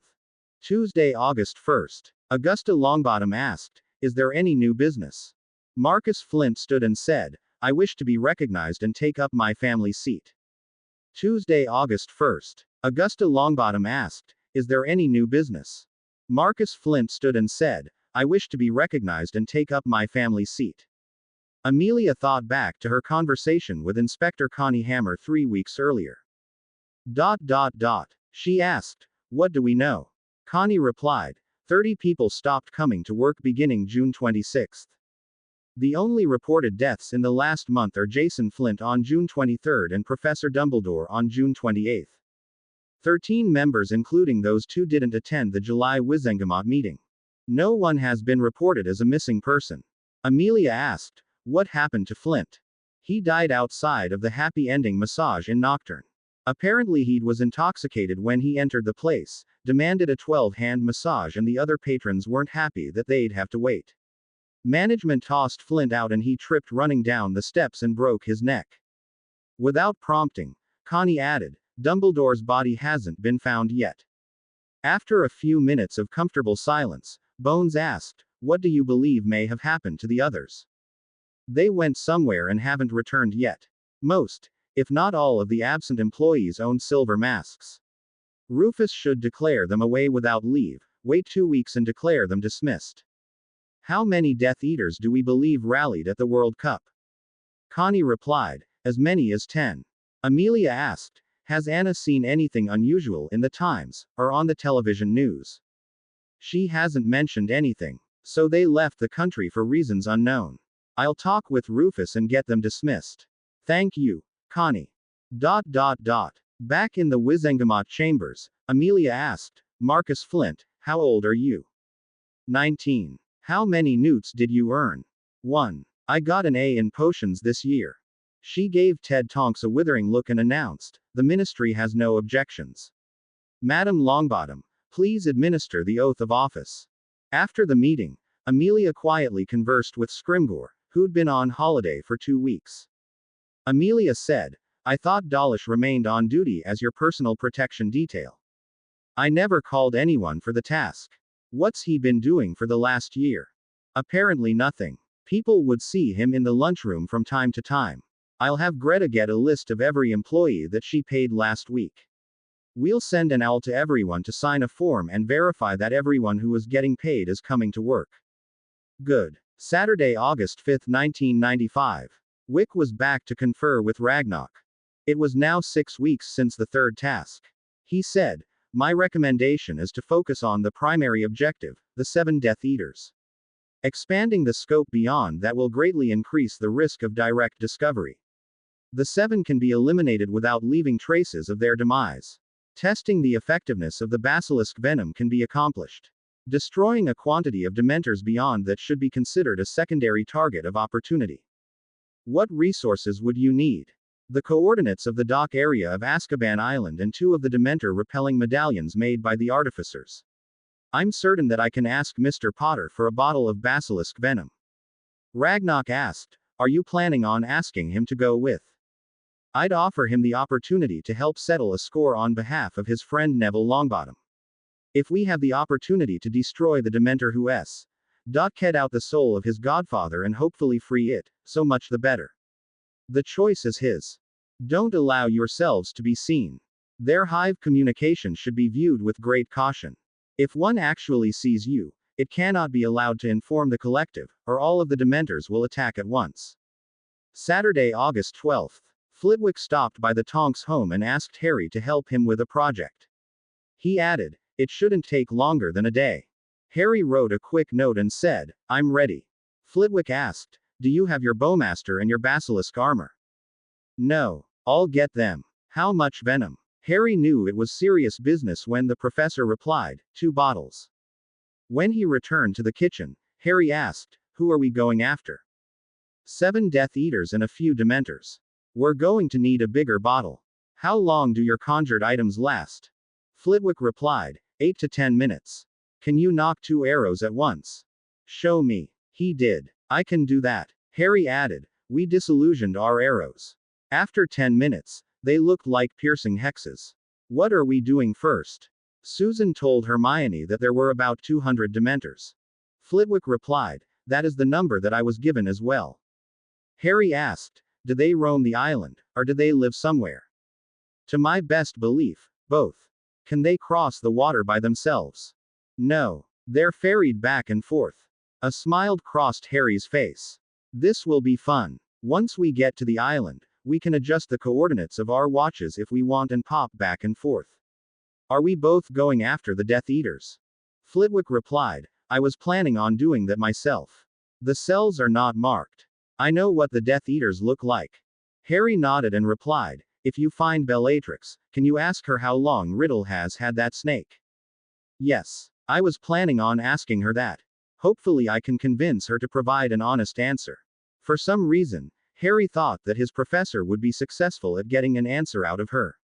I'll make arrows while you're looking for them. How long do you expect to be? Not more than 15 minutes. Remain disillusioned. If any of the guards come close enough to be within spellfire range, leave. I'll get back to Hogwarts and meet you in the Three Broomsticks. He asked, how many can you make in a batch? Harry replied, usually 50. It didn't make sense to make more when I was hunting spiders alone. The one time I made more, they began disappearing before I was able to loose all of them. What's the coordinate? I gave my word not to tell anyone. You'll have to set your watch when we get there. Hold on to my arm. They arrived by the docks. Flitwick pointed out the various buildings. There's the supply building. Next to it are the guards' quarters. Next to it is Warden Spear's office. Across from it is where the medium and maximum security prisoners are housed. To the right of it is the low security prisoners' building. On the far side of the maximum security building is where the Dementors reside. Keep an eye on Dementors leaving that building. I'll be certain to ask Ms. Lestrange about the snake. Harry said, I'll start making arrows. When he had 20 that were dipped in the venom, Flitwick picked them up, disillusioned himself and began walking. Harry made another 20 then decided to wait 10 minutes before making more. Flitwick checked his repelling medallion and hoped it was as effective as it was supposed to be. He'd been told that the high security prisoners were on the top level. When he reached the top level, he started carefully looking into the cells. Augustus Rookwood, Ministry traitor, murderer and the thief behind stealing a goblin-designed ward-breaking device. One poisoned arrow later, he was gone. Tim Travers. He murdered the Pruitt brothers among many others. He died quickly. Antonin Dolohov. He delighted in doing horrible things to children. 2 arrows later, he was gone. William Mulciber. He made Susan Bones an orphan. He died slowly. Rabaston Lestrange. He murdered dozens of non-magicals.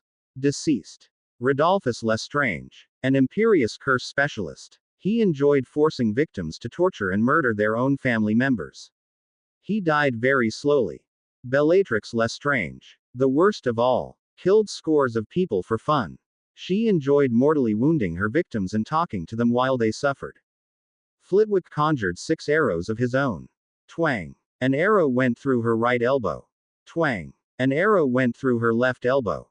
Twang. An arrow went through her right knee. Good morning, Ms. Lestrange. I see you're awake. Twang. An arrow went through her left hip bone. She gasped, what do you want? The arrows disappeared. The wounds didn't. He replied, that snake that you gave your master, when was it that you gave it to him? Silence. An arrow through the left knee. As he knocked Potter's arrow, it disappeared. He conjured 5 more. He said, I didn't hear you. When was it? K yourself. Twang. An arrow into her right hip. You have plenty of bones left and I have no other appointments today. He knocked another arrow and realized that they were visible. 1972. I gave it to him in December 1972 for his birthday. 1 arrow went through the forehead. 1 straight through the neck just to be certain. He checked his watch. It had been 20 minutes since he left Harry. As he walked out, he saw a group of 20 Dementors circling Harry, floating 30 feet overhead. He hurried to him. Potter had nearly 100 arrows. Harry knocked 2 arrows and asked, are you ready for some fun? Flitwick replied, if it doesn't work, we leave. Okay. Got it. On go. 3, 2, 1 go. Twang, twang, twang, twang, twang, twang. They loosed 4 arrows every 10 seconds. The empty cloaks fluttered in the breeze a bit as they fell to the ground. When the last cloak fell, Harry asked, stay or go? As he asked, he was making more arrows. Flitwick joined him in his effort. They dipped each of the arrows in the larger jar. A larger group of 50 was approaching. Flitwick began loosing arrows at them when they were in range, while Harry continued conjuring and dipping arrows. When he was about 50 ahead, Flitwick said, send a few to the left side. More cloaks fell out of the sky. When they were down to 10 arrows, Harry began conjuring more. Flitwick was launching them as fast as Harry was making them. The teen realized that he was slowing down and called, "Switch places." He picked up 2 arrows, sending them behind them. Flitwick pointed, then said, "Fire these, then we leave." Harry said, "Grab my arm.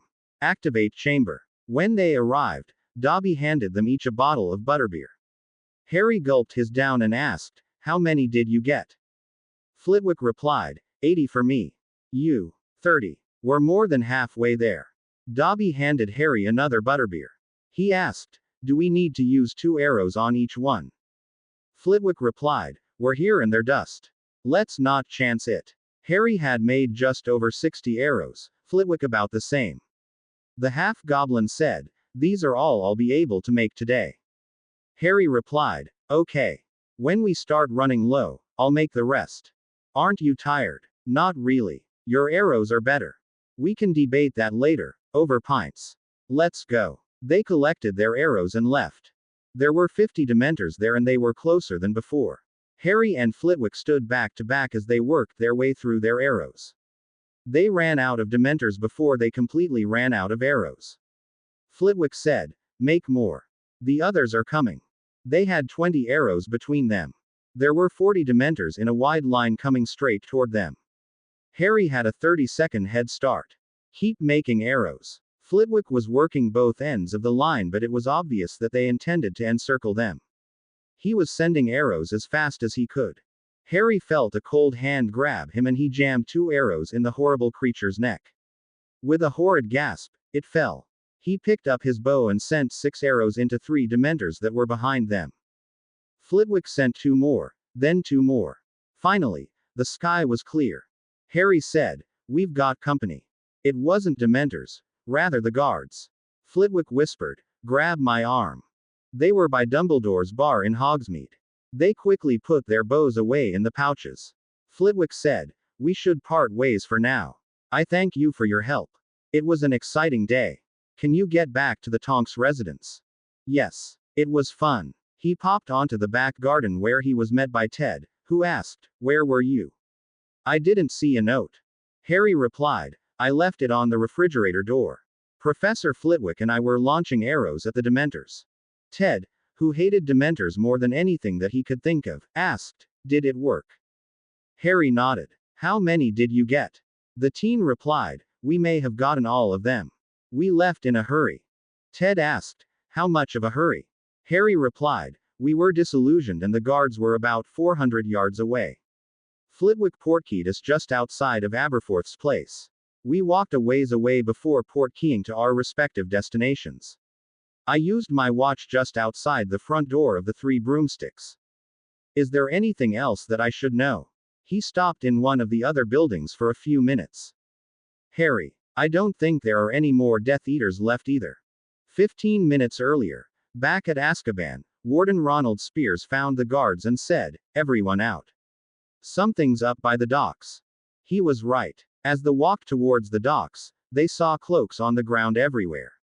They knew those cloaks. They were empty with no bodies to be found. They conjured gloves, then began counting and putting the cloaks in a pile. They counted 206. They looked around. There were no Dementors to be found. One of the guards asked, "What about the prisoners?" Spears smiled and replied, "It's not dinner time yet.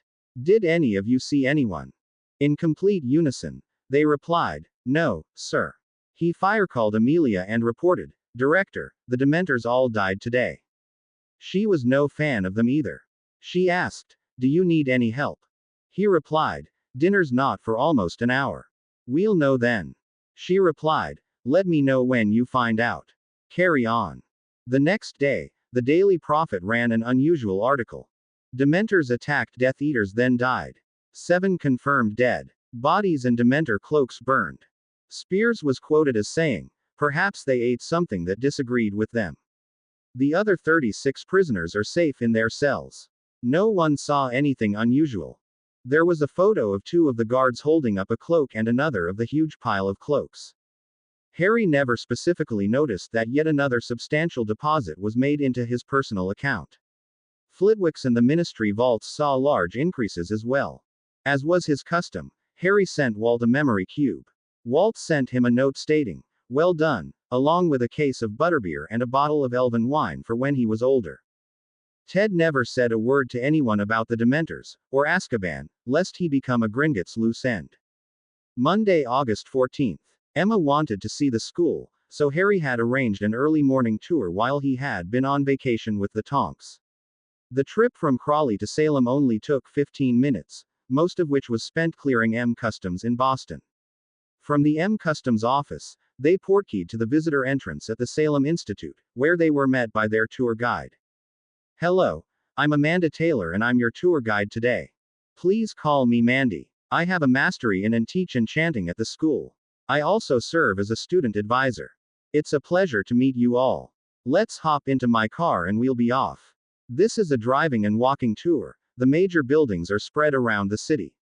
We do have a concentration of buildings and several dorms hidden in plain sight on the Salem University campus, and that will be our first stop. It's a short drive from here. Harry opened the door for Emma and Hermione and climbed in. It's nice to have no reaction to my name, he thought. This is Riley Plaza, once a roundabout, but now it's even crazier with the new traffic patterns and signal lights. But you find that several of the area restaurants have hidden top floors that are magical only. Here's a guide pamphlet that shows you the places. Like across the street, there is the Derby restaurant, caters to tourists, but the side entrance for the hidden top floor is a great magical pub called Three Sovereigns. Across the street is a Mexican place called the Howling Wolf. It's very popular. A joint maj, non-maj place, and a were is the chef and owner. Makes the best fajitas in town. His staff keep it open on the full moons. As Harry and Hermione looked on, they both noticed that there wasn't a robe in sight. The people who they were looking at looked like people. Some of them had the ability to wield magic and some didn't. They were just people. The main campus admin buildings are in the Salem University North Complex. We have nice space that is adjacent to Mayer Hall and the library. The no-majas think it's an admin office for a private school.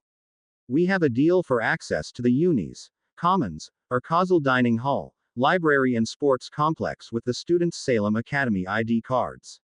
The building at the other side of the library is our non-magical classroom building for the youngest students.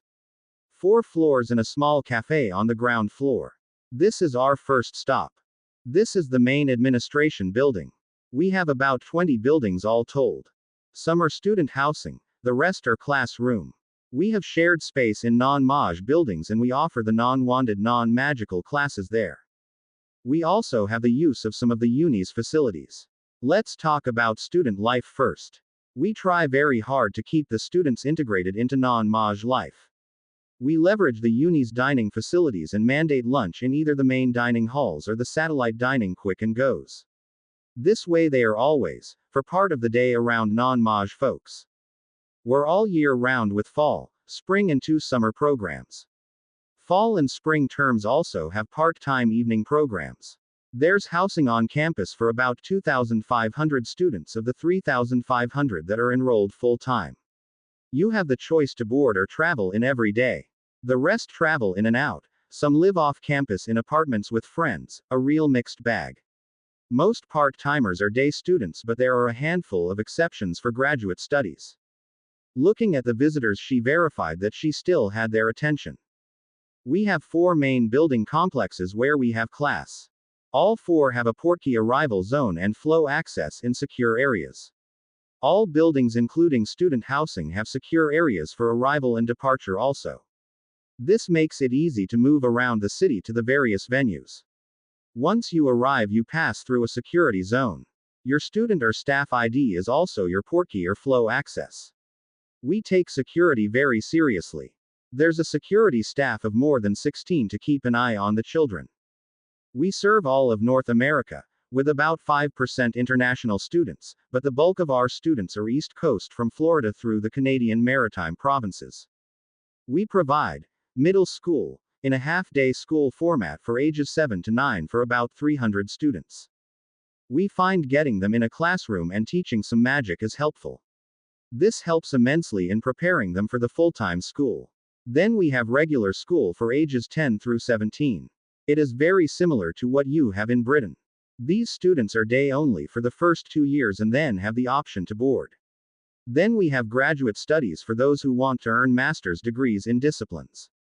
We have options for a largely non-magical and largely magical course load.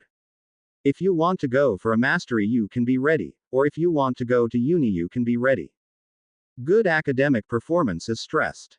We have all the basics, languages including Latin, French, Italian, German and Chinese, math, basic through calculus and geometry, arithmetic, runes, science, biology, English grammar and literature, non-mage and wizarding culture, transfiguration, agriculture, chemistry, potions, enchanting, offensive and defensive magic, charms, and probably 50 electives and almost the same number of clubs. Hermione pointed out, at Hogwarts, the classes that people took were highly standardized, meaning first through fifth year, everyone took potions, defense, charms, transfiguration, herbology, a poor excuse for history, astronomy, and a choice of a handful of different electives. In years 6 and 7, students could drop classes and focus of the Newt level courses. What are the core classes at Salem? Mandy replied, let me defer your question for 5 minutes. I promise I'll come back to it. She continued, through extensive use of electives, a student can finish with a 75/25, 50/50, or 25/75% ratio Hogwarts non-magical high school education. It's not practical to earn 12 newts and still be prepared for non-magical university in only 7 years. It is possible to get 6 or 8 owls, a couple of newts, and be fully prepared for any university, or conversely have a core high school level of knowledge and get a handful of newts. She added, returning to your question, Hermione, our required classes on the magical side would have all been completed by the end of 3 years at Hogwarts. On the non-magical side, you'll be taking 2 semesters of world history, algebra 1, composition, and 2 semesters of science electives. Let's cover a few generalities. First, 5 classes a semester is considered a full load, 6 would be a very full load. During the 2 summer sessions, students normally take 2 or 3 classes. If they take a third class, we encourage that it be one that would be of personal interest to the student. Now, let's talk specifics. Ladies first. Hermione, what are you planning on focusing on? Hermione replied, I have an interest in becoming a healer. What courses would you recommend? Mandy reflected her question for a moment. If you were at Hogwarts, how would that work? I'd take the 5th year classes and apply with Madame Pomfrey. For 6th and 7th years, I'd drop one of my other classes and take Introduction to Healing for 2 years and Apprentice for 2 more years. Thank you. I'll ask a few more questions. Where are you planning on practicing? The States, or Britain? Magicals only, or a mixture of magical and non-magical? Hermione admitted, I'm not certain, for sake of discussion, in the States for a mixture of people. Mandy observed, your challenge would be earning an acceptable level of credentials on the non-magical side to allow you to legally perform meaningful work. A registered nurse requires 4 years of post-high school coursework. Essentially, that would slant the focus of your non-magical classes to science and math. You'd want to take chemistry, biology, and physics. The most practical means of taking the courses would be summer sessions for the next 2 summers. Additionally, you'd be taking potions, charms, and herbology along with Introduction to Healing 5th through 8th year. 9th year would be half coursework, half practical. 10th year is mostly practical. Each of our classes will have 3 hours a week of class work and an additional 3 hours of preparation review time. The summer sessions have double that. Turning to Harry, she asked, how about you? I'm interested in becoming an enchanter. Mandy asked, what have you previously taken for electives? Runes and magical creatures. She replied, if you were planning on taking 5 classes, I'd suggest 2 non-magical classes, charms, runes, and enchanting. If you were planning on taking 6 classes, I'd add transfiguration. It would be very possible to earn an mastery at the end of your 8th year. Conversationally, she asked, how did you get interested in enchanting? Harry replied, I have a few enchanted objects and met a guy in Iceland who was an enchanter. Much more interested now, Mandy asked, May I ask his name? Erling Magnusson. I spent a day learning enchanting from him. He showed me how to visualize and how to make seals. He gave me his business card. He showed it to her. She looked at it for a long moment and carefully handed it back, asking, "Did you ever see the Star Wars movie?" Yes. It was pretty cool. In Star Wars vernacular, you had a private lesson with Yoda himself. My goodness. That's amazing. We got off track a bit. If the two of you are ready to register for your classes, we can do that. If you have other questions, we can cover them. Emma asked. Other than because of scale, why are your course offerings so very different than Britain's? Mandy replied, Dr. Granger, for all practical purposes, the founders of Hogwarts invented structured magical education for the northern Western Hemisphere. 1,000 years ago, Britain proclaimed that structured classroom education should end after the student was 17. After that, a student could apprentice with a recognized master, or it was the employer's responsibility to fill in the gaps, or, in the case of becoming a healer, a decade of on-the-job training with whichever master would take on an apprentice. Most people simply finished school and went on with their lives. Salem offers master's program classes in several dozen areas ranging from magical engineering to healing. As you mentioned, offering them is both possible and practical due to economies of scale. In one paradigm, the student is receiving free education from their employer in exchange for free or low-paid labor for 5 to 10 years. In the other, the student is purchasing structured with the expectation that when they go into business, or begin working for an employer, they will start in a higher level, better paying position. The same applies at the undergraduate level. There is no reason to subject Harry to 3 additional years of astronomy if he sees no value in it. Salem offers individualized commercial education. After 3 years of foundation classes, the specific topics selected are up to the individual student to select. It is every instructor's responsibility to demonstrate worth and practical applications in the topics that they teach. The students are our customers. In restaurant terms, it's an a la carte menu of offerings. To aid in making those decisions, we offer ongoing guidance and advice about the options and their uses. Harry asked, "Where is the local Gringotts branch?" Looking at Hermione and receiving a nod, he said, "We're ready to register for classes and purchase our supplies and books. It's on the other end of campus. I can take you there before or after you register if you wish. Here are the registration forms and your fee statements." Harry wrote a Gringotts draft to cover both tuitions. They spent 10 minutes filling out the other forms. When they were done, Mandy asked, "Can I take you to Gringotts or your hotel rooms?" Emma replied, "We're only here for the day. If you could take us to the Gringotts branch, that would be brilliant." The teens thanked her for the tour and registration assistance.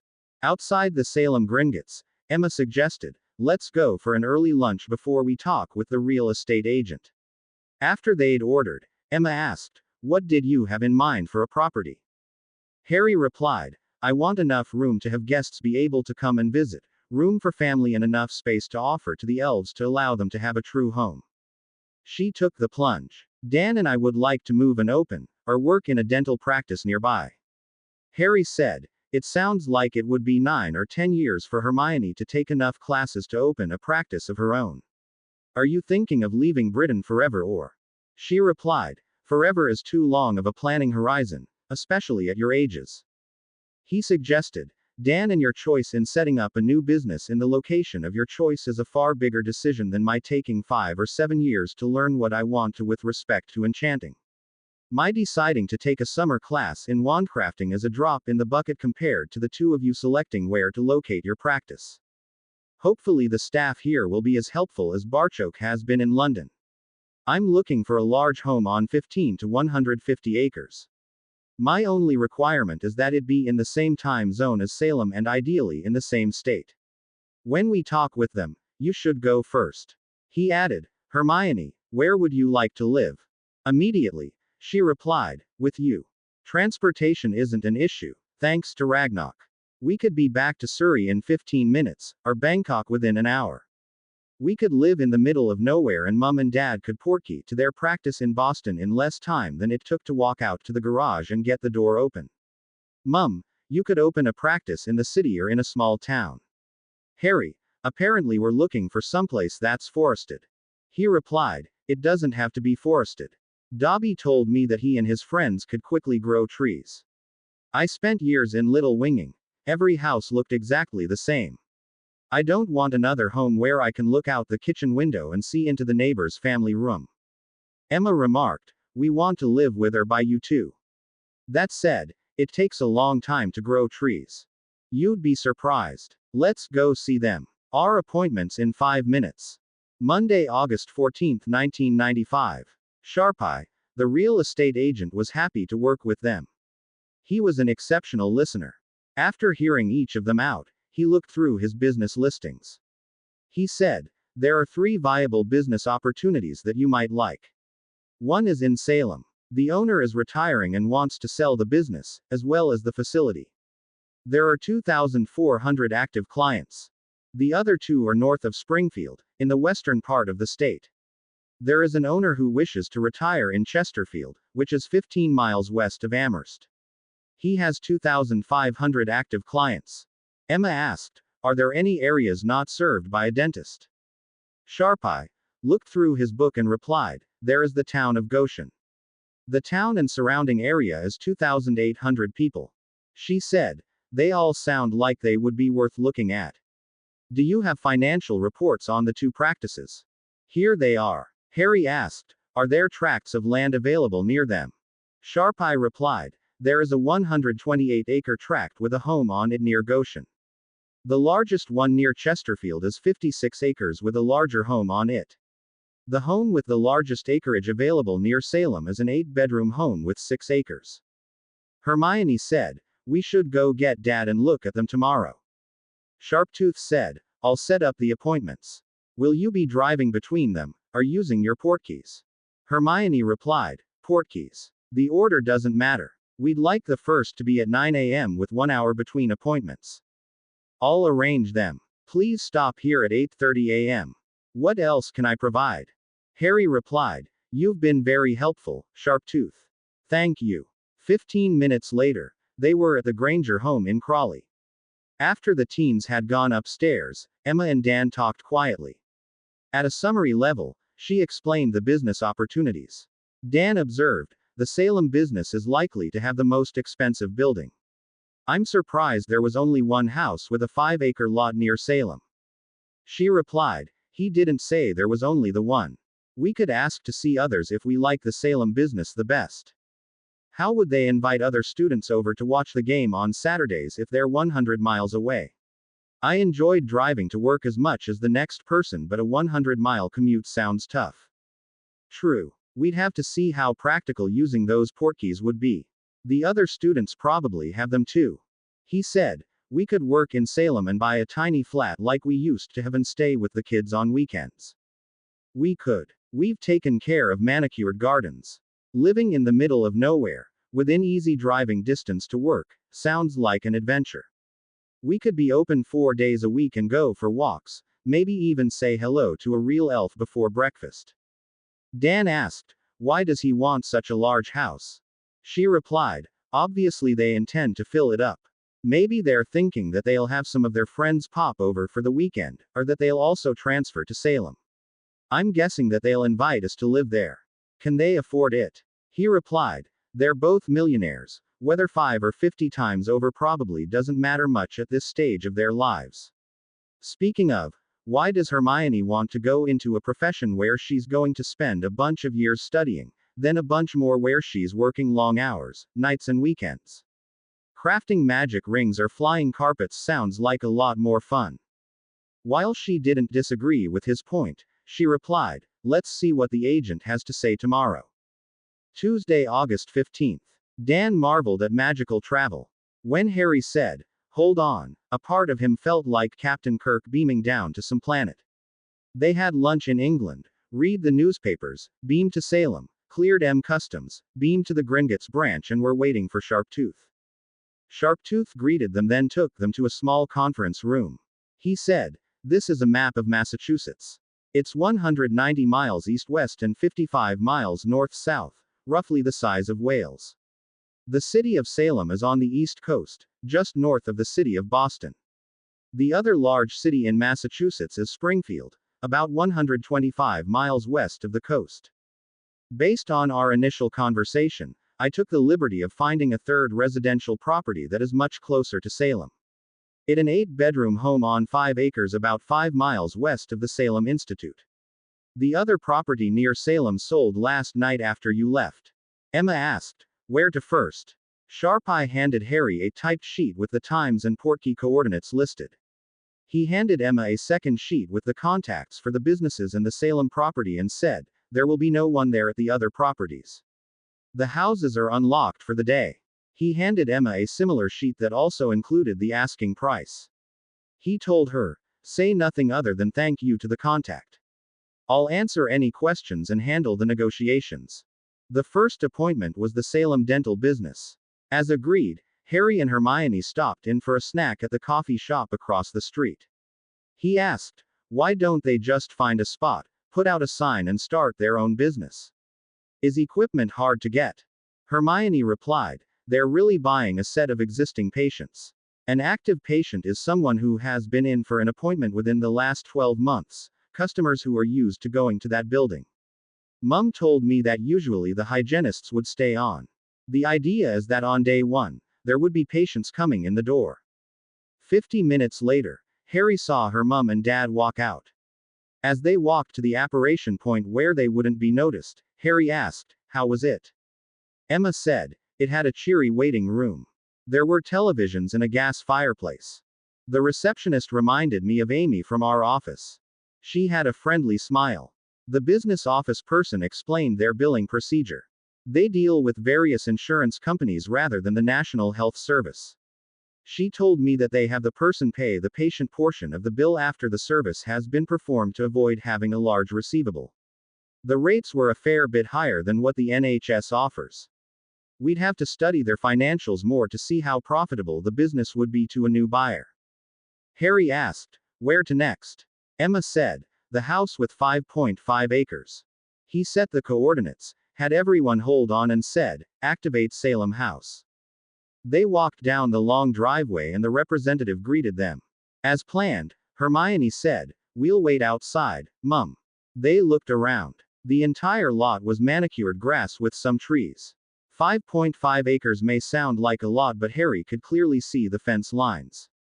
There was a pool and a tennis court in the back. She asked, "What do you think?" He replied, "Dobby would hate it and we'd never get away with keeping a unicorn or 3. 15 minutes later, they were invited in. After 5 minutes, Harry said, "Mum, I'm going to wait outside." A bit later, the other 3 left, thanking the agent. Harry asked, "What did you think?" Dan replied, "It was stiff. It reminded me of the board room at the club." Emma, she broke out laughing. "I've never seen such a pretentious house in my life. It screamed, 'I'm important.'" "How were the grounds?" "Cut just the same as a golf course." "No thanks." Hermione wasn't surprised. She said, "I didn't like it either." "Who owned it?" Dan replied, "Some politician." Harry asked, "Who's next?" Emma replied, "Mr. O'Reilly." Again, the teens stayed outside and enjoyed the sun. The building was a newer brick with good windows and a new sidewalk in front. The sign read, "Chesterfield Dental."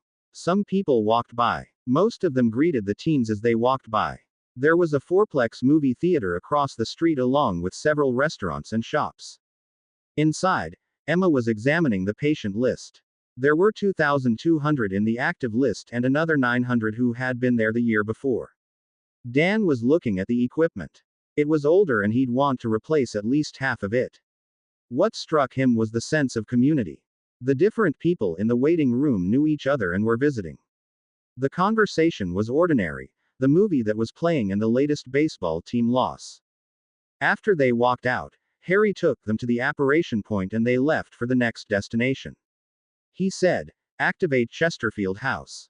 When they arrived, Emma said, "There's a 56-acre lot with this home. It's a 6-bedroom house. It originally was built as 8, but the prior owner made several of them into permanent offices. We'll look inside. Here's a map of the property." Dan mentioned, for sake of comparison, many 18-hole golf courses are built on 60 to 80-acre sites. The analogy didn't do Harry any good. Other than tote Vernon's bag when he was 8, he'd never played a game of golf.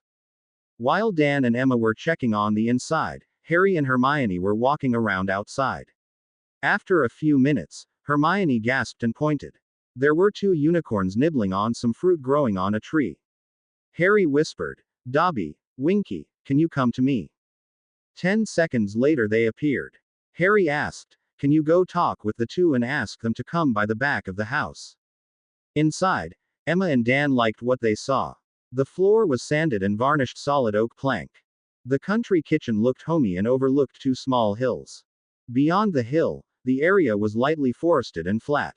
The woodwork was in excellent condition and the electrical outlets looked new. The previous owner hand built a spacious 1-level family room off of the kitchen. In total, there were 2 full bathrooms, 1 3/4 bath with a large walk-in shower and a half bath off of the family room. There was a gas fireplace in the family room and a stone fireplace in the original family room on the first floor. She glanced outside and couldn't believe her eyes. She called, "Dan, look at this." A moment later he looked out in the direction where she was pointing. Their daughter was standing between 2 elves and 2 unicorn. She was scratching one of the unicorn under the chin. Emma exclaimed, "My lord, they're beautiful. Are those 2 elves?" Dan replied, "I expect so. I take it he's not going to buy the place that we looked at in Salem." "Probably not, but that shouldn't solely dictate where we live and work. Let's wait and see what they say about it." The third business meeting was with the Goshen Town Council. They'd lost their dentist 4 years ago. It was informational and didn't last long. The third property was best described as a large fixer-upper that sat on 120 acres of hilly land. While they were certain that other trees could be planted, many of the areas had a lot of fir trees, not what Dobby and Winky had mentioned. After 5 minutes Hermione said, "This one is also nice but I like the other one much better." That evening, they'd decided to stay at the Salem Inn. It was time to discuss what they wanted to do. Harry suggested, "You 2 go first." Dan pointed out, the Salem practice would be the easiest to buy and probably the easiest to sell. There are 2 real issues with it, transportation and the asking price. Harry mentioned, "Sharptooth could probably negotiate a bit better price for you." Emma said, "I like the Chesterfield practice better. People looked like they knew each other. I think we could get to know some of the people and fit in. The Salem one would just be an endless series of mouths." Hermione asked, "What's good about Chesterfield?" Dan said, "The asking price was much more in line with what I'd expected. We could drive to work. It felt like a community. What's not so good? We'd end up replacing a lot of the equipment. The new digital X-ray machines are so much easier to use. It's not ridiculously expensive and there's a spare exam room, so we could work around the installer." She asked, "What about the third one? You weren't there very long." Emma replied, "It would be a great opportunity for a father-son combination. They offered to provide a building in exchange for a 15-year commitment."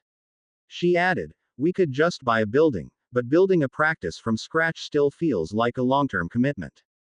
The reality is, the 2 of you might be here 2 years, you might decide to go back to England, or you may do any of 1,000 different things." She changed the subject. "Let's talk about properties. Did everyone like the Chesterfield property the best?" Harry said, "I did. I hope that we can all live there together. There's enough room. Money shouldn't be an issue. If it is, we can talk about it." Emma took the plunge. "Hermione will still have her own bedroom. If she chooses to use it, that's her business. We're not ready to be grandparents until you've both completed your schooling. Dan and I will pay for the groceries and pay the utilities. There are 2 two-car garages. We'll need one of them. We'll sell our current cars and buy new ones here. It's too hard to get them through customs and the steering wheels are on the wrong side for these streets." Harry looked at Hermione, who nodded and replied, "Deal. We have an appointment with Sharptooth at 9 am. The day after they signed their purchase agreements, Harry and the Grangers were back in England. Dan and Emma were busy making backups and copies of their business records. Meanwhile, Harry had his own arrangements to make with the Tonks family. Ted said, "There are a few things we should discuss before you leave for school." The Potter Trust will be the registered owner of your property in Chesterfield. You're listed as having dual citizenship, as are the Grangers. In their case, they'll be able to work and will pay payroll taxes on their earnings. Unless you're planning on going monster hunting in the States, you'll have no taxable income there, at least at first. The Salem branch of Gringotts set up regular checking accounts for both you and Hermione. They each have $250,000 starting balances. They'll do vault transfers if needed, but as your tuition is paid and the Grangers are paying the utilities. Your only recurring expenses should be house insurance and property taxes. You should have enough money with that unless you decide to purchase an additional piece of property. Call me if you do. Try and pay cash for your everyday expenses. As much as you can, try to stay out of the newspapers. Harry asked a few questions, and Ted continued with the next topics. Sooner or later, the Ministry will investigate the missing Death Eaters. Eventually Gringotts will issue death certificates. They're stalling to put distance between their disappearances and the estimated certificate date. There is nothing to tie their disappearance back to either you or Hermione. At some point, their Wizengamot seats are going to be declared vacant. My question is, as your steward, do you have anyone in mind to nominate, or sponsor if they're still under 17 at the time of the nomination? Harry suggested Bill Weasley, Poppy Pomfrey, or Professor Flitwick if it occurs this year. Katie Bell, Dean Thomas, or Colin Creevey if it takes a year or two. It's really a question of purpose. Is the intent of the Wizengamot to represent and govern the Ministry of Magic, or just the Ministry of Witches and Wizards? There are plenty of other highly sentient beings out there. Elves, goblins and wares are a fantastic start. Ted, we have 65 million people in Britain. There are some 300 million in the States. For easy math, they're 5 times our population. Yet Salem is 10 times the size of Hogwarts and it's one of 4 schools of magic in the States. My point is, as a society, we're always looking backwards, desperately clinging to the past, and seemingly obsessed with killing each other off. The rest of the world is looking towards the future and embracing it. Britain needs to stop producing Dark Lords and, in my opinion, it starts with Hogwarts. The school should be an institution of learning, not a temple of bigotry. Dumbledore proclaimed himself to be the second coming of Merlin, yet you could count his actual achievements on one hand and have enough fingers raised to make rude gestures. From what I've heard, he cut more classes and dumbed down the curriculum to the point that no one outside Britain accepts a Hogwarts owl or newt without a retest. Emma hit the issue on the head the other day. We magicals can do utterly amazing things with our God-given abilities. No one in the Wizengamot or the ICW would disagree with that statement. So here comes the kick to the groin. What have we done to improve the world? 1,000 years ago, Britain apparently invented structured, mass magical instruction. Have we transfigured clean water for anyone? Hermione told me that Pettigrew had been given a fully functional, lifelike hand when she saw him. Riddle must have made it for him in the few minutes that I was gone. Why can't St. Mungo's make them for anyone who needs one? Why does Moody have to limp around wearing a tree trunk? Ted replied, excellent questions. I'll throw some of it back to you.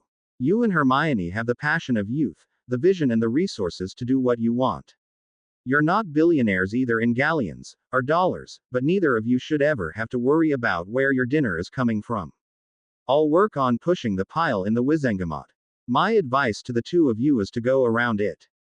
Get a few master's degrees and change the world for the better.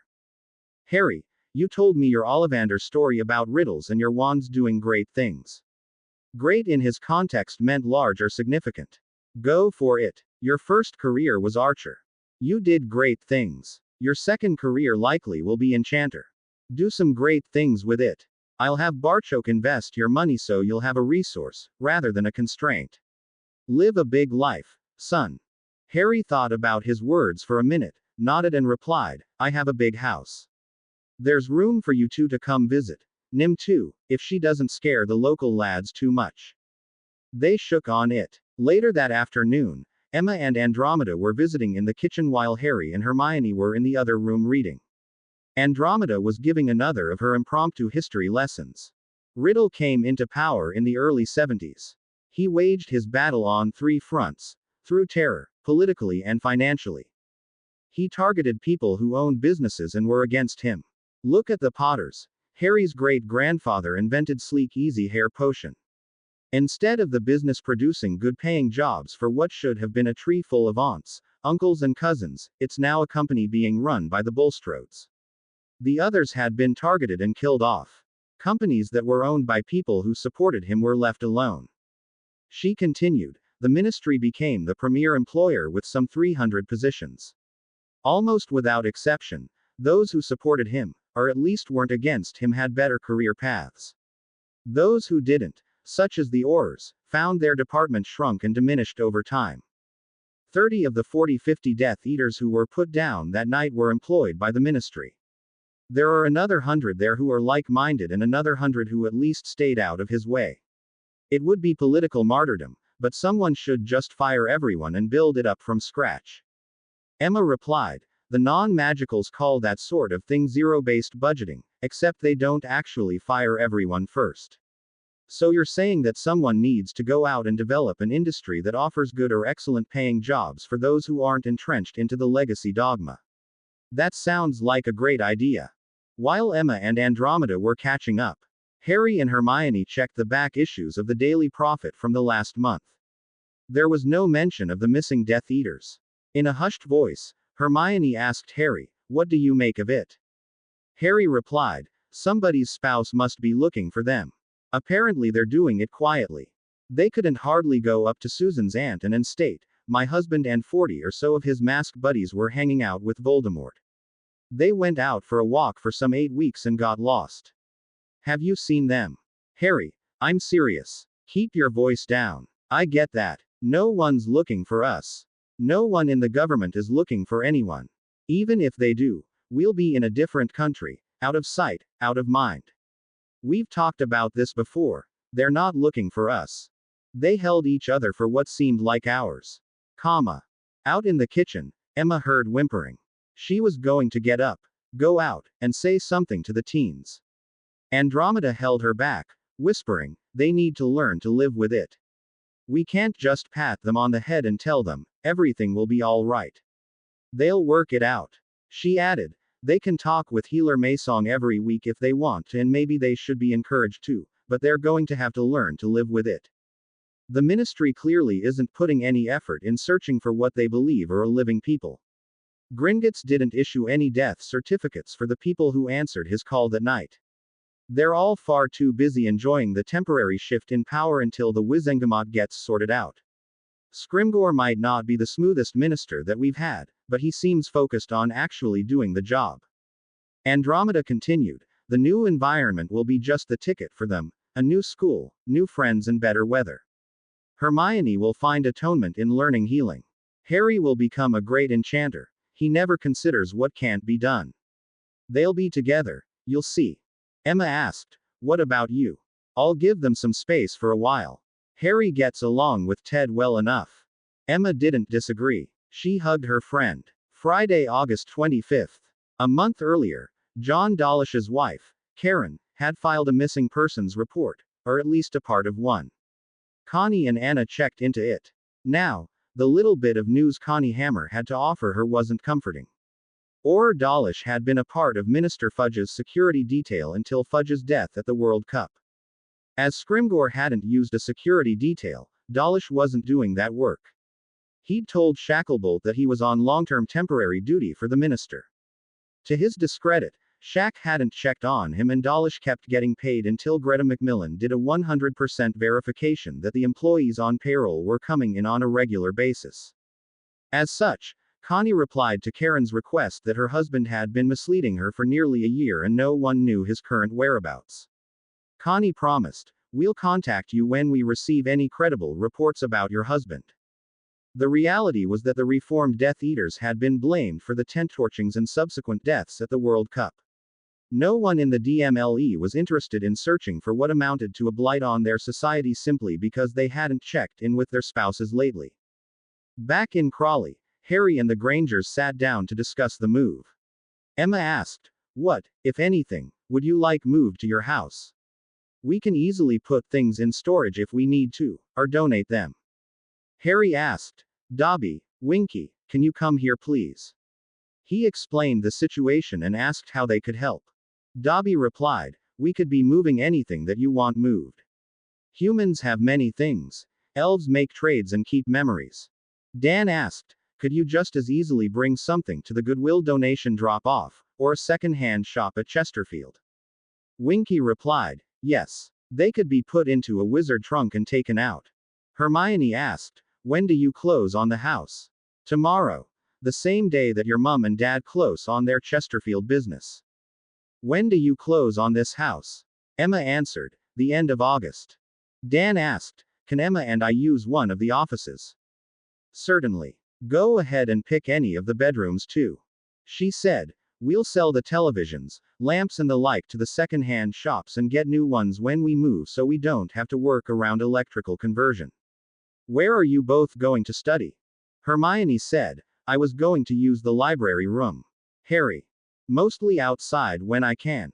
Especially for the practical work. You should go to Hogwarts and take a photo of your favorite study table and chair. We should be able to transfigure one just like it. As for books, if you want to bring them all, we can. If you want to sell them or donate them, you'd have twice as much space to fill up.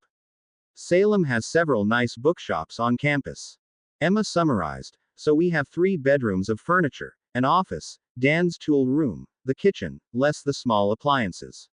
For some reason, I never liked the dining room set. That can go to the Goodwill. We'll sort through our clothing and donate what we can. Do we pack up the clothing that we want moved?" Winky declared, "Winky will be packing everything that you want moved." Harry asked, "Dobby, how many of your friends would like to go with us?" Little D replied, "Bad people had 34 elves. Dobby has not asked them yet, as Winky and Dobby have not talked with Harry Potter, sir. Dobby will ask how many would like to go and find Harry Potter tomorrow. Dobby and elves would be needing some money for trees." He handed them a sizable bag of gold coins and said, "Let me know what else you need." Dobby said, "Some of the bad people kept unicorns. Elves cannot be carrying unicorns. Harry Potter, sir, could be bringing them with Gringotts Portkey watch." Hermione asked, "What about Crookshanks and Hedwig?" Dobby said, "Wizards not be using owls for delivery in new country. They both say that they want to go with you." Emma said, "We'll need to organize our clothes." Dan remarked, "The best way to organize stuff is to get rid of most of it." A year passes. Saturday, September 2nd, 1995. Connie and Anna were back at their Saturday morning cold case speculation routine. It had been 10 weeks since any of the Death Eaters had been seen. After a few minutes of rehashing the few known facts, Anna came back and suggested, "What if it was one or more of their own?" "Go on." Connie loved it when one or the other of them thought of a new angle. "Pick any 2 of the I Was Imperiist Club. Suppose they did a bit of experimenting with the mark and figured out how it worked. Maybe they didn't like what happened at the World Cup, or some other motive. They could have hatched a plan to appear to bring Snake Face back to life." "Go on." Connie loved the idea. It was deliciously devious. Something Narcissa Malfoy would devise. The original plan was a robbery. They called their mask club buddies, put on a reasonable impersonation of Snake Face, fired off a few Cruciatus curses for show and told them, "Bring me half of your vault cash for not finding me sooner," or whatever sounded convincing. Connie could easily envision it happening. She continued, "Now, here's where it gets good. They know the number. Say 45 Death Eaters. They also know Gringotts. If 45 people all popped in at once, it would take the better part of an hour to get them to a teller and through the cart line." Anna was a great storyteller. Connie felt as if she were in line with them. Anna continued, "Okay. In the meanwhile, everyone else was at Hogwarts. So next to no one saw the people go in and out of the bank carrying big sacks of gold. Meanwhile, the 2 perpetrators could have done a bit of transfiguration to make it look like Snakeface and some Death Eaters are by the bonfire.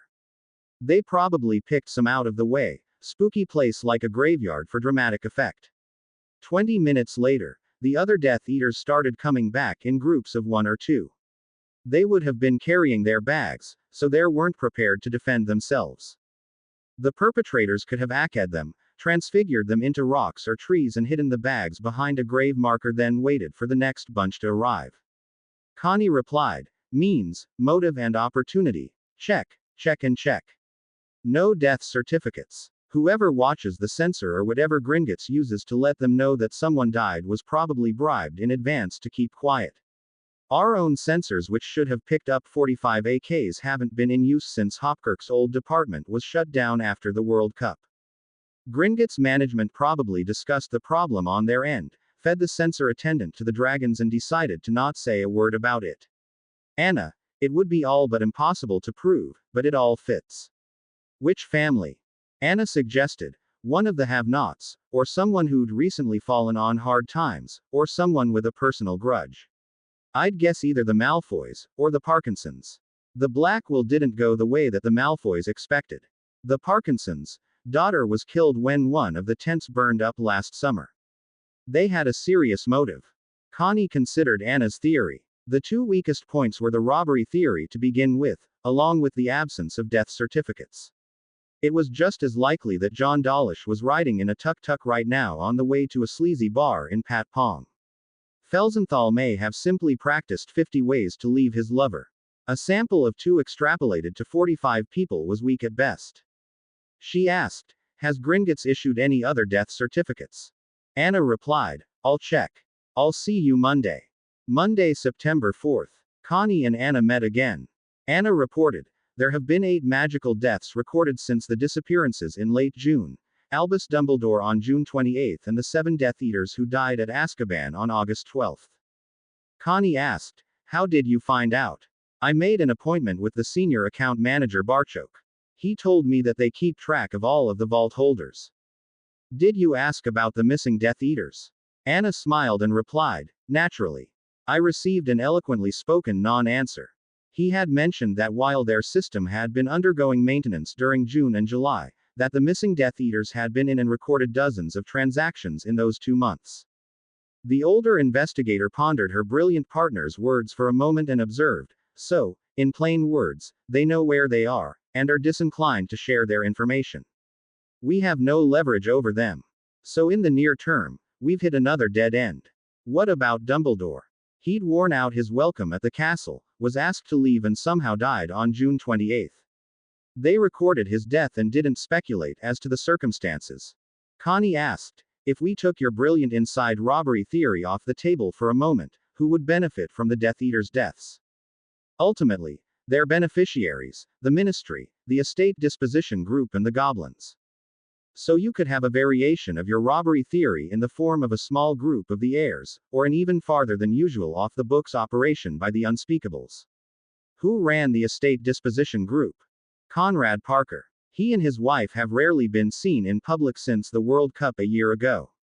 "Okay. So take the Malfoys for example. Who specifically benefits from their deaths?"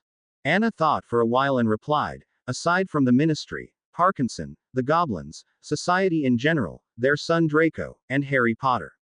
"How?" "The Ministry would get a cut of the estate in the form of estate tax. Parkinson gets a larger cut from dispositioning the estate. The Goblins get a cut of the estate for performing the appraisal. All of society is better off without Lucius hatching plots. Draco inherits. Lord Black wouldn't have to pay Narcissus family member allowance. Society aside, no one else benefits without a death certificate." Connie asked, "What if they're not dead? Either they're outperforming some nefarious plot, or instead of being killed, they could have been obliterated and sent somewhere. How would that work?" Anna replied, "Start with the robbery theory. The group who hatched the plot stuns them when they get back from Gringotts.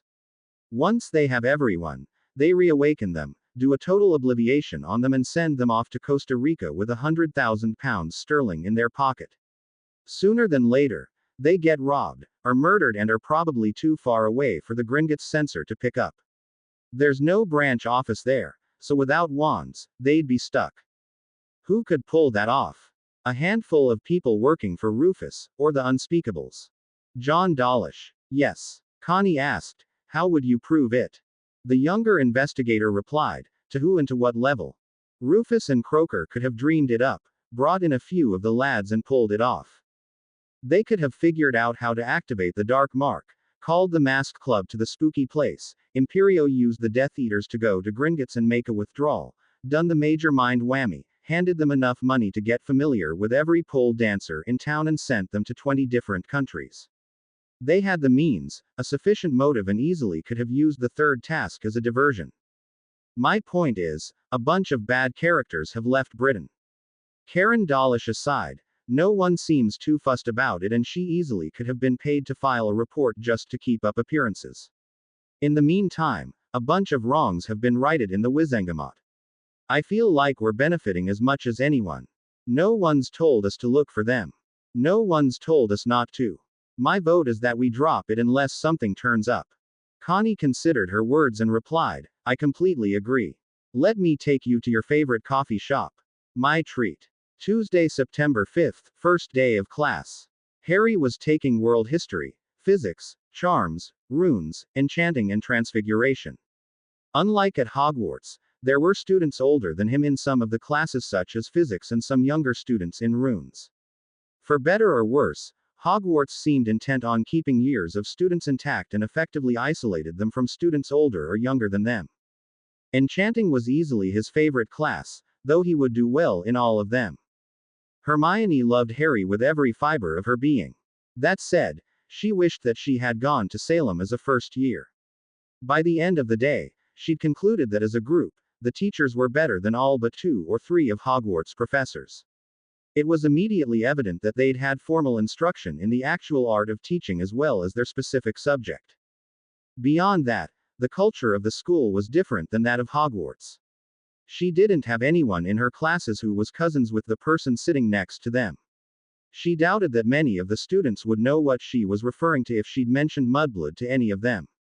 She was certain that the school wasn't perfect and doubtless had a few dark secrets of its own, but day one went as well as she could have hoped for. It hadn't occurred to her that she'd changed. Gone was the 11-year-old, whose hand rocketed into the air as the slightest hint of the teacher asking a question. Now she was quite comfortable sitting in the second row. By agreement, the only class that she and Harry took together was world history. Her classes were on the healing track, his on enchanting. Monday, October 12th, 6 weeks into the semester.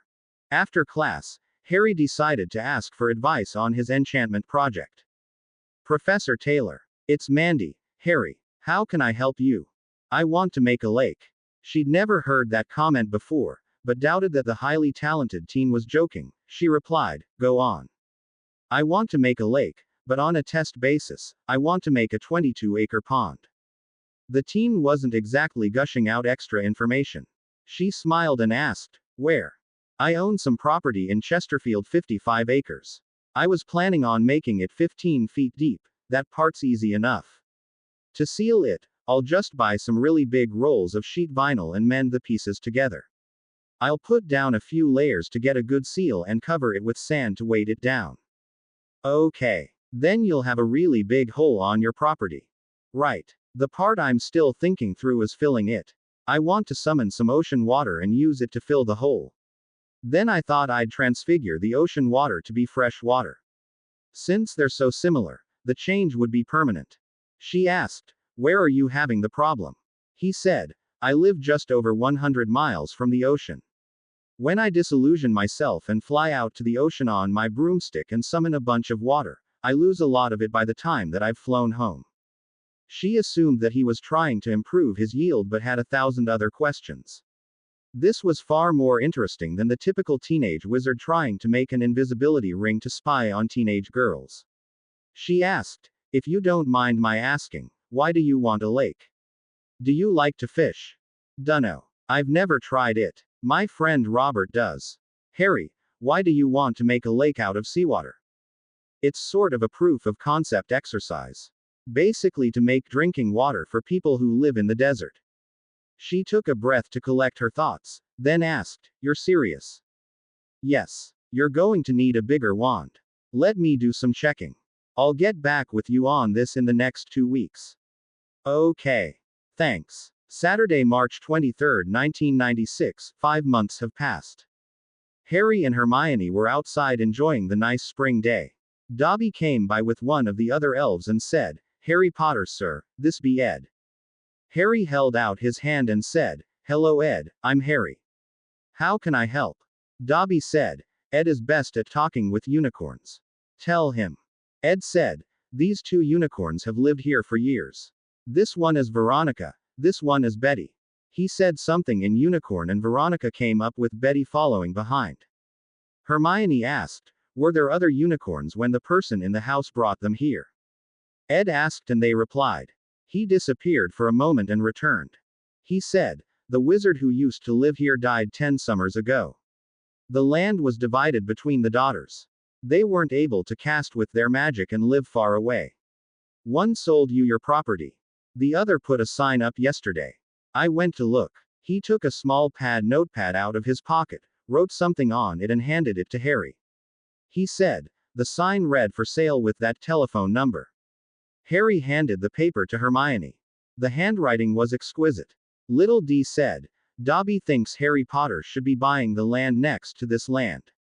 Harry agreed and replied, okay. I'll go talk with Sharptooth at Gringotts. By the end of the day, he owned another 110 acres. Saturday, May 11th.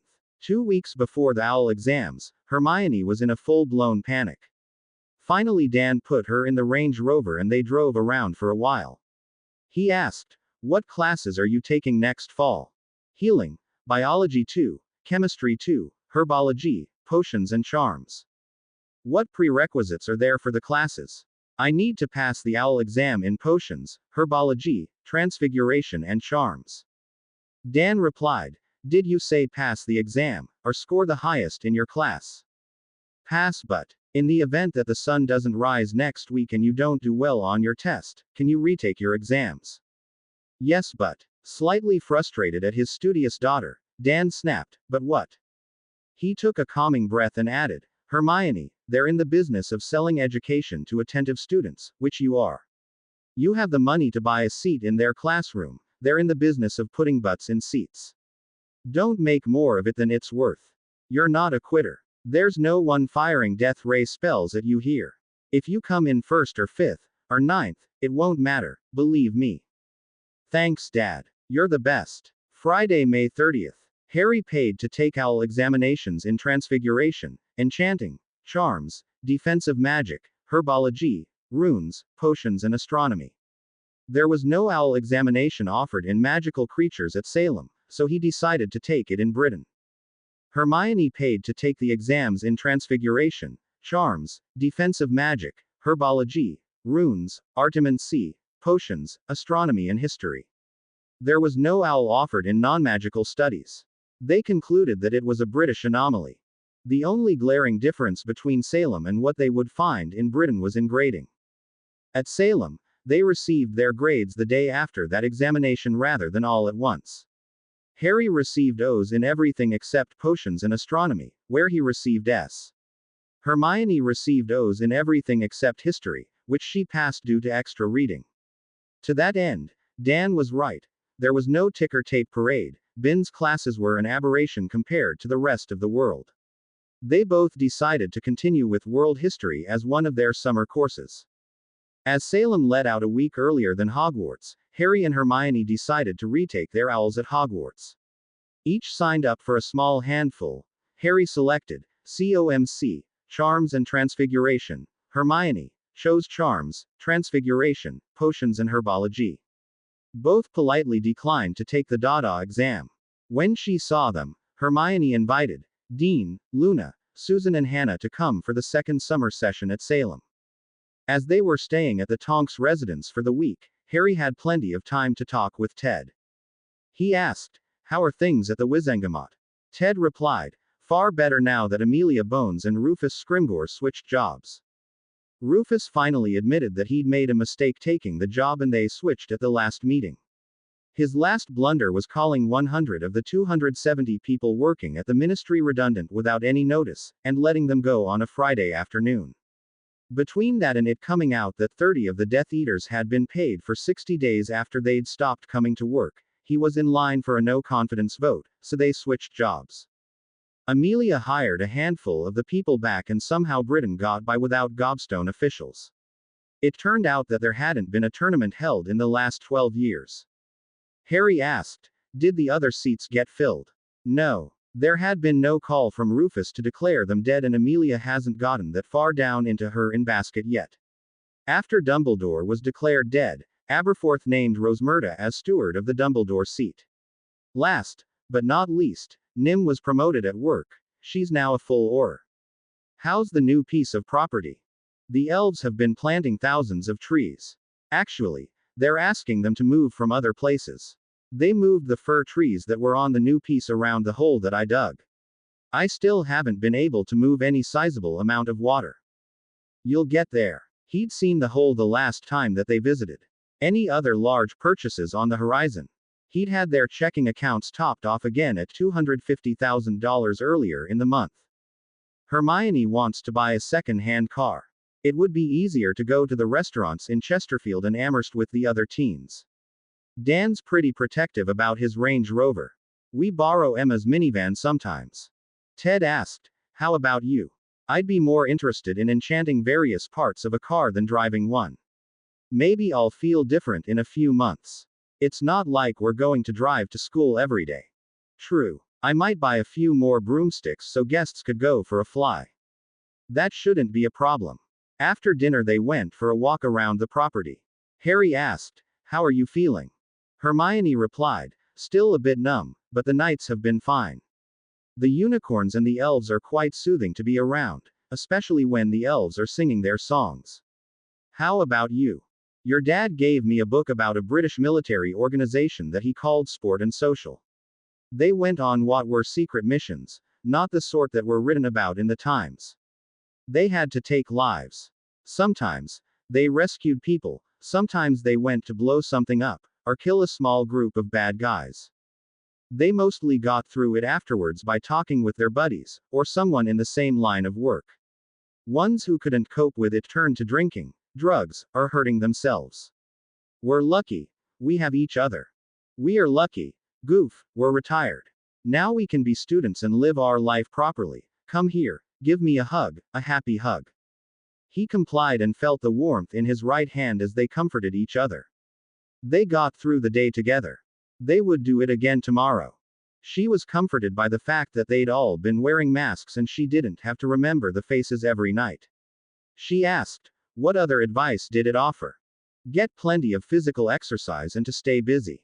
Friday, June 14th. Dean, Susan, Hannah and Luna each agreed to go to Salem and attend the second session of summer school. Dean immediately said, "I'd like to sign up for magical painting." Susan asked, "Hermione, what are you signing up for?" She replied, "Chemistry 2 and Calculus." That received a polite nod from the 4 Hogwarts students. Hannah asked, "How about you, Harry?" He replied, "I'm taking wandcrafting. It's a double class." That received affirmations from the 3 girls. He said, "Meet at Gringotts at noon on Tuesday. Hermione and I will portkey you there. Bring your passports. There's plenty of room at the house. Hermione's parents live there. I'll get you registered for your classes. Dress as casual. No one wears robes. The weather will be a bit warmer than here. We'll have a great time. Speaking of, there's 5 hours of time difference between here and Salem. Here's a local telephone number if anyone needs to call you there, or has a question." Changing the subject slightly, Susan asked, "Why did you sit for so few OWL examinations?" Hermione replied, "We took all of ours last week at Salem. The ones for this week were to satisfy any wand rights issues, or Wizengamot requirements." As they were getting ready to depart, Dean asked, "Have you been keeping up with things in Britain?" Harry admitted, "No, not a bit." "What's up?" Dean replied, "A bunch of people disappeared. Professor Dumbledore was let go last summer and hasn't been seen since. A bunch of Slytherins didn't come here for school this year. On the flip side, there weren't any fights. The only sad thing this year was Ron. He flunked out and didn't come back after Christmas." Harry replied, "I'd have thought that he would have talked Lavender to help him with his homework." She did. The potions professor caught him putting his name on her homework. His vanishing spell failed and his name was written on top of hers.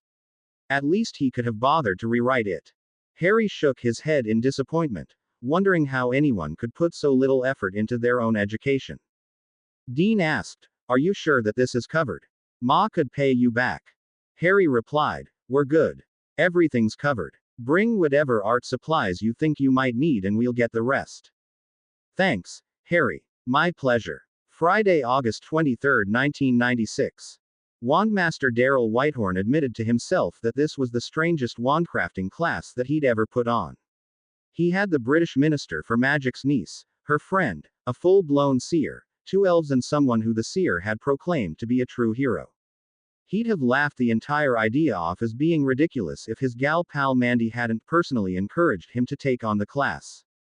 On the last week of class, their assignment was to make a great wand out of any material of their choice. The girls and the elves were making oak or elm wands with a unicorn tail hair for a core. Harry was working on using a liquid with elder wood. The only thing unusual was that Daryl hadn't supplied any of the materials, instead requesting that the students acquire them on their own. He asked the blonde girl, "Where were you able to buy unicorn hair?" Luna replied, "Harry has a small herd of them." "Well, not so small. They're quite chatty." The elves agreed that they were quite friendly. He asked Harry, "What core material are you using?" "Basilisk venom." "How?" "I ran across one when I was 12.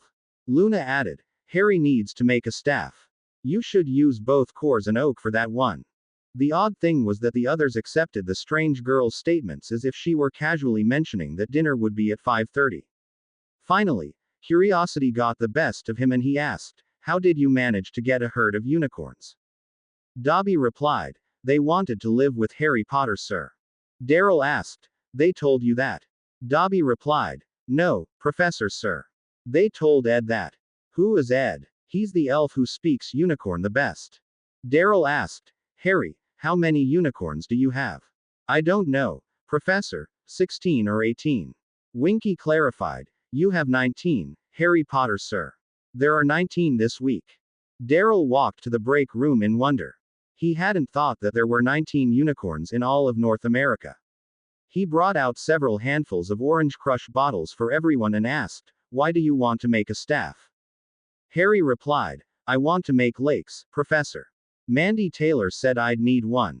Daryl asked, "Do you fish?" "No, sir. They'd be used for drinking water."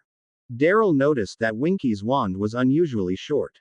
He asked her about it. She replied, "Harry Potter's Hermione is studying to be a healer. She told me that a short wand, held like a chopstick, would be easier for precision work." "What length is that?" 8 inches. Daryl thought that it sounded like a clever idea. During one of the breaks, Dobby mentioned that the unicorns were always shedding tail hair. Daryl offered to pay a galleon each for the longer pieces. The other elves listened to the conversation and heard spending money. Soon unicorn hair became Daryl's predominant classroom wand core. DMLE director Rufus Scrimgeour was in line at Gringotts, waiting to visit his vault when he happened to notice Lucius and Narcissa Malfoy in line, 2 lines over. He gave a second look. Lucius was complaining about the slowness of the line, which wasn't unusual. He had his walking stick wand cane. Just then, Scrimgeour was at the front of his line and the teller asked, "How can Gringotts help you today, Director Scrimgeour?" "I need to visit my vault." The teller replied, "Onfang will take you now. Please follow him." "Right." He gave one last look. The Malfoys were still in line. An hour later, Shacklebolt was in line when he happened to notice Peter Knott and the Carrows in the other lines talking to their respective tellers. With a week to go in the second summer session, the group was having pizza for Friday night dinner. Dan asked, "What is everyone taking for classes this September?" Dean replied, "The regular 6th year classes." After a moment, he asked, "I was hoping that I could come back next summer and take the second animated painting class. Could that work?" Dan glanced at Harry, who gave a slight nod. As far as the other teens knew, they were staying at the Granger residence. Dan replied, "We'd be happy to have you stay here." Susan and Hannah glanced at each other but didn't say anything. Susan wanted to stay here. The conversation moved back to sports and the nice weather. In a complete non sequitur, Luna mentioned, "You should dig your lakes deeper." It was completely out of the blue, as Harry had never mentioned the pond to the other teens. Emma, who had been reading up on DIY ponds, asked, "Why do you say that, Luna?" The brilliant slip of a teen, who was a true seer, replied, "If you dig it a bit more than twice as deep, you'll find a natural spring which will keep your pond full. In the dry areas that you're thinking about, If the ponds are considerably deeper and cover less surface area, you'll have far less evaporation. As the other three looked bewildered, Emma mentioned, in both instances, your suggestions makes perfect sense. Thank you. She added, you're welcome. Plus, in your case, if the pond is deeper and you add a water circulation enchantment at the bottom of the deep part, the fish that Dr. Granger will ask you to add won't die off in the winter. Susan was thinking to herself, he's here learning how to do this stuff and McGonagall is going to show us how to change a mouse into a frog. We're in the wrong school. She asked, I need to go talk with Auntie. Harry, would it be okay if you took me home for the night? How about if we go in 6 hours? It would be morning there. How long would you need? 3 hours would be enough. Saturday, August 24th. Amelia had been expecting this conversation. Aside from the reality that it would put her in an awkward position at the Wizengamot, she didn't have a reason to say no. Susie brought her marked-up course catalog and said, these are the courses that I would to take for the next 2.5 years. World History I, 2 and 3, Business Finance, Macroeconomics, Civil Service, Public Speaking, 4 Charms classes, 3 Runes classes, Curse Breaking I and 2, along with 5 marked undecided. Amelia admitted, for the most part, these aren't available at Hogwarts. What do you see yourself doing with these? I could be the first press secretary for the ministry, go into enchanting, work at Gringotts, or get a master's in charms. I'll be ICW licensed to open a wandcrafting shop, or I could work at one of the publications. Any of them sound more practical than earning a newt in astronomy, or one-sided versions of Clashes with Goblins. Wouldn't it be better to enter the job market with a skill set that 45 others don't have? I could take over Mr. Weasley's job. I actually know how electricity and cars work. What's the risk? Auntie, I don't want my career to just be someone's wife. I love you dearly, but I don't want to go into law enforcement. I want to do things myself. I might get a master's or 2. Do you know for a fact that you'd be welcome where you're staying? Susan replied, the Grangers have a big house out in the country. We take a portkey to get to the school. Amelia replied, I'm all but certain that the Grangers are living with Harry Potter, not the other way around. Tell me about your summer. That evening, Harry read several interesting quotes. The most difficult thing is the decision to act. The rest is merely tenacity. The fears are paper tigers. You can do anything you decide to do. You can act to change and control your life, and the process is its own reward. Amelia Earhart. Somehow, it resonated with him. He cut the quotes out of the magazine and put it on the cork board by his workspace in the garage. Friday, August 30th. By the end of the summer, Harry had crafted his staff. While it would never see use in a finesse project, for its desired purpose, it would be perfect. He estimated that he could transmit 5 times the power with it as compared to his Holly wand. Though the British ministry had stopped using the magical sensing devices to track underage magical use, the notes from the school would continue to be sent. Hannah, and later Luna, eventually crafted hundreds of 9-inch unicorn backup wands for the Muggleborn and Half-Bloods. Though neither went into wandcrafting as a career, they occasionally attended the school Quidditch games for years, quietly exchanging backup wands and a 2-wand wand holster for 25 galleons. It was the last dinner before some of the teens would be returning to Britain. Susan would be staying. Hannah's parents wanted her to finish at Hogwarts. Luna saw that she needed to be nearer her father, except when she didn't, and Dean would also finish at Hogwarts. Luna asked Emma, what do you do for fun? Emma replied, I enjoy studying different governments. I've been reading about tax practices in different countries. They're all different. Some places tax wealth, some tax income, while others tax activities. Harry about choked when the other teens glanced at Hermione and him. Luna asked, how so? What is the role of government? Emma replied, there are the very basics, such as police, fire, clean water and sewer, roads, education, public health, and at the national level, defense. Keeping the discussion at that basic level, almost everyone would agree on the need for those things. How they get paid for is far more subjective. Magical Britain has a 3% sales tax. If Harry decided to go buy 100 g of butterbeer, he He'd pay the merchant 103G and the merchant would pay the extra 3G to the ministry when they do their monthly revenue reporting.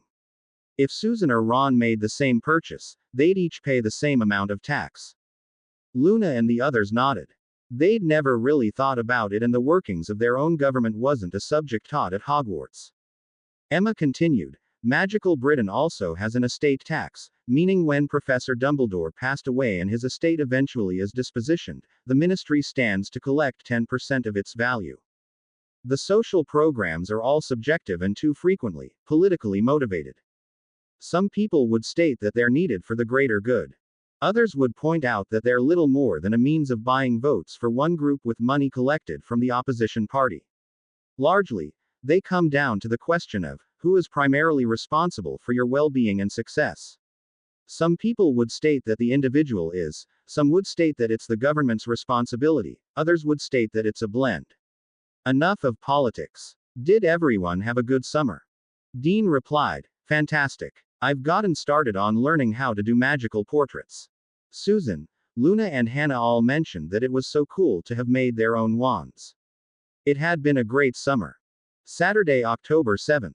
Harry took Luna's advice. He temporarily removed the vinyl sheets and dug his lake hole deeper until the ground in one section was consistently wet. As such, his lake bottom was slowly feeding water into his lake. He reset the plastic to cover the rest of the bottom and with the elves' help, planted some aquatic plants on the shallow side that Emma had recommended that he use to keep the lake healthy. He set his enchanted water circulation device in motion. On a moonless night, he was ready. He flew his broomstick a mile out to sea and with his staff called Accio Water. A huge cloud of water was soon heading towards him. Not wanting to be drowned by his own water cloud, Harry zoomed off on his firebolt. After 45 minutes, he saw the lights that marked his lake. Directing the water with his staff, his lake filled with a gigantic splashing sound. Dan, Emma and Hermione, who were up watching the event, were completely drenched by the falling sea water but were laughing at the success. When the water settled, Harry began the transfiguration process. Over and over he cast the spell until he was seriously tired.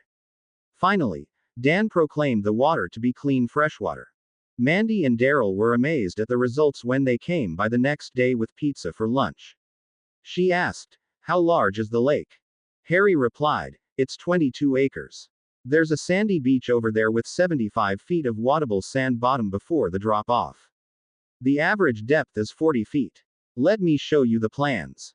He explained the water circulation enchantment device. Any one of the major steps, the excavation, the sealing of the bottom, the aeration device, the filling of the lake or the desalination were master-level projects. Taken collectively, the two academics were astounded. Harry proclaimed, It was Hermione's mum, Dr. Emma Granger, who originally suggested the idea to me. I just made it work. Mandy replied, Harry, there's no just anything in this. We're so impressed by your work. Emma had taken a roll of photographs during the construction of the lake and had 2 sets of prints made. She put one in a photo album and she filed the other set in their dental office under the patient name Ed Lakewood. Her daughter's boyfriend had performed an amazing feat and she didn't want to wake up one morning having suddenly forgotten about it. Dan was amazed at the scope of what he'd seen, yet part of him agreed with Sam Kinison. After Harry completed the lake, Dobby found him one afternoon and asked, Harry Potter, sir, can Dobby be talking with you? This was Dobby's I have some serious business and I want something conversation opening. Sure. What's up? Dobby is wondering if more elves can be living here. Harry was wiser in the art of serious conversations, thanks to the hours spent conversing with Ted. He asked, How many elves are living here now? Little D squirmed a little, hemmed and hawed before answering, There are 20 elves here now.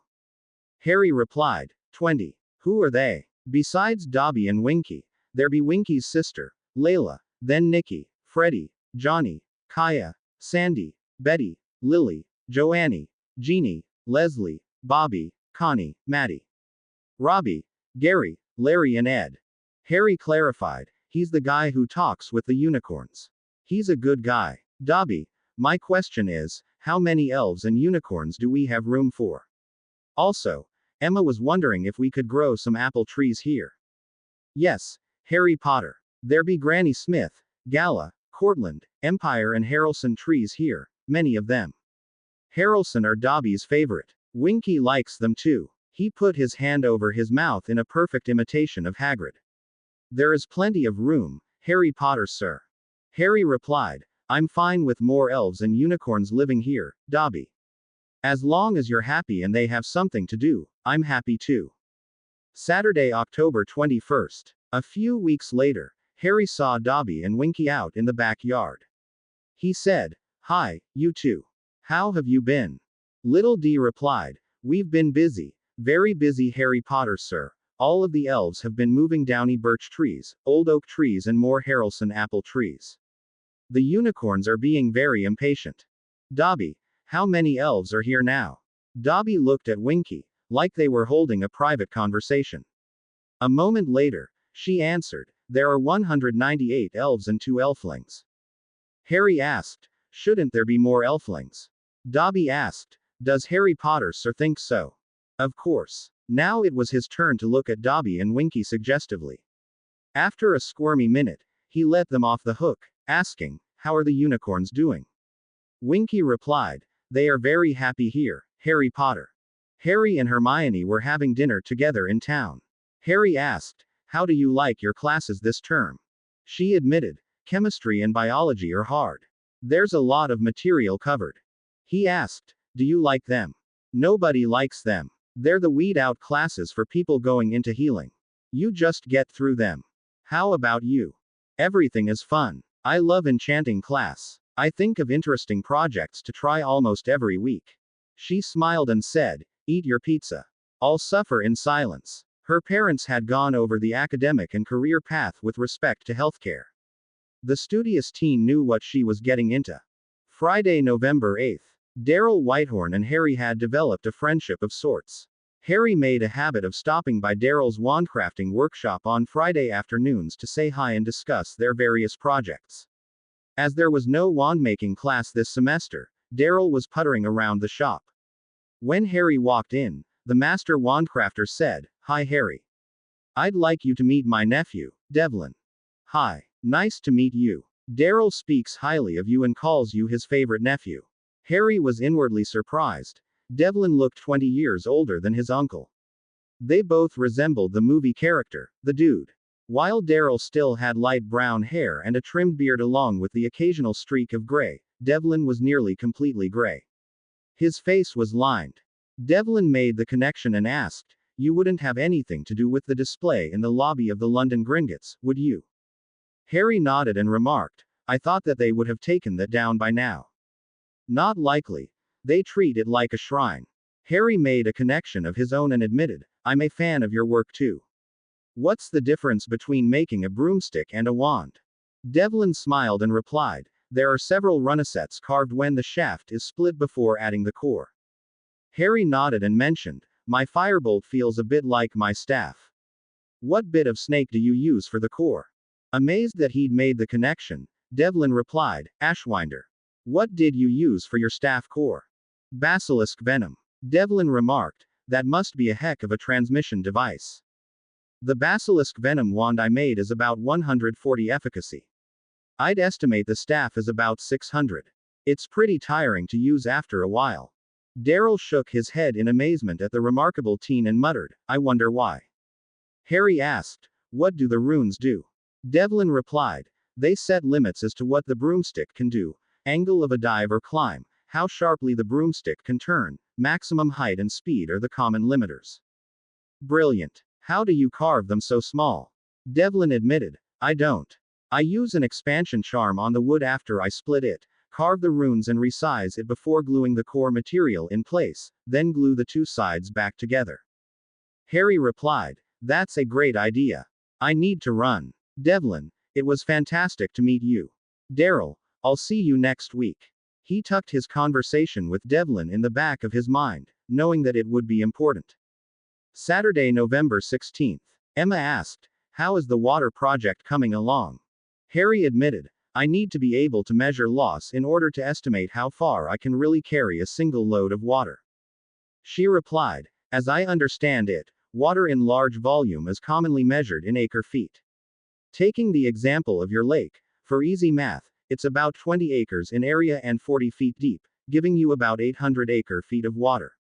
I think you should focus on the end result, as it really doesn't matter how much you started with. So far, you were able to summon 800 acre-feet just over 100 miles on what was your first try. Harry nodded and let her continue. Let's say that someone wanted a 5,000 acre-feet lake made.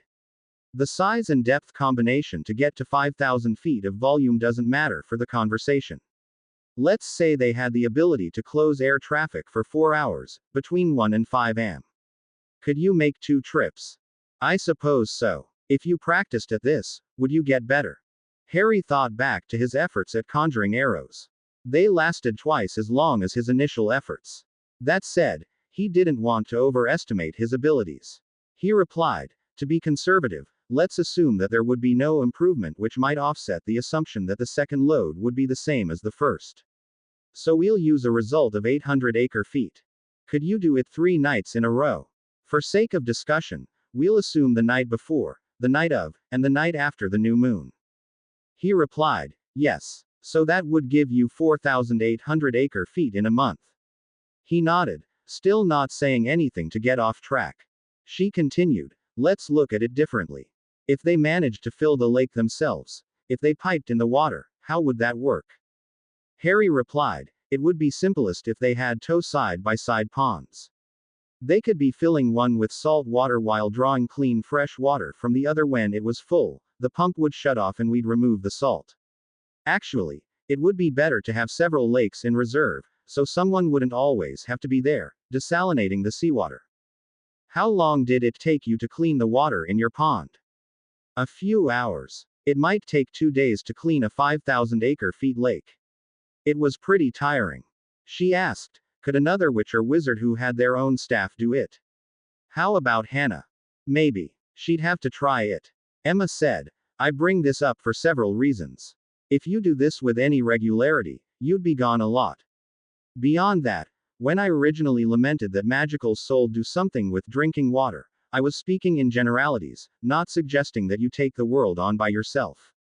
I get your point. I'd like to make a lake or 3 before deciding to make a company out of it. She continued, suppose someone wanted to move water 350 miles and the money made sense. How would you do it? She'd finally got around to the point that had been worrying him, loss in transit. He replied, a reasonable way of doing it would be to create several waypoint ponds in between. In your example, we would need 2 or 3. Let's use 125 and 250 miles. If we knew the loss factor and understand if it was 50% with the initial lift, or constant along the trip, it would be easier to estimate. I may have lost 80% getting it from the ocean to here. If we had an 80% loss twice along the way, I'd only get about 4% to the final destination. She thought about it a moment and said, you could summon the water out of your lake and fly it around for 10 miles, then set it back into the hole. You'd be starting out with as close to a known quantity as we have at our disposal. You'd have a solid piece of evidence as to whether the loss took place on takeoff, or along the way. If not, you could top off your lake again, fly the water around for 100 miles and set it back and get a good number for any repeat hops. They both agreed that it made sense. That night, Harry carefully measured the water level, then summoned the water and flew around for 5 minutes before setting it down. When he did, he had nearly the same amount of water as what he started with.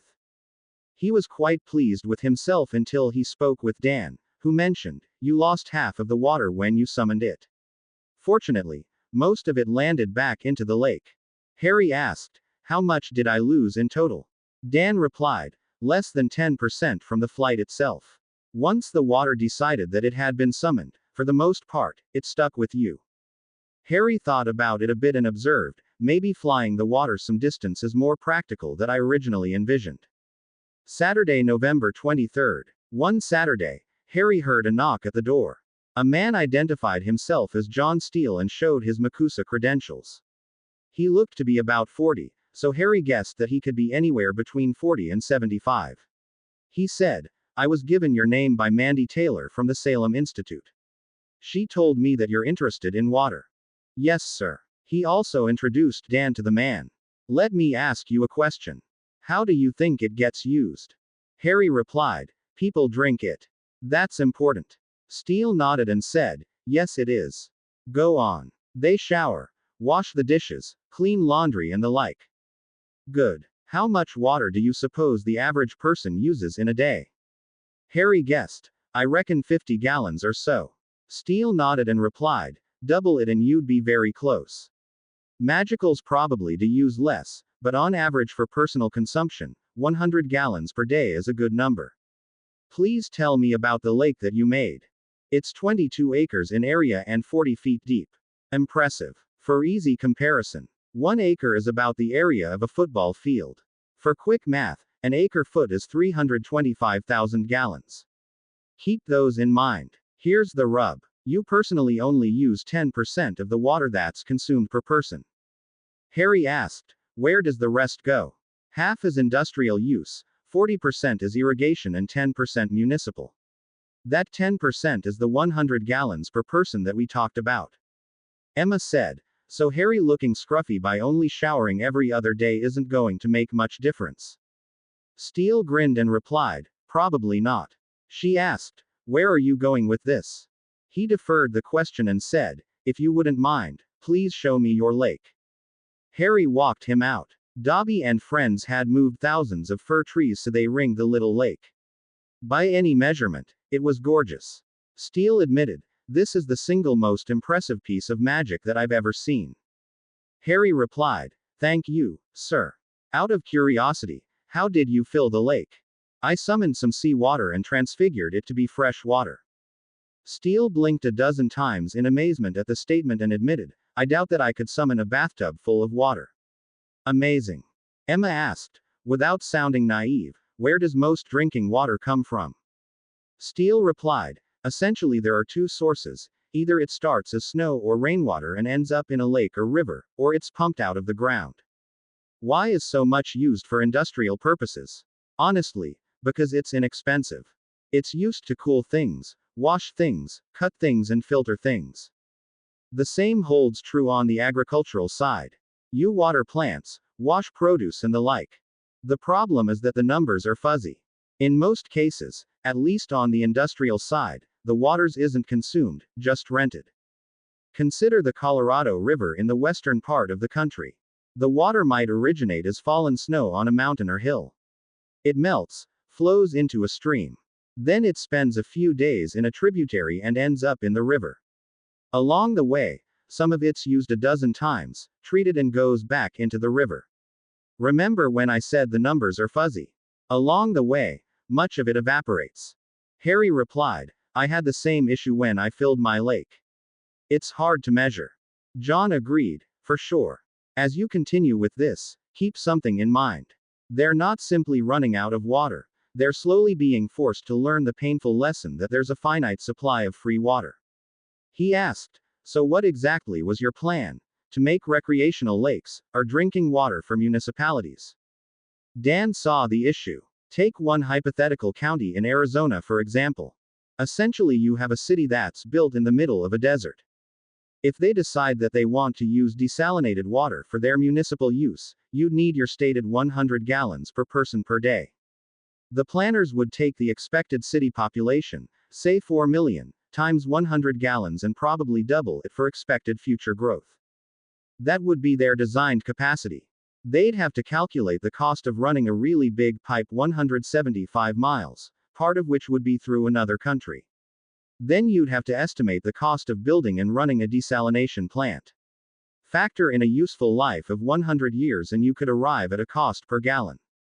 Pick a number for discussion, say 4 cents a gallon. John nodded and added, I agree. Here's the problem. The public has always held the mindset that water is free. Obviously it isn't. There are treatment costs and the like. Let's say the national average current cost is 1/4 cent a gallon. That's radically different than your very reasonable estimate of 4 cents a gallon. On top of that, unlike Sir Isaac Newton, there are plenty of politicians out there who actually believe they can successfully negotiate against gravity. For sake of discussion, the elevation in your hypothetical county is 1,200 feet above sea level. Dan said, if I hear you correctly, you're politely stating that constructing and filling a 5,000-acre footholding pond isn't going to solve their problem and charging them 4 cents a gallon isn't going to fly in 1996. Is that correct? Steele replied, politely spoken, exactly correct. Emma asked, are you suggesting that Harry give up the idea, or try a different approach? Steele said, I'll give you the name of a magical contact in Kuwait. Consider making a presentation to build a half-dozen 50-acre lakes that are 100 feet deep. You'd minimize evaporation with that configuration. It's also a lot closer to get to the seawater. Besides that, you wouldn't be fighting a pre-existing mindset that water is free. That will give you the opportunity to get more experience and figure out your costs. Dan asked, if magicals have the ability to do this, why hasn't it been done in the past? From your science classes, do you recall the principle that a volume of gas will expand to fill whatever size container that it's held in? He nodded. Steele continued, people weren't meant to live in the desert. No matter how much water Harry manages to supply, it would get used. At first, it would be used for drinking water, then toilets, then luxury showers, then additional people, then golf courses, and hotels, then farming, then industrial. Harry's idea is the most elegant band-aid that I've ever personally seen, but it's not a sustainable solution. In 6 days, or 6 months, the water would be gone. If he went back and refilled it, people would get the false impression that there was some underground spring that was feeding the lake and even more people would move there. Sooner or later, Harry wouldn't be there to refill it. Then what? Most people fail to distinguish between being lent a hand and an ongoing handout. I'm sorry if it sounds cruel. Steele continued, passive desalination is a proven technology. It can produce 1.5 gallons per hour of sunlight per square yard of solar collecting area. The closer that the solar collecting area is to the source of seawater, the lower the cost. The bottom line is, whether the cost per gallon is 2 cents, or 4 as you suggested, or 6 cents, it will never be 1/4 cent as it is with collected river water. Harry may be an exceptionally capable wizard, but he can't change gravity, or make rivers flow up a hill. That said, I firmly believe he should try the Kuwait idea. They wouldn't bat an eye at whatever he chose to charge and he'd finish the projects with a far clearer understanding of his capabilities. I'd be more than happy to arrange a meeting whenever you're ready. Dan replied, thank you, John, we appreciate your taking the time to come out and meet with us. The others nodded and said the same. After he left, Harry looked crestfallen. Dad said, Harry, he didn't say no. He was clearly impressed with your lake. He recommended that you perform your due diligence and get some live practice in a country with a different set of economics when it comes to drinking water. Let's get some maps. Do some research, be certain that the elves are on board with your plan, then decide what modifications you'd need for a deeper lake, pick a price point and prepare a presentation. Kuwait City. Monday, November 25, 1996.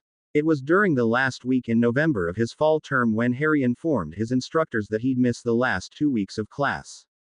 Fortunately, Mandy called them together and insisted that Harry be allowed to present his case properly, rather than receive an incomplete in all of his classes. He made his presentation and used the photos that Emma had taken from the construction of the lake on his land. The charms instructor asked, where will you be attempting this project? Kuwait City, Kuwait, specifically just north of Al Jarrah. The runes instructor asked, how will you be using runes in your project? Harry explained, after the hole had been dug, we'll be using runes to create permanent full seals to protect the liner materials, so the hole doesn't spring a leak. We'll do the same with any areas where we might need to transfigure the ground to something harder. Runes are also used in the water circulation device. She nodded, quite satisfied of his explanation. The world history instructor was more than satisfied that he'd be spending 3 weeks in a historical region, making history. The physics professor was equally impressed with the plan and secretly wished that he could go along with. As his enchanting professor, Mandy admitted, this is the most ambitious project that an undergraduate student from the Salem Institute has ever undertaken. Will you promise to have enough photographs taken for another photo album? Of course, Professor Taylor. Very good. Since we're all in agreement that your successful completion of your project will act as a substitute for an O-grade final exam, We all wish you a safe trip and success in your endeavor. After the others left, Harry asked, I have a question, if you have the time. Mandy replied, Go ahead. Who exactly is John Steele? First, the MACUSA is the Magical Congress United States of America. It's America's version of Britain's Ministry of Magic. It acts as a supplement to, rather than a substitute for, the main government of the US. Both have their law enforcement arm and have an OR force. Britain has an operational, research arm known as the Unspeakables. MACUSA has a similar branch, called the Operations Group. One of their interests is magic being performed at extraordinary levels. Mr. Steele is the director of that specific branch. In this instance, he's acting as a mentor. He can open doors for you, provide you with contacts, and equally importantly, keep you out of trouble on a proactive basis. You're very lucky to have caught his attention. How did I do that? She smiled and replied, I called him. He's a friend. He knows Daryl. He originally heard your name from Erling Magnuson. Thanks. He seems nice. He is. He truly tries to be helpful. Hermione was conflicted. She clearly would miss Harry and desperately wanted to participate, but knew that her life path currently required that she be in the classroom. She offered her boyfriend much encouragement, wished him success, and asked that he hurry home when he'd completed the task. The nearly 3 weeks that Dan, Harry, and 100 elves spent in Kuwait were an adventure that they'd never forget. The site was staked out before they'd arrived. After 2 days of reviewing the plans and material, the elves quickly got to work as Harry and their contact laid out the path that Harry was to take when collecting and transporting the water. At 100 feet, the elves found the bedrock, as expected. That was the easy part. The challenge was that the ground above that was entirely made up of sand, and getting a solid, vertical wall proved impossible. Harry solved the structural problem by having the elves make the hole 10 feet wider in each direction and transfiguring a 6-foot thick granite wall on the inside of the hole made with 10x 20x 6-foot blocks and permanently sealed the transfiguration. The elves backfilled the area outside with small stones and sand, then Harry transfigured it into concrete, a few feet at a time. On the inside, they set the plastic sheet over the granite blocks, then he transfigured a 2-inch layer of cement over the vinyl. They let that dry for 3 days. At Dan's suggestion, Harry marked one of the sides with blobs of cement at 1-foot intervals, so they could easily measure and record the depth to get a better understanding of the evaporation rate. The original plan was to make 2 trips a night for 3 nights. As the water pickup point was less than 50 miles from the lake, Harry made 3 trips the first evening, 2 the second, and 1 to top it off on the third evening. Harry transfigured the water during the day, hoping to get the job done a few days earlier. They had originally planned on 5 days for construction, 5 days for the fill, and 5 days for the transfiguration of the water. The digging of the hole had taken 2.5 days. Transfiguring the granite took 4 very long days that they hadn't counted on. With the elves' help, placement of the sheet vinyl and the transfiguration of the cement took 1 day as planned. That could have taken a week, except the elves unrolled the 100-foot wide rolls and set the sand in place for Harry to transfigure. They hadn't planned on having to wait 3 days for the cement to fully cure. He'd put on a thicker coat of cement than he needed to hold the sheet vinyl in place. The first load of water arrived in the early hours of day 12. Again, through Harry working double shifts, the water was declared fresh at the end of the 17th day. The client was very happy with the result and invited the team to come back and build 4 more the following June. The funds were transferred into Harry's Gringotts vault, and as promised, the client paid for the materials. During the construction phase, Dan had taken 3 rolls of film to record the progress. He had 4 sets of prints made and placed 3 of them in photo albums. The other set went into the Lakewood file in the dental office. As promised, Harry presented one of the albums to Mandy. She looked at it and stated, "This is absolutely fascinating." Harry sent the other to John Steele at MACUSA and received a letter of congratulations. As he looked at it for the 3rd time, it seemed a lot less like a teen's pipe dream, and the operative ended up pulling out a map and spent the evening studying it. Harry offered the elves 90% of the 1 million galleons, $10 million, that he'd charged the client.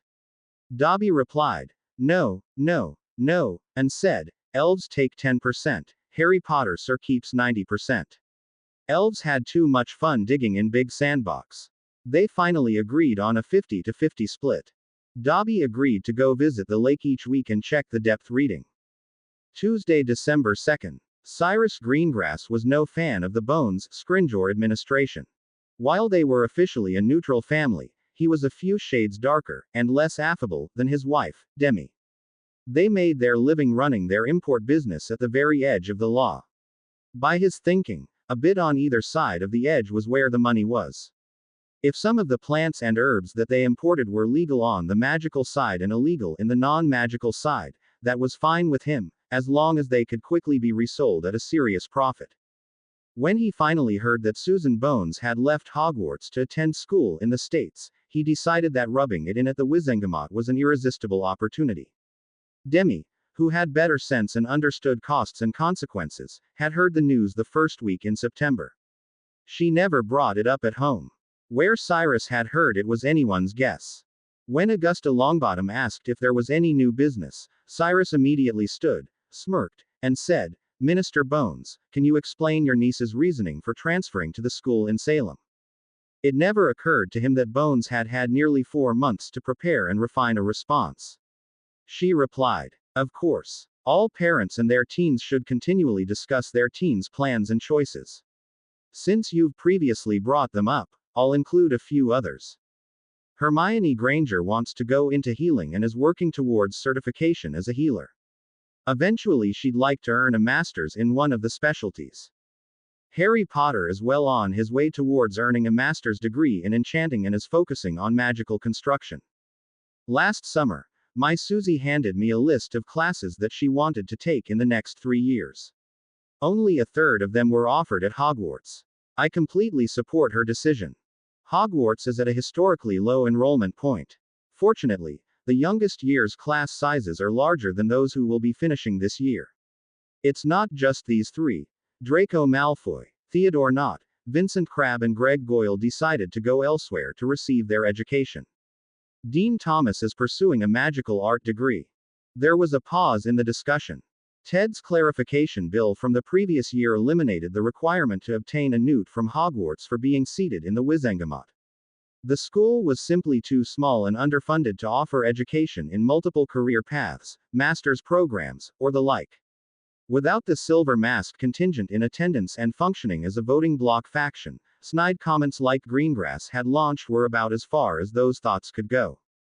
John Macmillan pointed out, while Hogwarts itself could use additional funding, or simply raise tuition enough to cover reasonable expenses, the enrollment size itself currently isn't large enough to support the level of academic diversity that a much larger school could offer. Since it's a which comes first, the chicken or the egg situation that we can't solve today, perhaps we should move on. No one objected. Greengrass didn't know it, but his words would cost his family millions. Wednesday, December 25th. After Emma had previously explained that giving cars for Christmas wasn't necessary, or appropriate, Harry made Dan, Emma and Hermione ordinary-looking medallions that changed the traffic light to green if the medallion was rubbed. Emma bought everyone pool floaties for the pond. Dan made Harry a framed photo of Lake One in Kuwait City. He made Hermione a new bookcase, which brought a gleam to her eye. Their holiday wasn't centered on gifts, rather to observe the holiday traditions, attend church in town and be together. The hugs and greetings to and from each of the elves made the time extra special. Saturday, April 26, 1997. 4 months later, Dan asked, "How's the lake in Kuwait doing?" Harry replied, "We're pretty sure that no one's using the water. Dobby told me that the level is dropping a bit less than 2 inches a day through evaporation." Dan replied, "That sounds pretty manageable for a 100-foot deep lake." Harry replied, "I thought so too, given the breeze, but it will be considerably hotter in the summer. Have you given any thought to taking on a helper or 10? How about that dean who wants to be a painter? He could be one a lot easier if he also had a fantastic part-time job to support him while he got going with his painting. You could make a staff for him. Hannah might be interested too." "Good idea. I'll go see them sometime and ask." Hermione pointed out, "Think about Malfoy and Ron from our first year or second year. If Mr. Weasley happened to have had a bit of family money, or a better job at the ministry, Draco should have been teasing Ron about being a slacker, or an inept wizard. Since he wasn't the greatest himself, except in potions, they probably could have managed to have been civil to each other. Wealth can create income if invested decently, or having a good income can create wealth over time. Are you saying we have an opportunity to help some people here? She beamed at him. Exactly. Find 10 people who can help you do the work. If they happen to be new blood, or half-blood, and you can give them a leg up, so much the better. Dan asked, what does Dobby think? Apparently there are 300 elves in the back section of the property. He thinks that except for the moms and the little elflings, that they'd all go help for a few weeks. Dan speculated, they could dig the holes for you. With 200 elves, you could probably be working on 2 lakes at the same time. You probably want to stay out of personally having to do many of the refills if you can. From the plans that Rashad sent you, how far away do the lakes appear to be from each other? Not too far. It would be great if they could run a pipe between whichever one has the highest elevation and the other 4. That way, we could fill and clean the water in that one, then let the water flow into the others. That would be a 1-person, 1-week job once a month. Dan remarked, it would also save them a bunch of money doing the refills. It really depends on how much of the water they consume. What's the population? The client told me that there are about 2 million in the city proper and half again as many in the surrounding area. They began a serious desalination program about 40 years ago, when they ran so low on groundwater that seawater mixed back into the area where the clean groundwater had been, contaminating it. Dan took out his pocket calculator and did calculations for a few minutes. He said, you agreed to refill 1 lake for 1 million US. You have a 50-acre lake that's 100 feet deep. That's 5,000 acre-feet with 325,000 gallons per acre-foot. That's a 1.6 billion gallons in a lake. That's fractions of a cent per gallon. If they stuck to providing it for municipal water and held to the 50-gallon per person number, each of the lakes would last about 2 weeks and be a bargain, compared to desalination. That's an amazing part-time job. Even if they offered it to all 3 million people, a lake would still last about a week. What you don't know is, if the 50-gallon per person per day number is accurate, or it turns out to be 150 gallons per person per day. Harry asked, wouldn't they get sick of paying someone that kind of money to refill and treat the lake? He shook his head. At the volume and price that they're pumping oil, you'd be a very small cost of doing business. Your task would be to find a large handful or 2 of people who you absolutely trust to be reliable, who could use a staff. I'd talk it over with Ted and have him write up a contract that you could use. You should be able to afford to hire anyone who you want to work with. Good idea. Sunday, April 27th. The next morning before they got up, Harry had the same conversation with Hermione to get her perspective.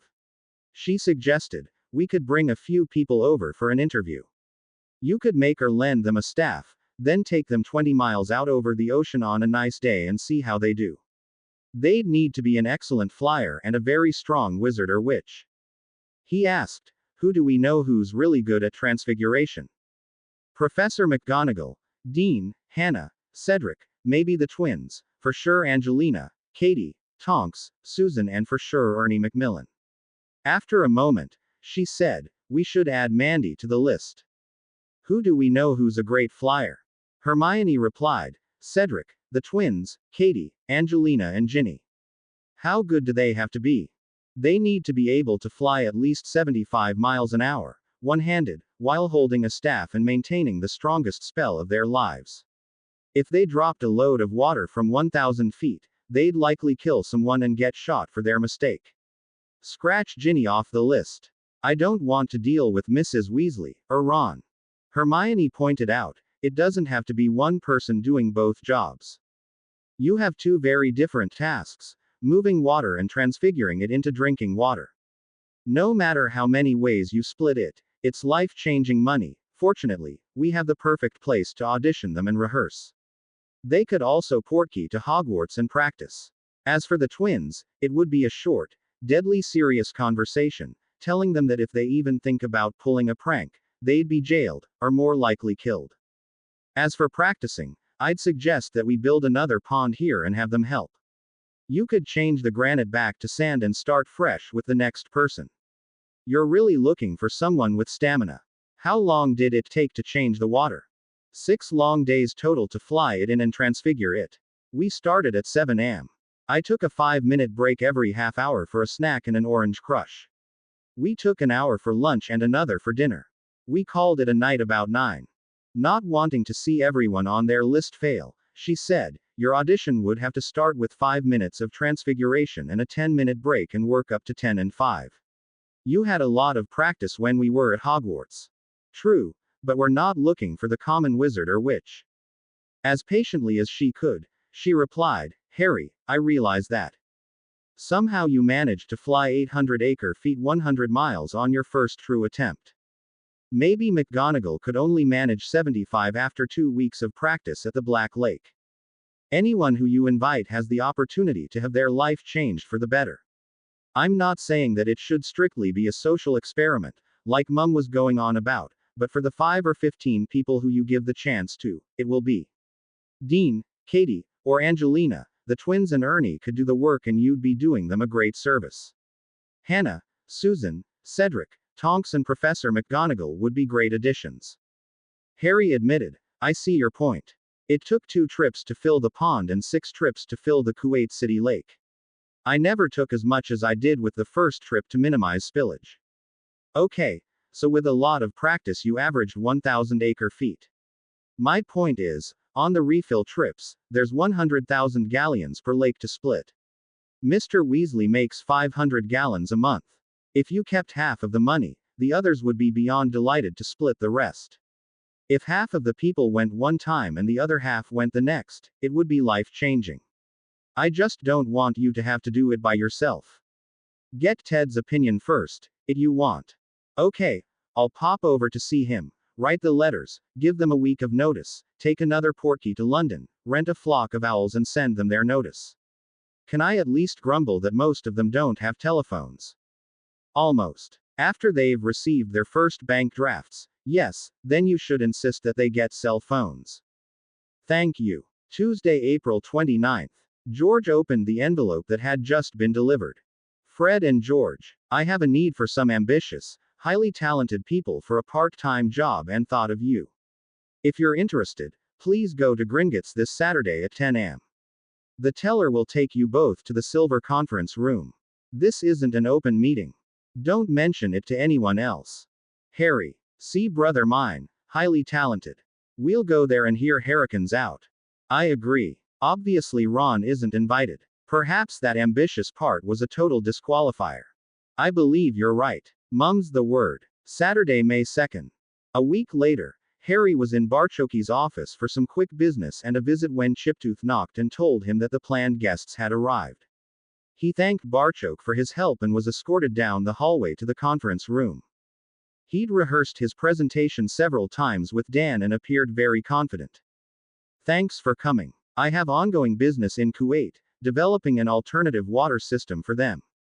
For those who don't know, Kuwait is a small country in the Middle East.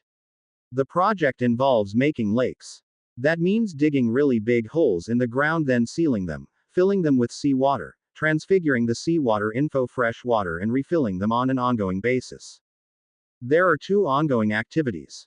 One is summoning a seriously large amount of seawater from out in the ocean while riding a broomstick and guiding it back to the appropriate hole before carefully setting it down. The holes are 50 acres in size and 100 feet deep. For this activity, you'll need to be able to fly your firebolt one-handed, cast and hold a summoning charm for 30 to 50 minutes, then guide the water into the hole. Katie Bell asked, wouldn't people see you in the cloud of water? Harry replied, no. We'll go between 1 and 4 in the morning on moonless nights.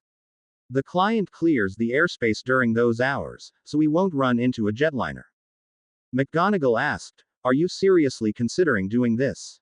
I thought bet. As practiced, he cut her off before someone said something that would be difficult to unsay. I've already done it twice, Professor. Let me show you the pictures. This is the first one that I built in Massachusetts. He spent the better part of an hour going over the album in some detail. McGonagall asked, how large is this lake? 22 acres, about 15 times the size of the Quidditch pitch at Hogwarts. With far more respect this time, she asked, "How long did it take?" "Some elves helped me with the hole. This one uses a vinyl liner with sand and clay to complete the seal. I'm going to change it this spring. Let me show you the second album. This is the first lake in Kuwait City. It's 50 acres. I transfigured the sand into granite to form a more solid wall than the sand. Over the granite is the vinyl sheet liner, and over that is a layer of cement. All of the transfigurations were set with permanent seals." "How long did this one take?" Harry replied, "A bit less than 3 weeks. It took a few days for the cement to cure properly before the lake could be filled. The hard part was transfiguring the seawater into fresh water to get the salt out." Ernie nodded and thanked her. With far more respect, she asked, "How thick are the granite walls?" 6 feet. After making them, I used a permanent seal on each block." Ernie asked, "I thought you couldn't transfigure food or water. How does that work?" McGonagall replied, "It's very straightforward, since they're so very similar. Effectively, it would be a permanent transfiguration, just the same as if you transfigured a slice of bread into a slice of toast." The questions continued for another hour. Hannah marveled at his patience. Finally, she asked, "What are the next steps?" He replied, "I'd like you to make 2 or 3 weekend visits to Salem. On the first, I'll help each of you to make a staff. On the second one, we'll practice summoning, flying, and transfiguration. For that visit, you'll each be given a new firebolt broomstick. If you make it for the third visit, we'll make a pond.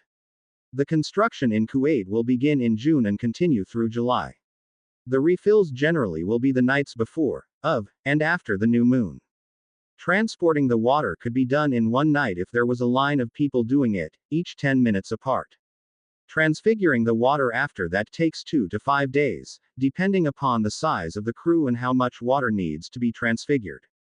He let that sink in a minute before adding, "I need to stress the seriousness of this.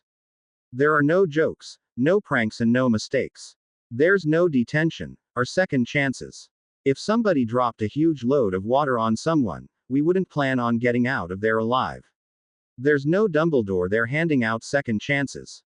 McGonagall was going to admonish him, then realized that he just may have saved someone's life. "Who's in?" Everyone raised their hands. "Who needs a passport and proper identification documents?" The twins, Katie, Angelina, and surprisingly Cedric raised their hands. "Okay. Wait here and someone will help you. For the next meeting, please be in the lobby next Saturday morning at 10. Bring your passport and an overnight bag. Dress as casual, non-magical. Thank you for coming." He left to let the others talk. Hannah and Dean watched as the 4 former Quidditch players began a lighthearted discussion about how much fun they'd have and how cool it would be to have a staff. She quietly commented, "They have no idea how hard this will be." In a louder voice she said, "His test pool is a circle almost 1,000 feet across. I'm talking diameter, not circumference. If the lake that he made in Kuwait was square, it would be 1,475 by 1,475 feet. You lot better bring your A game. There's probably life-changing money involved here, but you'll earn every Canute."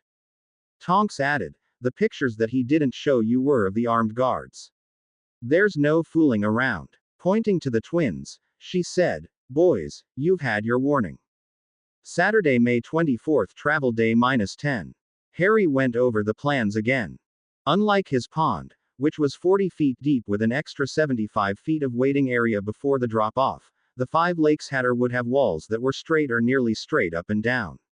He'd spoken with Rashad, the client again, confirming that there was no dual use intended. These were water storage facilities. Fortunately, the firebolts that Devlin Whitehorn had made were comfortable enough and hovered almost effortlessly. It had taken the Granite Wall team several days to get used to transfiguring a 10-foot-high, 20-foot-wide block of granite that was 6 foot thick. It took them a few more days to make them consistent.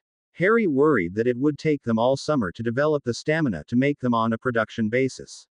Essentially, they were working at their tasks for 10 minutes at a time and needed a 10-minute rest. At the same time, he didn't fix anyone's granite blocks. He offered a sentence or two of suggestion, then reversed the block back into a pile of sand.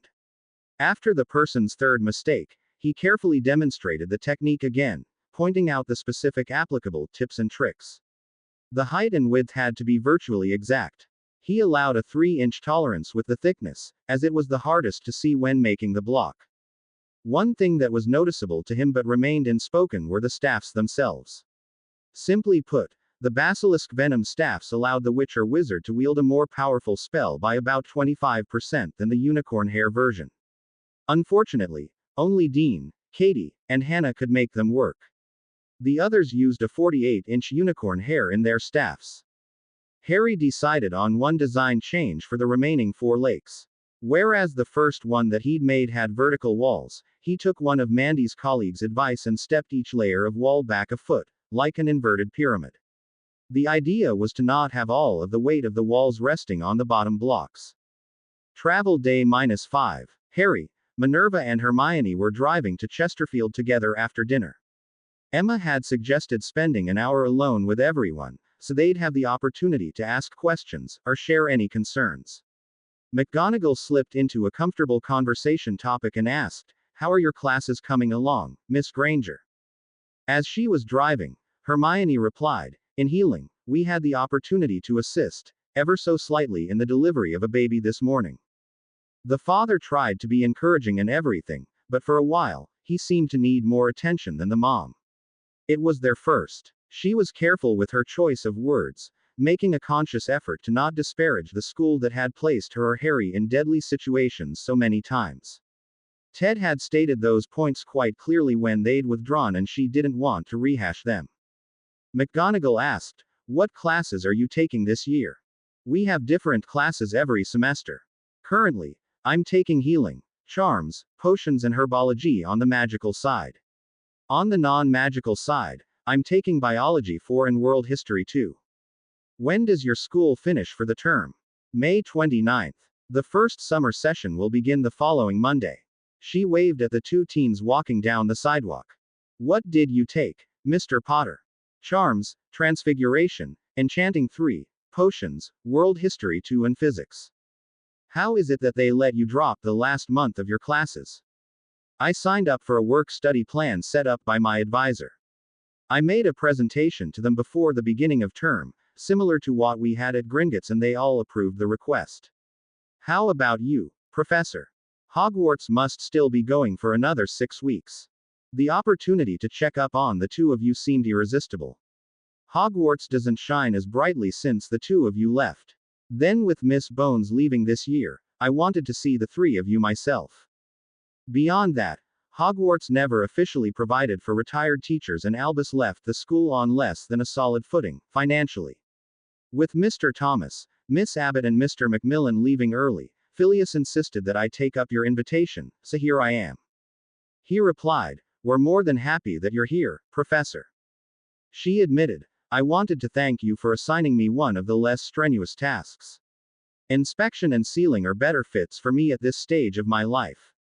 The granite is pretty easy to work with, at least a single block is. The repetition and sitting on the broomsticks for hours will be tough, even with the extra cushioning that I asked Devlin Whitehorn to put on. Be sure to drink plenty of fluids and eat lots of snacks.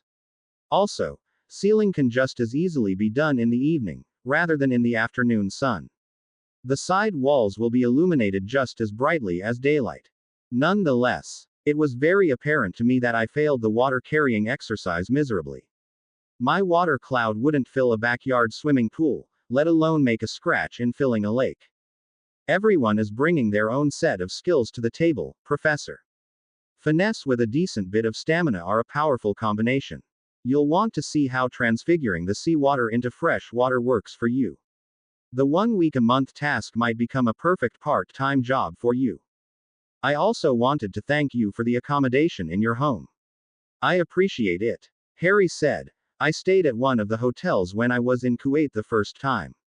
It wasn't a good fit for the elves, so I bought a bunch of these magical tents.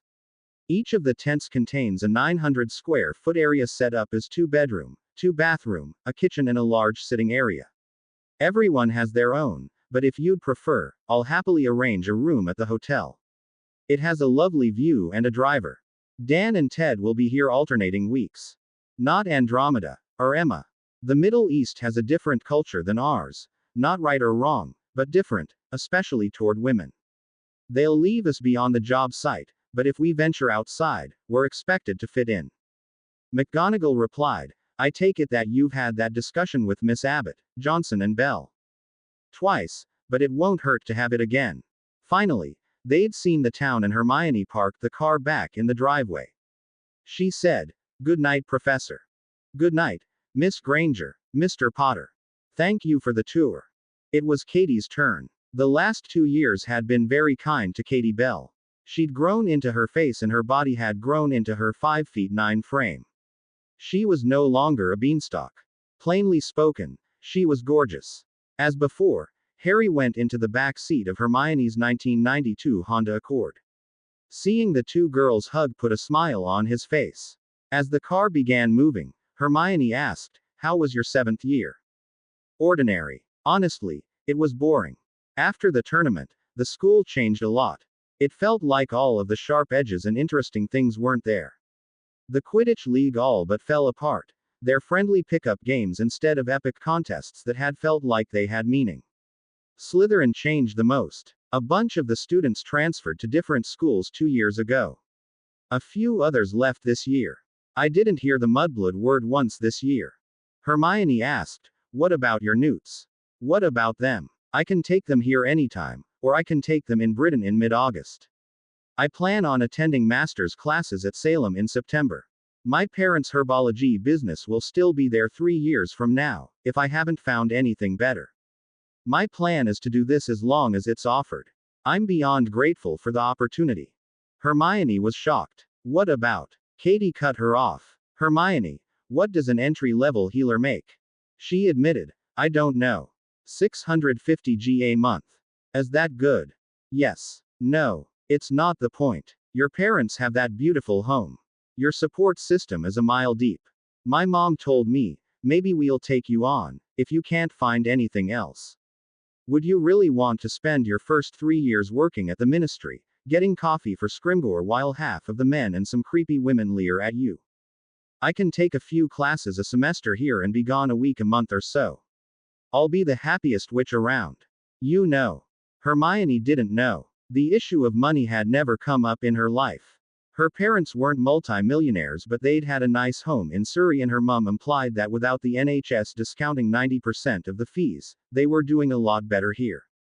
Harry tried to smooth the conversation, stating, You'll earn every Canute when it's 115 degrees in the hot sun. Neither one mentioned using cooling charms. Hermione started talking about the baby delivery and Harry smiled, watching the two friends reconnect. There would be room at the house in September. He looked out of the car at the nearly full moon in the sky, thinking. Travel day -4. Fred and George had each practiced collecting the water in Harry's lake last night. They were highly successful, both in scooping up the water with their summoning charm and also setting it down in place, relatively gently. Katie and Angelina would get their opportunity much later this evening. The exercise for the day was summoning sand and placing it on the sheet vinyl in a 2-inch, even layer. They would transfigure the sand into a 2-inch thick layer of cement. The floor was easy. Placing a serious sticking charm on both sides of the sheet plastic and applying the sand before transfiguring it into cement took some real effort. After each person from the flying team had tried it and the depth had been measured in several dozen spots, Harry cast an almighty finite. Moments later, the sand was back in a pile at the bottom of the hole. Then they each did it again. After dinner, Cedric and Ernie were in Hermione's car with her and Harry. When they'd been driving a few minutes, Cedric said, I always thought that you would win the tournament. I went by the upside-down cloud and I didn't see anyone. There was a silence in the car and Hermione was ready to start casting Obliviates when Harry replied, I got twisted around and must have run in the wrong direction. Anyway, I was never a champion. You were the Hogwarts champion and I'm glad that you were the winner. There was a shorter silence before Cedric replied, Thanks, Harry. Hermione quickly changed the subject and said, Ernie, Harry mentioned that you've done some construction work. What did you do? He replied, My dad does home restorations, both inside and out. I've helped with sidewalks and driveways last summer, cement work. Harry said, we have some of that. I'm glad that you both are here. Cedric replied, thanks for inviting us. The ministry isn't doing any hiring this year. Harry remarked, you're both good lads. The work is tiring. Be sure to drink enough fluids so you don't get dehydrated. It will be hot there. Ernie asked, why aren't there any Slytherins? Honestly interested, Hermione asked, who would you have recommended? Macmillan replied, maybe Millie or Blaise. I would have said Daphne until her dad shot his mouth off at the Wizengamot. Harry admitted, I don't know either one very well. Cedric averted an awkward moment, saying, my dad told me that people tend to want to work with people who they already know. Hermione inwardly pouted a moment, then replied, that's not fair. What if someone else is better qualified? Cedric admitted, I don't know, I've never hired anyone. It's just what my dad told me. They passed two teens who were walking. The two girls waved as they went by. Harry said, I'm just glad that you're here. Angelina dropped her staff as they practiced flying over the water disillusioned several miles outside of the Salem shoreline. Fortunately, the solution came to her. She turned around, took out her wand and summoned her staff out of the water. While Harry had repeatedly told each of the flyers that the size of the clouds didn't matter, years of being friendly competitors with the other chasers had never really left her psyche. She'd tried to summon too much water. They each made 5 summons and were as comfortable as a human could be, knowing that a wall of water was racing towards you. Then they stopped and as carefully as they could, set the water down. They portkeyed back to Chesterfield and were successful picking up and setting down the water into Harry's lake. Travel day -3. That morning at breakfast, Angelina was razzed about dropping her staff in the form of the dog leash with a wrist holder that appeared by her plate as she sat down. She would have been embarrassed until she saw Fred and George each holding one of their own. Fred admitted, mine slipped away twice. George added, I'm on my 3rd mistake. Hermione asked, what's the issue? Fred replied, put it like this, on one hand, you've got a monstrous cloud of water the size of Hogwarts coming at you at 75 miles an hour. On the other side, you have a fair bit of wind in your face.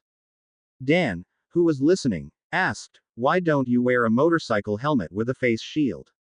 Silence. Finally, Katie, who knew what they were, proclaimed, brilliant. Emma, the lot of us need to go to the motorcycle shop in Amherst. $1,400 later, the 7 broomstick riders all had bell helmets with 3/4 face shields. The salesperson didn't ask questions and simply said, enjoy your ride. That evening, Harry and Hermione put Fred and George in her Honda Accord and they went for a drive to Chesterfield. Halfway there, Hermione asked, ignoring your grades and pranks, what are you two actually good at? Fred replied, we're pretty good at potions and substituting ingredients. We're good flyers. We're good at charms and decent at transfiguration. Last but not least, we like to think that we're affable. As for charms and transfiguration, until recently, it's been hard to say for certain, there's little opportunity to practice. Harry replied, that's exactly what you two should be doing. Pick an object out of your dad's tool shed, a hammer would work. Transfigure a rock into the head and a stick into the handle. Do it 100 times until each copy is exactly the same.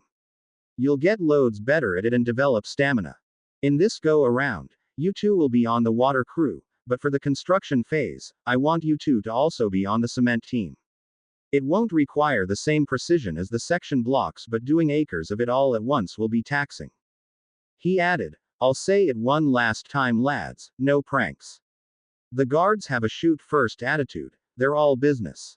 Everything is serious. The work, the responsibility and the reward. We get it, Harry. We won't let you down. Okay. Travel day -2. Harry gave everyone the day off. Calls were made to those homes with telephones. Ted had arrived.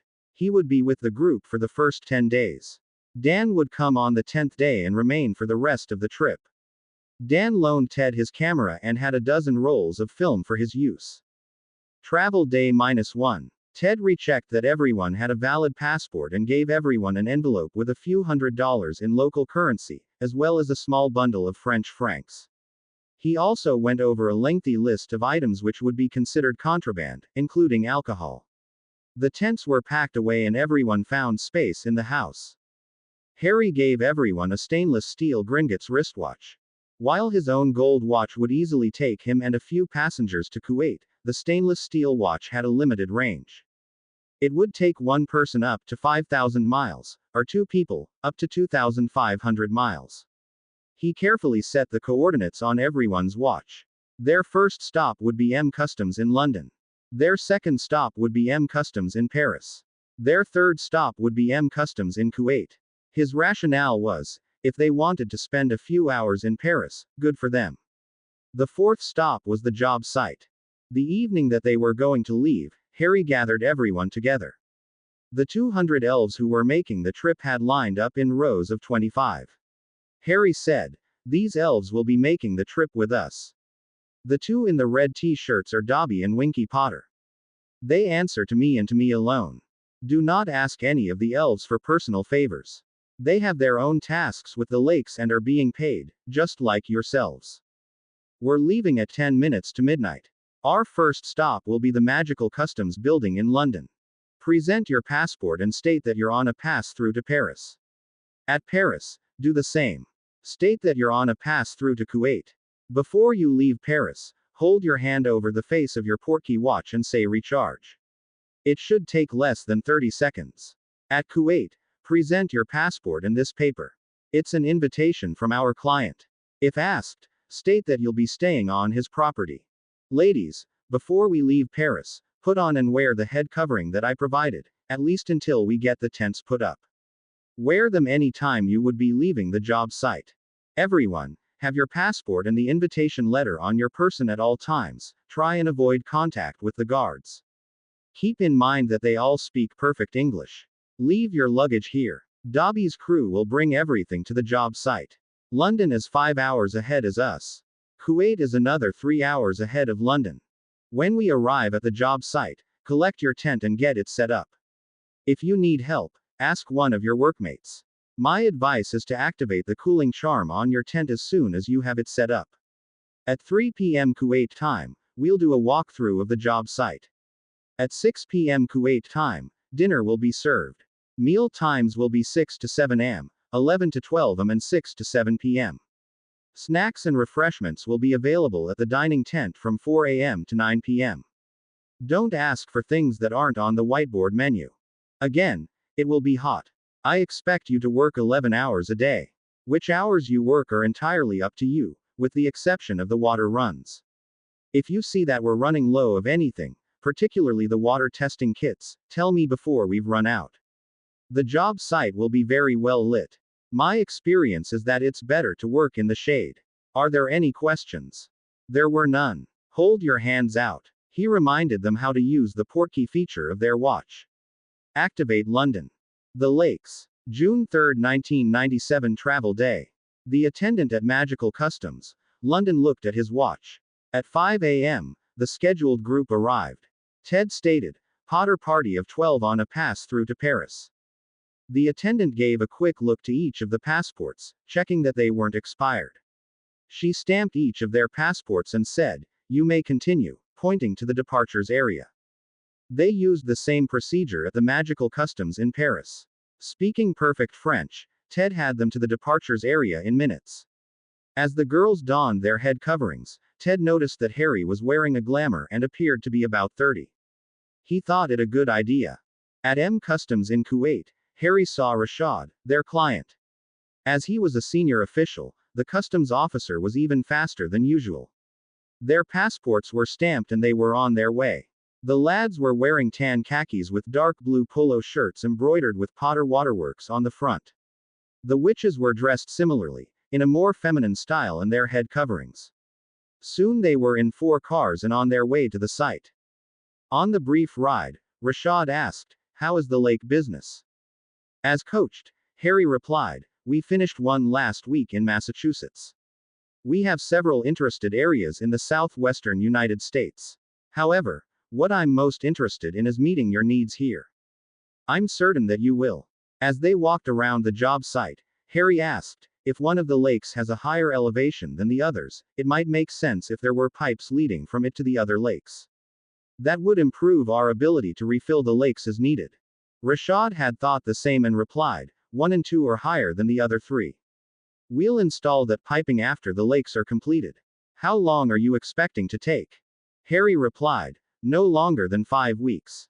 Excellent. You have my telephone number if you need anything. The bank transfers will take place as each lake has been filled with fresh water. We appreciate the opportunity to serve you. We have much to do. Thank you again for meeting us at customs. They can be obstinate. Indeed. I look forward to hearing of your success. Ted noted a troubled look on Rashad's face and asked what was wrong. He replied, the manager at the desalination plant has been bothersome. He's been against this plan since it started and is claiming that I'm not meeting scheduled deadlines. I expect that he's worried that he'll encounter a loss of incentives to provide his water. Harry asked, do you need these completed sooner? I have a large labor force that could be encouraged to complete their tasks a week early. Rashad's face lit up. He said, that would be very helpful. Ted didn't approve of the practice of bribery in business but understood that negotiations took many forms and could see that Harry was quite comfortable working with him and hadn't specifically asked for anything. Ted would talk with Harry about warding the area later. Rashad said, should you need anything, please call me. He enjoyed working with the younger man. He simply had no idea how much younger Harry was. Harry replied, there is much to do. We shall be on our way. Harry found Dobby and Winky in his tent. They had set it up while he was talking with Rashad. They walked around to the various lake sites. When they reached the site for Lake 5, Winky stated, the rock is deeper here 110 feet. Harry said, we'll add an extra course of blocks here. She said, this one will take more liner material. Harry asked, do we have enough? Dobby replied, yes, Harry Potter. There be enough. Harry Potter should make thicker walls at the bottom 2 sets of blocks for this lake. Harry Potter should make them himself. How thick? Dobby thinks 8 feet. Elves be packing the outside with sand and rock very tightly. Maybe elves should use cement like Harry Potter was showing Sneaky Twins to do. Good idea, Dobby. Thank you both for telling me. I'll remark the plans. Dobby thinks elves will dig hole number 2 tomorrow. Harry Potter and friends can be making walls by night time. Sand is soft by Lake 3. Dobby's friends be finding many small rocks to place outside granite blocks. That evening, Ted discussed Rashad's concern with Harry and Dobby. Little D suggested, elves could be putting sand at edges of job site and Harry Potter could make wall to keep sneaky people out. Ted surprised them and said, the best solution is to volunteer nothing. That way, if there's a problem, it's Rashad's problem, not yours. Harry was about to ask what could possibly happen and immediately had a thought of someone like a Snape sneaking in and poisoning the lakes. Harry pointed out, there's a significant cost difference between the water that we can provide and what the desalination guy can produce. Rashad has at least a 2 cent a gallon cost advantage. Ted warned, that's not your concern. You're not a professional warder, at least not yet. Yes, security is a real issue here, but it's Rashad's issue. True. We'll get paid for this job, but most of those 10 people are hoping that this turns into an ongoing job. As patiently as he could, 10 replied, Harry, everything you're saying is true, but the real issue is span of control. Water supplies can be contaminated by a determined advisory. That's a reality anywhere. That's real for any exposed source, such as a lake or river. Any treatment plant can be broken into. You have lakes to make, he has lakes to protect. He continued, remember, you're not here to do all of the work by yourself. You've shown them the basics. Now you need to lead them, direct them, and get out of the way. They'll make mistakes. You can point them out and let them fix them. Let's get a bite and go to bed. Most people don't adjust to time changes faster than an hour or so a day. People will be up at odd hours for a while. Thanks, Ted. Day 1. Harry woke up at 3 a.m. When he stepped out of his tent, he wasn't surprised to see that the elves already were 75 feet down on a third of Lake 2. The sand was in very large piles 300 feet to the north of the hole. Harry could see Little D's point, the sand had to go somewhere. By the time he'd found a chilled bottle of Orange Crush and a large slice of leftover pepperoni pizza, it occurred to him that the crew would be facing a restless day. There were no tasks yet to be done, and he didn't enjoy the thought of the crew wandering around the neighborhood. As if on cue, Cedric was up next and asked, "Should we get started?" Harry replied, "It would be tempting, but we need to let the elves finish digging the hole and marking off the lines. This one day, I'd suggest going back to bed and being ready to work early tomorrow morning." I didn't have the option of sending the elves a few days early. For the most part, the crew transfigured chairs and umbrellas and sat watching the 200 elves perform magic on a scale that literally hadn't been done in 1,000 years. With that many elves, it was like watching a movie at fast-forward speed. That said, the crew began to realize the depth and immensity of the hole. As they watched, Harry reminded them, "When you're down there, be certain that you're wearing your portkey watch in the event that part of the wall collapses. It will be most likely as we're working in the first 2 levels. The elves won't backfill the area behind the granite blocks until your transfiguration work has been sealed. I was advised to make the first 2 courses of block 8 feet thick, so each block will be 10 feet tall, 20 feet wide and 8 feet thick. We'll switch to 6-foot thick blocks on the 3rd course. After the bottom course of blocks, you'll be on your broomsticks. The strings hanging from the top represent a vertical line, so you'll have something to measure the 1-foot setback of each course." Katie asked, "How are they going to get the water out of the lakes?" "They'll run several 48-inch pipes on the bottom of each lake and pump the water out like you drink a soft drink through a straw. They'll be using large pumps. This site is about the highest around. They'll be using gravity to aid in moving the water to a new water treatment plant, then into the existing piping system." They decided to have a very early dinner. As they were eating, Dobby surprised Harry by stating, "The hole be ready for Harry and helpers." At 3 p.m., they quickly finished their meals and flew down into the hole. From the bottom, the 100-foot wall looked immense. Looking at the strings that marked the edges, he set the first cornerstone block as everyone watched. When he finished, he said, "Cedric, start here, working your way to the right. I'll set the second corner. Tonks will work from there, going to her right. When you get halfway through your row, Professor McGonagall will start the seal process until she catches up with you. Then she'll follow behind Tonks. When I set the 3rd corner, Hannah will start, working to her right. Remember, the first 2 courses are 8 feet thick. 3 inches is the tolerance on the back side. The top side and side will need to be trimmed or filled so we have a good seal. Be sure that the front side of the blocks are vertical. Ernie, you'll be up after that. Dean, you'll be fill in when one of the starters needs a break. I expect everyone to finish a block that they start. Don't leave one half finished. Katie, please take one of the cans of spray paint and number the blocks after they've been sealed. The first one to the right of this one will be number 1. In the meantime, after their own break and dinner, half of the elves began work on the second hole. They'd begin the backfill after an entire course side had been completed. After most of the crew was working, Harry asked Angelina to make a list of who transfigured which blocks. Fred and George were handed measuring tapes and asked to measure the thickness of the blocks. Harry recognized that it was essentially make work, but it got them involved with the construction. Nim had the first section that needed to be rebuilt. It was too thin and the granite had several large cracks that could crush when additional blocks were set on top. Individually, Harry pointed out the large cracks. He suspected that she was exhausted. He called Dean over, vanished the section and had him transfigure it. He went up to the dining room with her and reminded her, "Serious transfiguration burns up a ridiculous amount of energy. Have a slice of pie and a few cookies along with a sugary drink or 2. How many did you do before you ran into trouble?" "That was my 5th one. Nim, that's way too many at a time. Each block is a NEWT exam.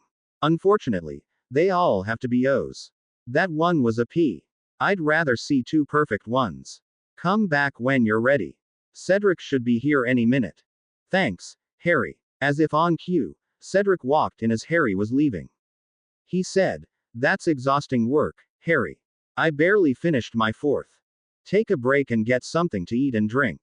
He went down to check. All 4 of his blocks looked okay. He proactively stopped Hannah after their third. He did the same with Dean and Ernie. He announced a limit. 2 blocks, then a break. There was a bit of grumbling, but he was firm. When they stopped at 8 p.m. for a late dinner, the first course had been finished and the second course of blocks was half done. Minerva had finished sealing the second row of blocks. He and Ted sat there quietly until the others had come and left. Ted brought over another bottle of Orange Crush for Harry and an iced tea for himself. After a moment, Harry observed, "It wasn't too impressive, was it?" Ted pointed out, "Perspective is everything here, Harry. No one got hurt and no one quit. I'm impressed that you found some meaningful make work for the flight crew. Was it just the one rejected section?" "Yes. I spoke with Nim. She'd failed on her 5th block. I'll keep the limit at 2 for a few days and raise it to 3 for Lake 3. How did Minerva do?" "The same. She did fine at first. After the first course, I found some paperwork for her to do for an hour. After that, she was fine on the seals on the part of the second course of blocks that had been transfigured. So you have 400 out of some 2,800 done for Lake 2. Correct. I'd call that a remarkable achievement." Harry frowned and complained, "They have no stamina. I should have anticipated that. Listen, Harry, for the next month, they're what you have. If anyone quits, or gets hurt, you don't have a backup. With the possible exception of Ernie, none of them have worked construction, or have done sort of any extended manual labor. They'll get better. If you need someone to complain to me, not them. I know you were tempted to finish the second course of blocks today, probably so badly that you could taste it. This one is going to take the longest. You have to let it get done at their pace. They're going to feel like crap if they see you making blocks twice as fast and a dozen at a time. They'll still be working on Lake 2 for another week. If you feel like you have to do something, make blocks in Lake 3 after the elves finish the hole. Don't rub it in their faces. They'll get faster, just like you did." "Got it. Thanks, Ted." He realized that they all had things to learn and practice. Day 2. Harry got up again at 3. The Transfiguration crew were on their jobs at 5. When breakfast opened at 6, they'd all completed 6 sections, including Dean, who was still doing fill-in. It was cooler and somehow felt less tiring than the day before. Fred asked, "Why not have people work both ways?" Harry replied, "The walls tend to be a lot straighter when there is a corner to work towards. Lake 3 will open up tomorrow. There will be more jobs open in another couple of days. Besides, they'd rather have you out there with the tape measure than me. It's more efficient with multiple projects. I was stuck doing nothing, waiting for the cement to cure when I made the first one." George asked, "Are you sure we're going to need to fly at 1,000 feet? That was several times higher than they were used to playing Quidditch." "Absolutely. Keep in mind that your water cloud is probably 300 feet tall and half again as long. It's going to be below and behind you. There are some pretty tall buildings in Kuwait City. The last thing you'd want to do is accidentally slam into one with a tidal wave of water going 75 or 100 miles an hour. We'll be better off going around them when we can." "It makes sense," Harry offered. "The first night that it's cloudy, we'll take a practice run out and back." Fred asked, "Why don't they just pipe it to the lakes? It's 30 miles away. Eventually, they probably will. In the meantime, they're willing to pay us good money to do it for them. Whether that lasts 6 months, or 6 years, time will tell. Check the thickness on level 3 for me." "Will do. Thanks, Harry." The green-eyed teen checked the seals on the first 5 levels before turning in for the night. Day 3. The elves had begun work even earlier than usual and had the lines done on Lake 3 by 4 a.m. Harry was up equally early and had finished the cornerstones and one row on one side before he stopped for a late breakfast. At Lake 2, the elves had just backfilled the area outside of level 5 when the crew went out. Their plan for the day was to finish level 8 and finish the top level 10 by noon the next day. At his request, the elves redug the outside of Lake 1 on the west side and refilled it with gravel and cement to make a stronger wall. At noon, Harry went back and did the seals, as far as the Transfiguration team had gone. Again, he asked if Minerva could help him with some paperwork. She gladly accepted, though she mentioned that it seemed like every elf out there had come to visit with her for a moment and hug her. Katie was doing an excellent job, keeping track of the progress on each block. Having had a big meal and a few hours off, Minerva completed the seals on level 8 before she turned in for the night. It had been a good day. Day 4. At 3 a.m. Harry and the broomstick team were ready for their practice run. They disillusioned themselves with the understanding that they'd remove the charm when they reached the rendezvous point 2 miles out. After they'd all met up, Harry said, one at a time, summon some water, take it out to sea and drop it a minute later.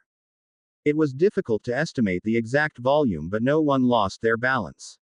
The true challenge would be 2 of the taller buildings 4 miles inland. They didn't have lights on. The crew wanted to fly over them, Harry wanted to go around them. He pointed out, there are always people who work late or come in early. With the tinted windows, they're difficult buildings to see. If someone looked out properly, it would look like they were going to get hit by a wall of water. If the flyer lost concentration, they would get hit by a wall of water. The consensus was mixed. Finally, Harry pulled rank and stated, we'll go around them. They each practiced summoning and letting the water down a few times, then flew the path back just as the sky was beginning to lighten.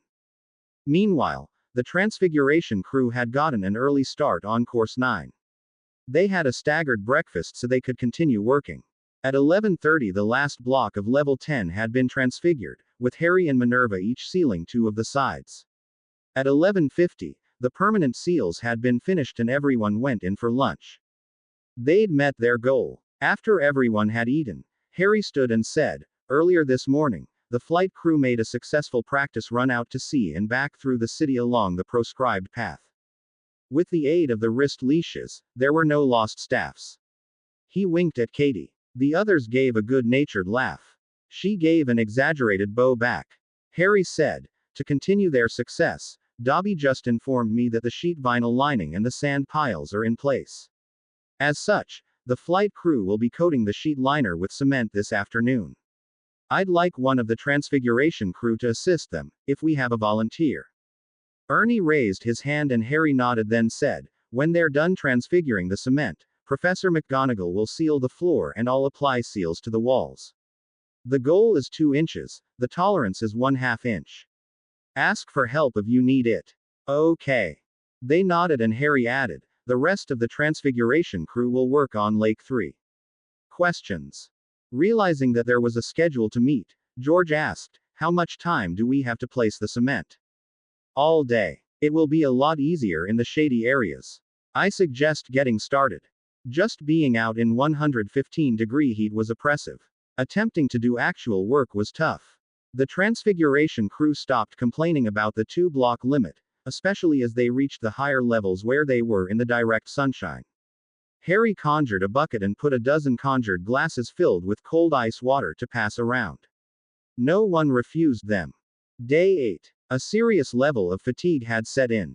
Almost everyone had made one or more significant mistakes the day before. Harry had ended up vanishing the cement on Lake 3 and redoing it himself. At breakfast, Ted stood up and announced, everyone has the day off. I hear Paris is nice this time of year. He handed everyone an envelope with banknotes that contained the equivalent of 500 galleons and said, remember to carry your passport and the invitation letter at all times. Remember, no bringing alcohol back to the country. Please be back by 10 p.m. Kuwait time. When they'd left, Harry said, thanks. Your good cop came off far better than my bad cop would have. Are you going to keep an eye on them? Ted nodded and asked, are you sure that you don't want to go with? No. They've all seen enough of me. I've a bit of rework left to do in Lake 2. Okay. After they left, Harry vanished a 60x 30-foot section of one of the Lake 2 walls.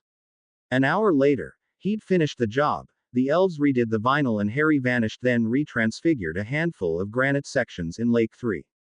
He left 6 sections undone on level 10. Aside from them, it was ready for the vinyl sheeting and cement. He was going to vanish the water in Lake 1 and inspect it, but decided that it would still be there tomorrow.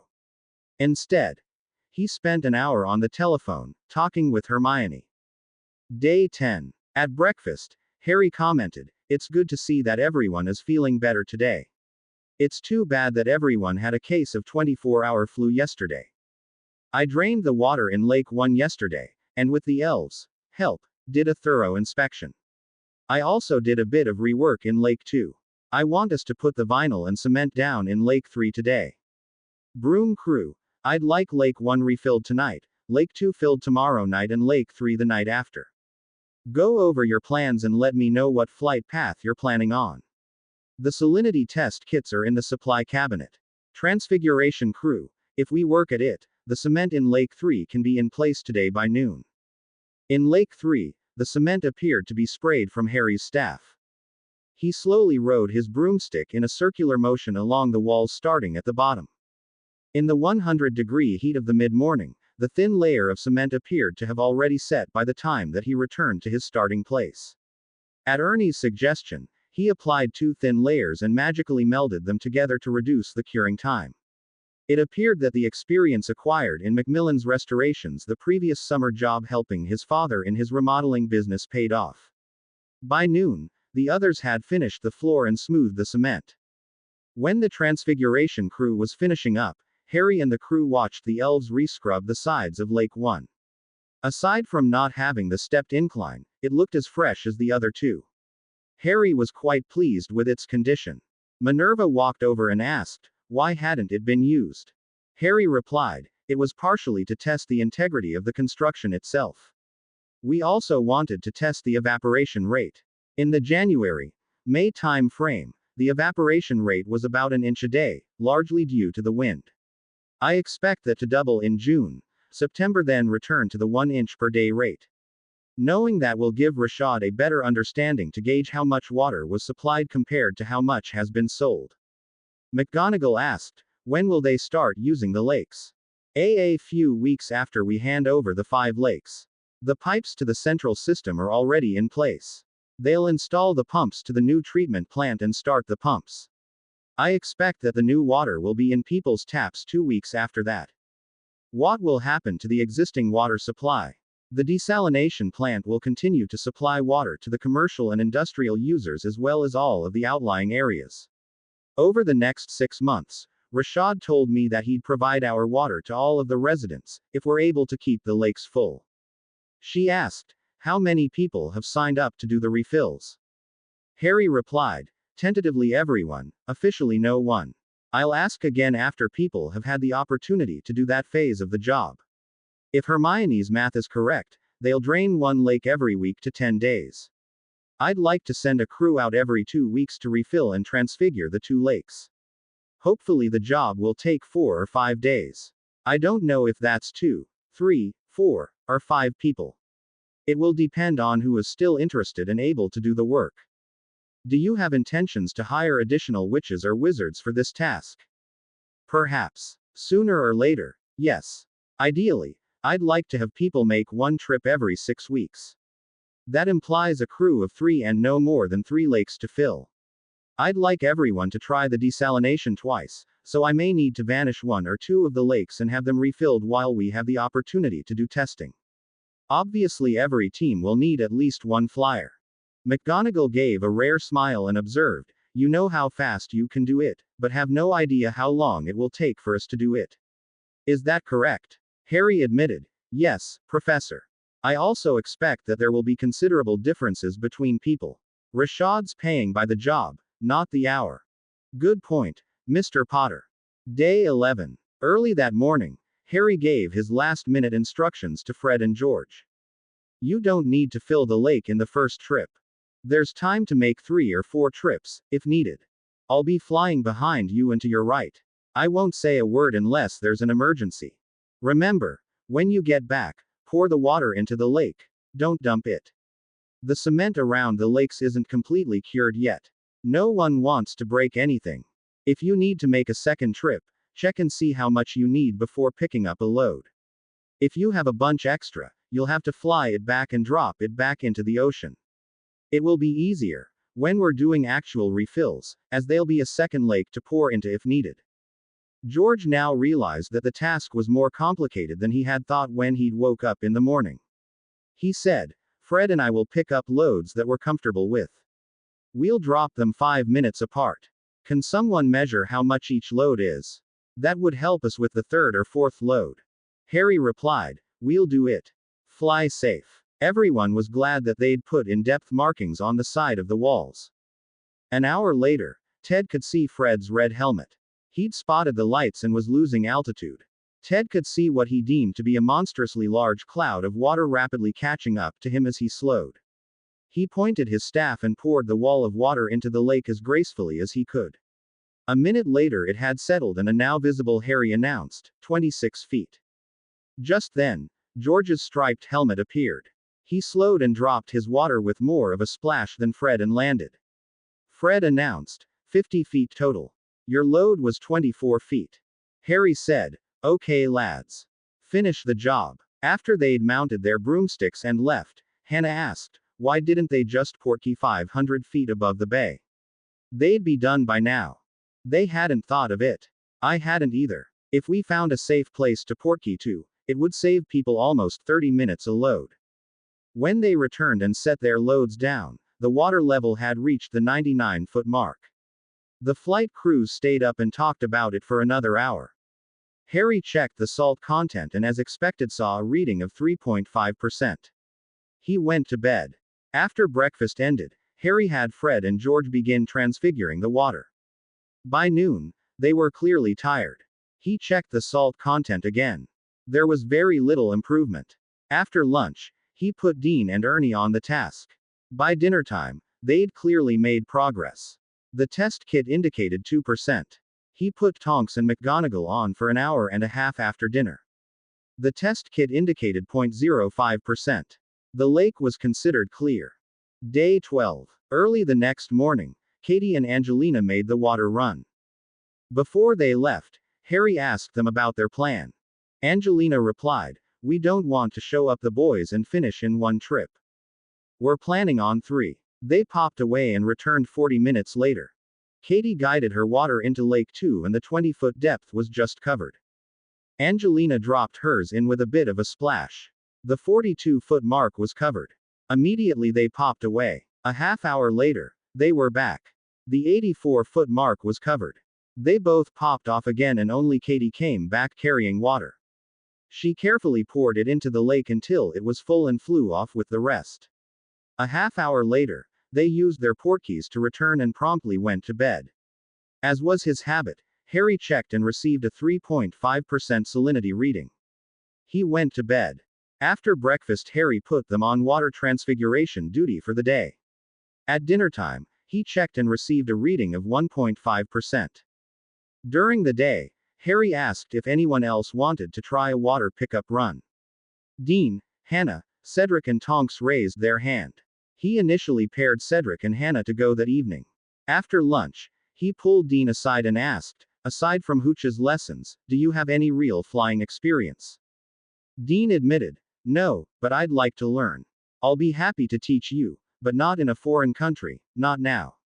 When we get back, I'll get you in the air, I promise. Thanks, Harry. After dinner, he found Tonks, Hannah and Cedric. He said, Tonks and Hannah, I'll take you two on the first run at 2. We'll fly out and back. Cedric, you and I will go out at 3. They were all pumped up for their trip. Day 13. After they were in the air and out to sea, Harry had them both practice summoning from different altitudes. Hannah watched Tonks. She started at 100 feet then flew the cloud by Harry and Hannah so they could see it. Every additional 100 feet resulted in a 20% reduction in the size of her summoned water cloud. The two girls switched places with the same results. For the trip back, Harry had them summon the water from 300 feet, so there would be a meaningful amount left for Cedric to pick up. When they made their way back, Harry led and was careful to avoid any tall buildings. Tonks dropped her load first. Literally, there was an almighty splash and Harry honestly hoped that there was no damage to the structure. Hannah was next. She carefully set hers down. In less than a minute, the lake was still again. The highest water mark read 60 feet. Harry didn't immediately say anything. As Harry and Cedric flew off, Hannah lit into Tonks. What was that? The winner of the belly flop contest. We'll probably end up draining the lake this afternoon to check for damage after that stunt. You set the water down, you don't drop it from 100 feet. Water may feel squishy, but it has a lot of mass. Tonks admitted, I should have known better. Don't tell me, tell Potter that you'll do a decent job next time. The truth was Tonks was exhausted. She should have carried half of what she had, but hadn't wanted to be outclassed by the younger teen who was using her basilisk staff. Also, she vowed to look up mass and find out what Abbott was talking about. Offshore, Harry did the same practice exercises with Cedric and had him take what he thought would be a 30-foot load. Harry picked up a far smaller load that he estimated would top off the lake. When they returned, Cedric set his down with more grace than Tonks, but it wasn't great. When Harry put his in, the 99-foot marker was covered. Before breakfast, Ted asked Harry if he could borrow a dozen memory cubes. He had each of the flyers make a 1-minute memory of their water drop. As breakfast was ending, he told the group, I have a teaching moment that I think would be worth watching. He started with Nims. They all flew toward their lake from the same direction. Having seen a dozen water drops by now, it was obvious that Nim was too high and too fast. Her load had the same impact as a dive bomber hitting a flat-top. Next he showed George's. Again he was too high, though his forward airspeed was considerably slower. Next he showed Fred's. He had the same airspeed, but was 20 feet lower. Cedric's approach was low, but too fast. Finally he showed Hannah's. She came in lower than the others. The bottom of her cloud was only a dozen feet above the ground. Her airspeed wasn't much slower than Cedric's, except just before dropping her load, she gave a slight upward flare on her broomstick, and had she been flying an airplane, would have stalled. Her splash was far and away smaller than the others. Ted asked her how she'd thought of that, and she replied, I used to watch helicopters at the local airport, they used exactly that maneuver when landing. She added, for what it's worth, I think we should pick up smaller loads. Carrying 2 half-size loads is a lot less taxing than trying to carry a monster-size load, at least for me. The others immediately nodded in agreement. Nim's dive bomb maneuver was never mentioned again. As work was continuing on Lake 4, Harry decided to spend a few hours planning for the future. Based on what he'd seen, he tentatively decided on 3-person water-filled teams. His initial thought was 2 flyers and 1 person who was strong in transfiguration. The counter-argument was that a single person could make 4 to 6 flights a night if they portkeyed out to the water. He thought of the individuals. From what he'd seen, Fred and George were pants at transfiguration, Professor McGonagall had no stamina, and Tonks had a questionable level of availability. Unless she either left the Auror Force, or went part-time, if such an option existed, that wouldn't change. Hannah, Ernie, and Dean were still students. Cedric, Katie, and Angelina were solid. He thought back to the previous discussion with Professor McGonagall. He was passively looking for more people. He had several other things on his mind. The ever-growing piles of sand, the heat, money, the moon, and his commitment to finish the project in 4 weeks. It was time to call Rashad. After 5 minutes of pleasantries, Harry got down to his question. What would you like done with the sand? Rashad stated, I have no use for it. We'll get rid of it for you. We're on schedule and will be starting on the excavation of Lake 5 tomorrow. Excellent. What else is on your mind? Little of consequence. One of the lakes needed to be made deeper than the others. The bedrock on Lake 3 was found at 110 feet. He explained their decision to step the blocks for additional strength. That was a wise decision. Excellent. Harry concluded the call, saying, I will call you again in 10 days. Thank you. Dobby and Winky had been in the dining room at the time, listening to every word, as usual. Dobby asked, what does Client Man want elves to do with sandy piles? He told me that he doesn't want the sand and wanted us to get rid of it. Dobby had never owned a mountain of sand before. For an elf, that represented serious trading capital. Day 20. Dan had made a conscious effort to document and photograph the construction of Lakes 4 and 5. Colin Creevey would have been envious of the effort and the results. He started with the elves' groundbreaking ceremony on Lake 5.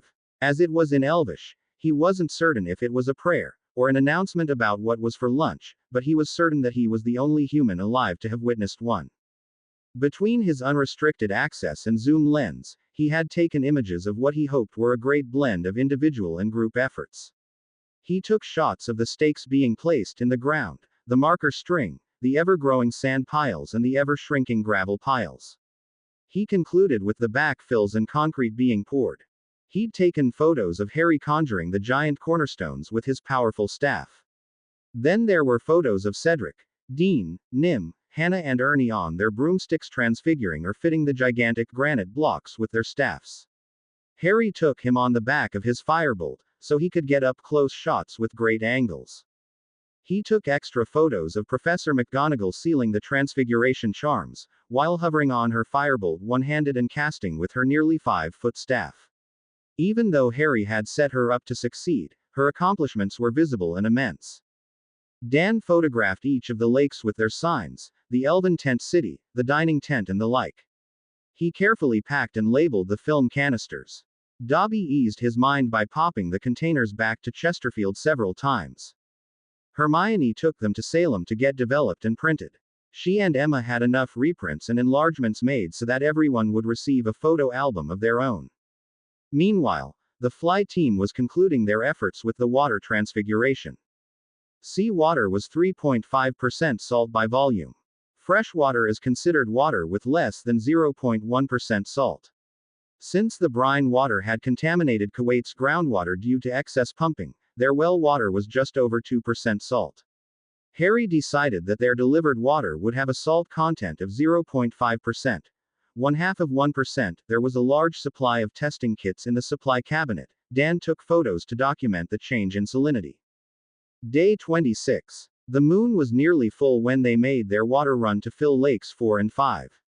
Harry gathered them together to discuss their plan as the entire flyer team was going. We'll disillusion ourselves and fly out, each grab a manageable size load and fly the long route back at 5-minute intervals. I'll go last and take back what isn't needed. Fred, you go first. When you've poured your load into Lake 4, I want you to draw a small amount from Lake 1 and top off Lakes 2 and 3. That way, they'll be full when we call Rashad over for the handoff. I'll top off Lake 1 and retransfigure the water. We'll leave at 2 am. The order after Fred is George, then Cedric, then Ernie. Ernie, fill Lake 4 and put any extra in Lake 5. Tonks, you're after Ernie. Katie, you'll be next, then Angelina. I'll go last. Remember your leashes. There's no need for slip UPS. Flyers, stay out of each other's way and don't get hit by anyone's water cloud. Angelina asked, what if the lakes are full when I get here? Fly north a few miles to miss me as I'm coming and then circle back and fly your load back out to sea. Are you comfortable with that, or would you prefer to switch places with Katie? I'll go last. If we leave Katie out there by herself too long, she'd probably get chatted up by some horny dolphin. They all snorted with their good friends. On the way out, Harry dropped 5 extra bright light sticks at the waypoints where they made their turns. Dan had asked him to take pictures, as he didn't have many of the flyers in action. Harry had pointed out that he didn't have any extra hands and taking pictures of disillusioned people at night was futile. Fred was first. From 400 feet up, he pointed his staff and summoned the water, then headed towards shore. George was next. 5 minutes later, Cedric picked up a load and flew off into the night. At 3 a.m., Ernie summoned his water and flew off, followed by Tonks. Another 5 minutes later, Katie had left. Harry drifted over to Angelina and said, fly safe. I'll see you at the job site. She summoned her water and left. Harry looked at the lights along the shoreline for a few minutes. Even this late at night, Kuwait City was still brightly lit up. He gave one last look, dove to 200 feet and summoned his load of seawater. 20 minutes later, Harry was ready to make the 5th turn when he realized that he was just seconds from crashing into a wall of water. Mass and momentum were working against him as he made a violent dive. The 2 water clouds crashed into each other. Harry called, Accio sea water, and the combined cloud flew towards him. He made the last turn and continued towards the worksite. He slightly overfilled the 2 new ponds, topped off number 1 and flew the remainder back out to sea. When he returned, he shouted, what the hell were you thinking? Pushing back, she shouted, the 5th light wasn't there. I circled around twice looking for it. You almost crashed into my cloud. I put the light there myself. Angelina shouted. It wasn't there. Get one of your memory cubes and see for yourself. He did. It wasn't there. He took out another cube and found Katie. Examining her memory, the lights were there. He then flew back and from 300 feet, summoned the light. He could see a trash bin open and the light flew into his hand. A dog started barking and a man wearing pajamas walked outside. Harry flew off in silence. When he returned to the camp, everyone was up. Ted asked, "What happened?" Harry replied, "I dropped some glow lights to mark the turns. One of them disappeared. The homeowner's dog must have started barking when Katie flew over, walked out, seen the light stick, and tossed it into his trash bin. It wasn't there for Angelina and she circled around to look for it. I almost crashed into her water cloud. I'm sorry, Angelina. It never occurred to me that someone would toss the lights away. I thought I was doing everyone a favor." "You did, Harry. It just didn't work the way we thought it would. I should have kept going. I knew where I was." She added, "The excitement's over. Everyone back to bed." Fred asked, "Is that an invitation?" "No, George. Good try." The real Fred said, "I told you she could tell us apart." Day 27. Ted came back for the day to talk with Harry. They would be handing over the lakes to Rashad tomorrow and possibly move on with the maintenance phase. Ted asked, "How firm is your agreement with Rashad?" "As far as I know, we'll come back, and for 100,000 G refill a lake." "Okay. On a slightly different subject, what could go wrong?" "First, there's the transport of the water. We could crash into a building, house or jetliner at 75 miles per hour carrying half of a lake. We could drop a load from 1,000 feet. Those are the two most likely events. They'll be covered by disclaimer in any contract that we write. How about with the lakes, or the business of doing the refills? We could have seriously underestimate the per person usage. I based our estimates on 50 gallons per person per day. That means a lake would last at least a week, probably 10 days.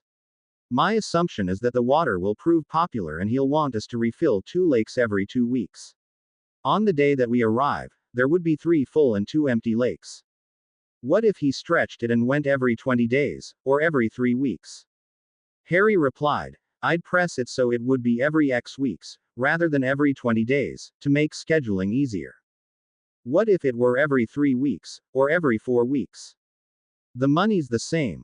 We're going to charge by the lake. The concerning issues are our ability to deliver on an exception basis and how much of a safety net he wants to maintain. We could all catch some stupid virus and not be able to travel that week. His demand could spike during hot weather or a holiday and the lakes run dry. We don't want to go every week. On the flip side, we don't want to fly on a full or nearly full moon. If we went every other week, I suppose we'd end up flying with half moons. Ted said, keep going. Actually, I have a question. Say you were doing 3 lakes. Would you finish one first, then start the other, or something else? Something else. I'm envisioning a 3-person team with 2 of the people capable of flying water from the ocean into the job sites. We can portkey out over the water, pick up a load and make 4 or 5 trips. Essentially one flyer would have enough darkness to fill 1 lake in an evening. So now there's 5,000 acre-feet of seawater in each of 2 lakes.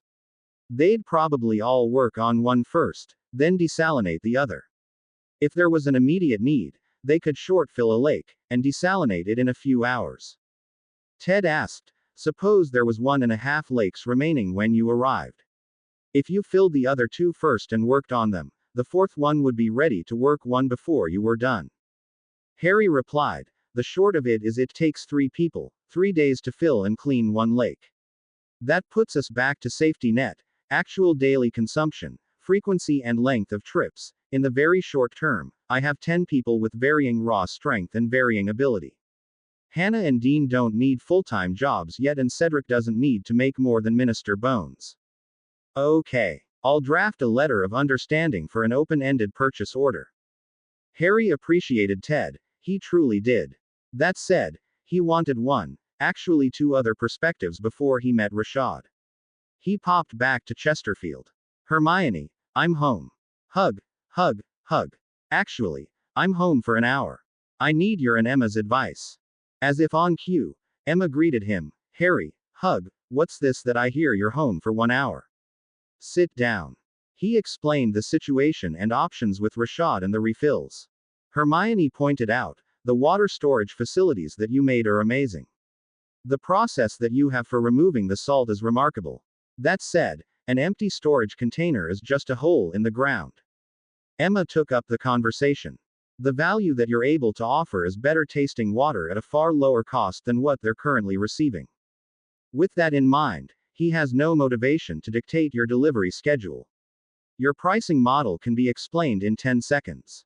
He simply doesn't want to run out of water. You two have a common ground, so to speak. I'd suggest stating that you'll start with an every other week model and adjust it up or down, based on what the actual consumption is.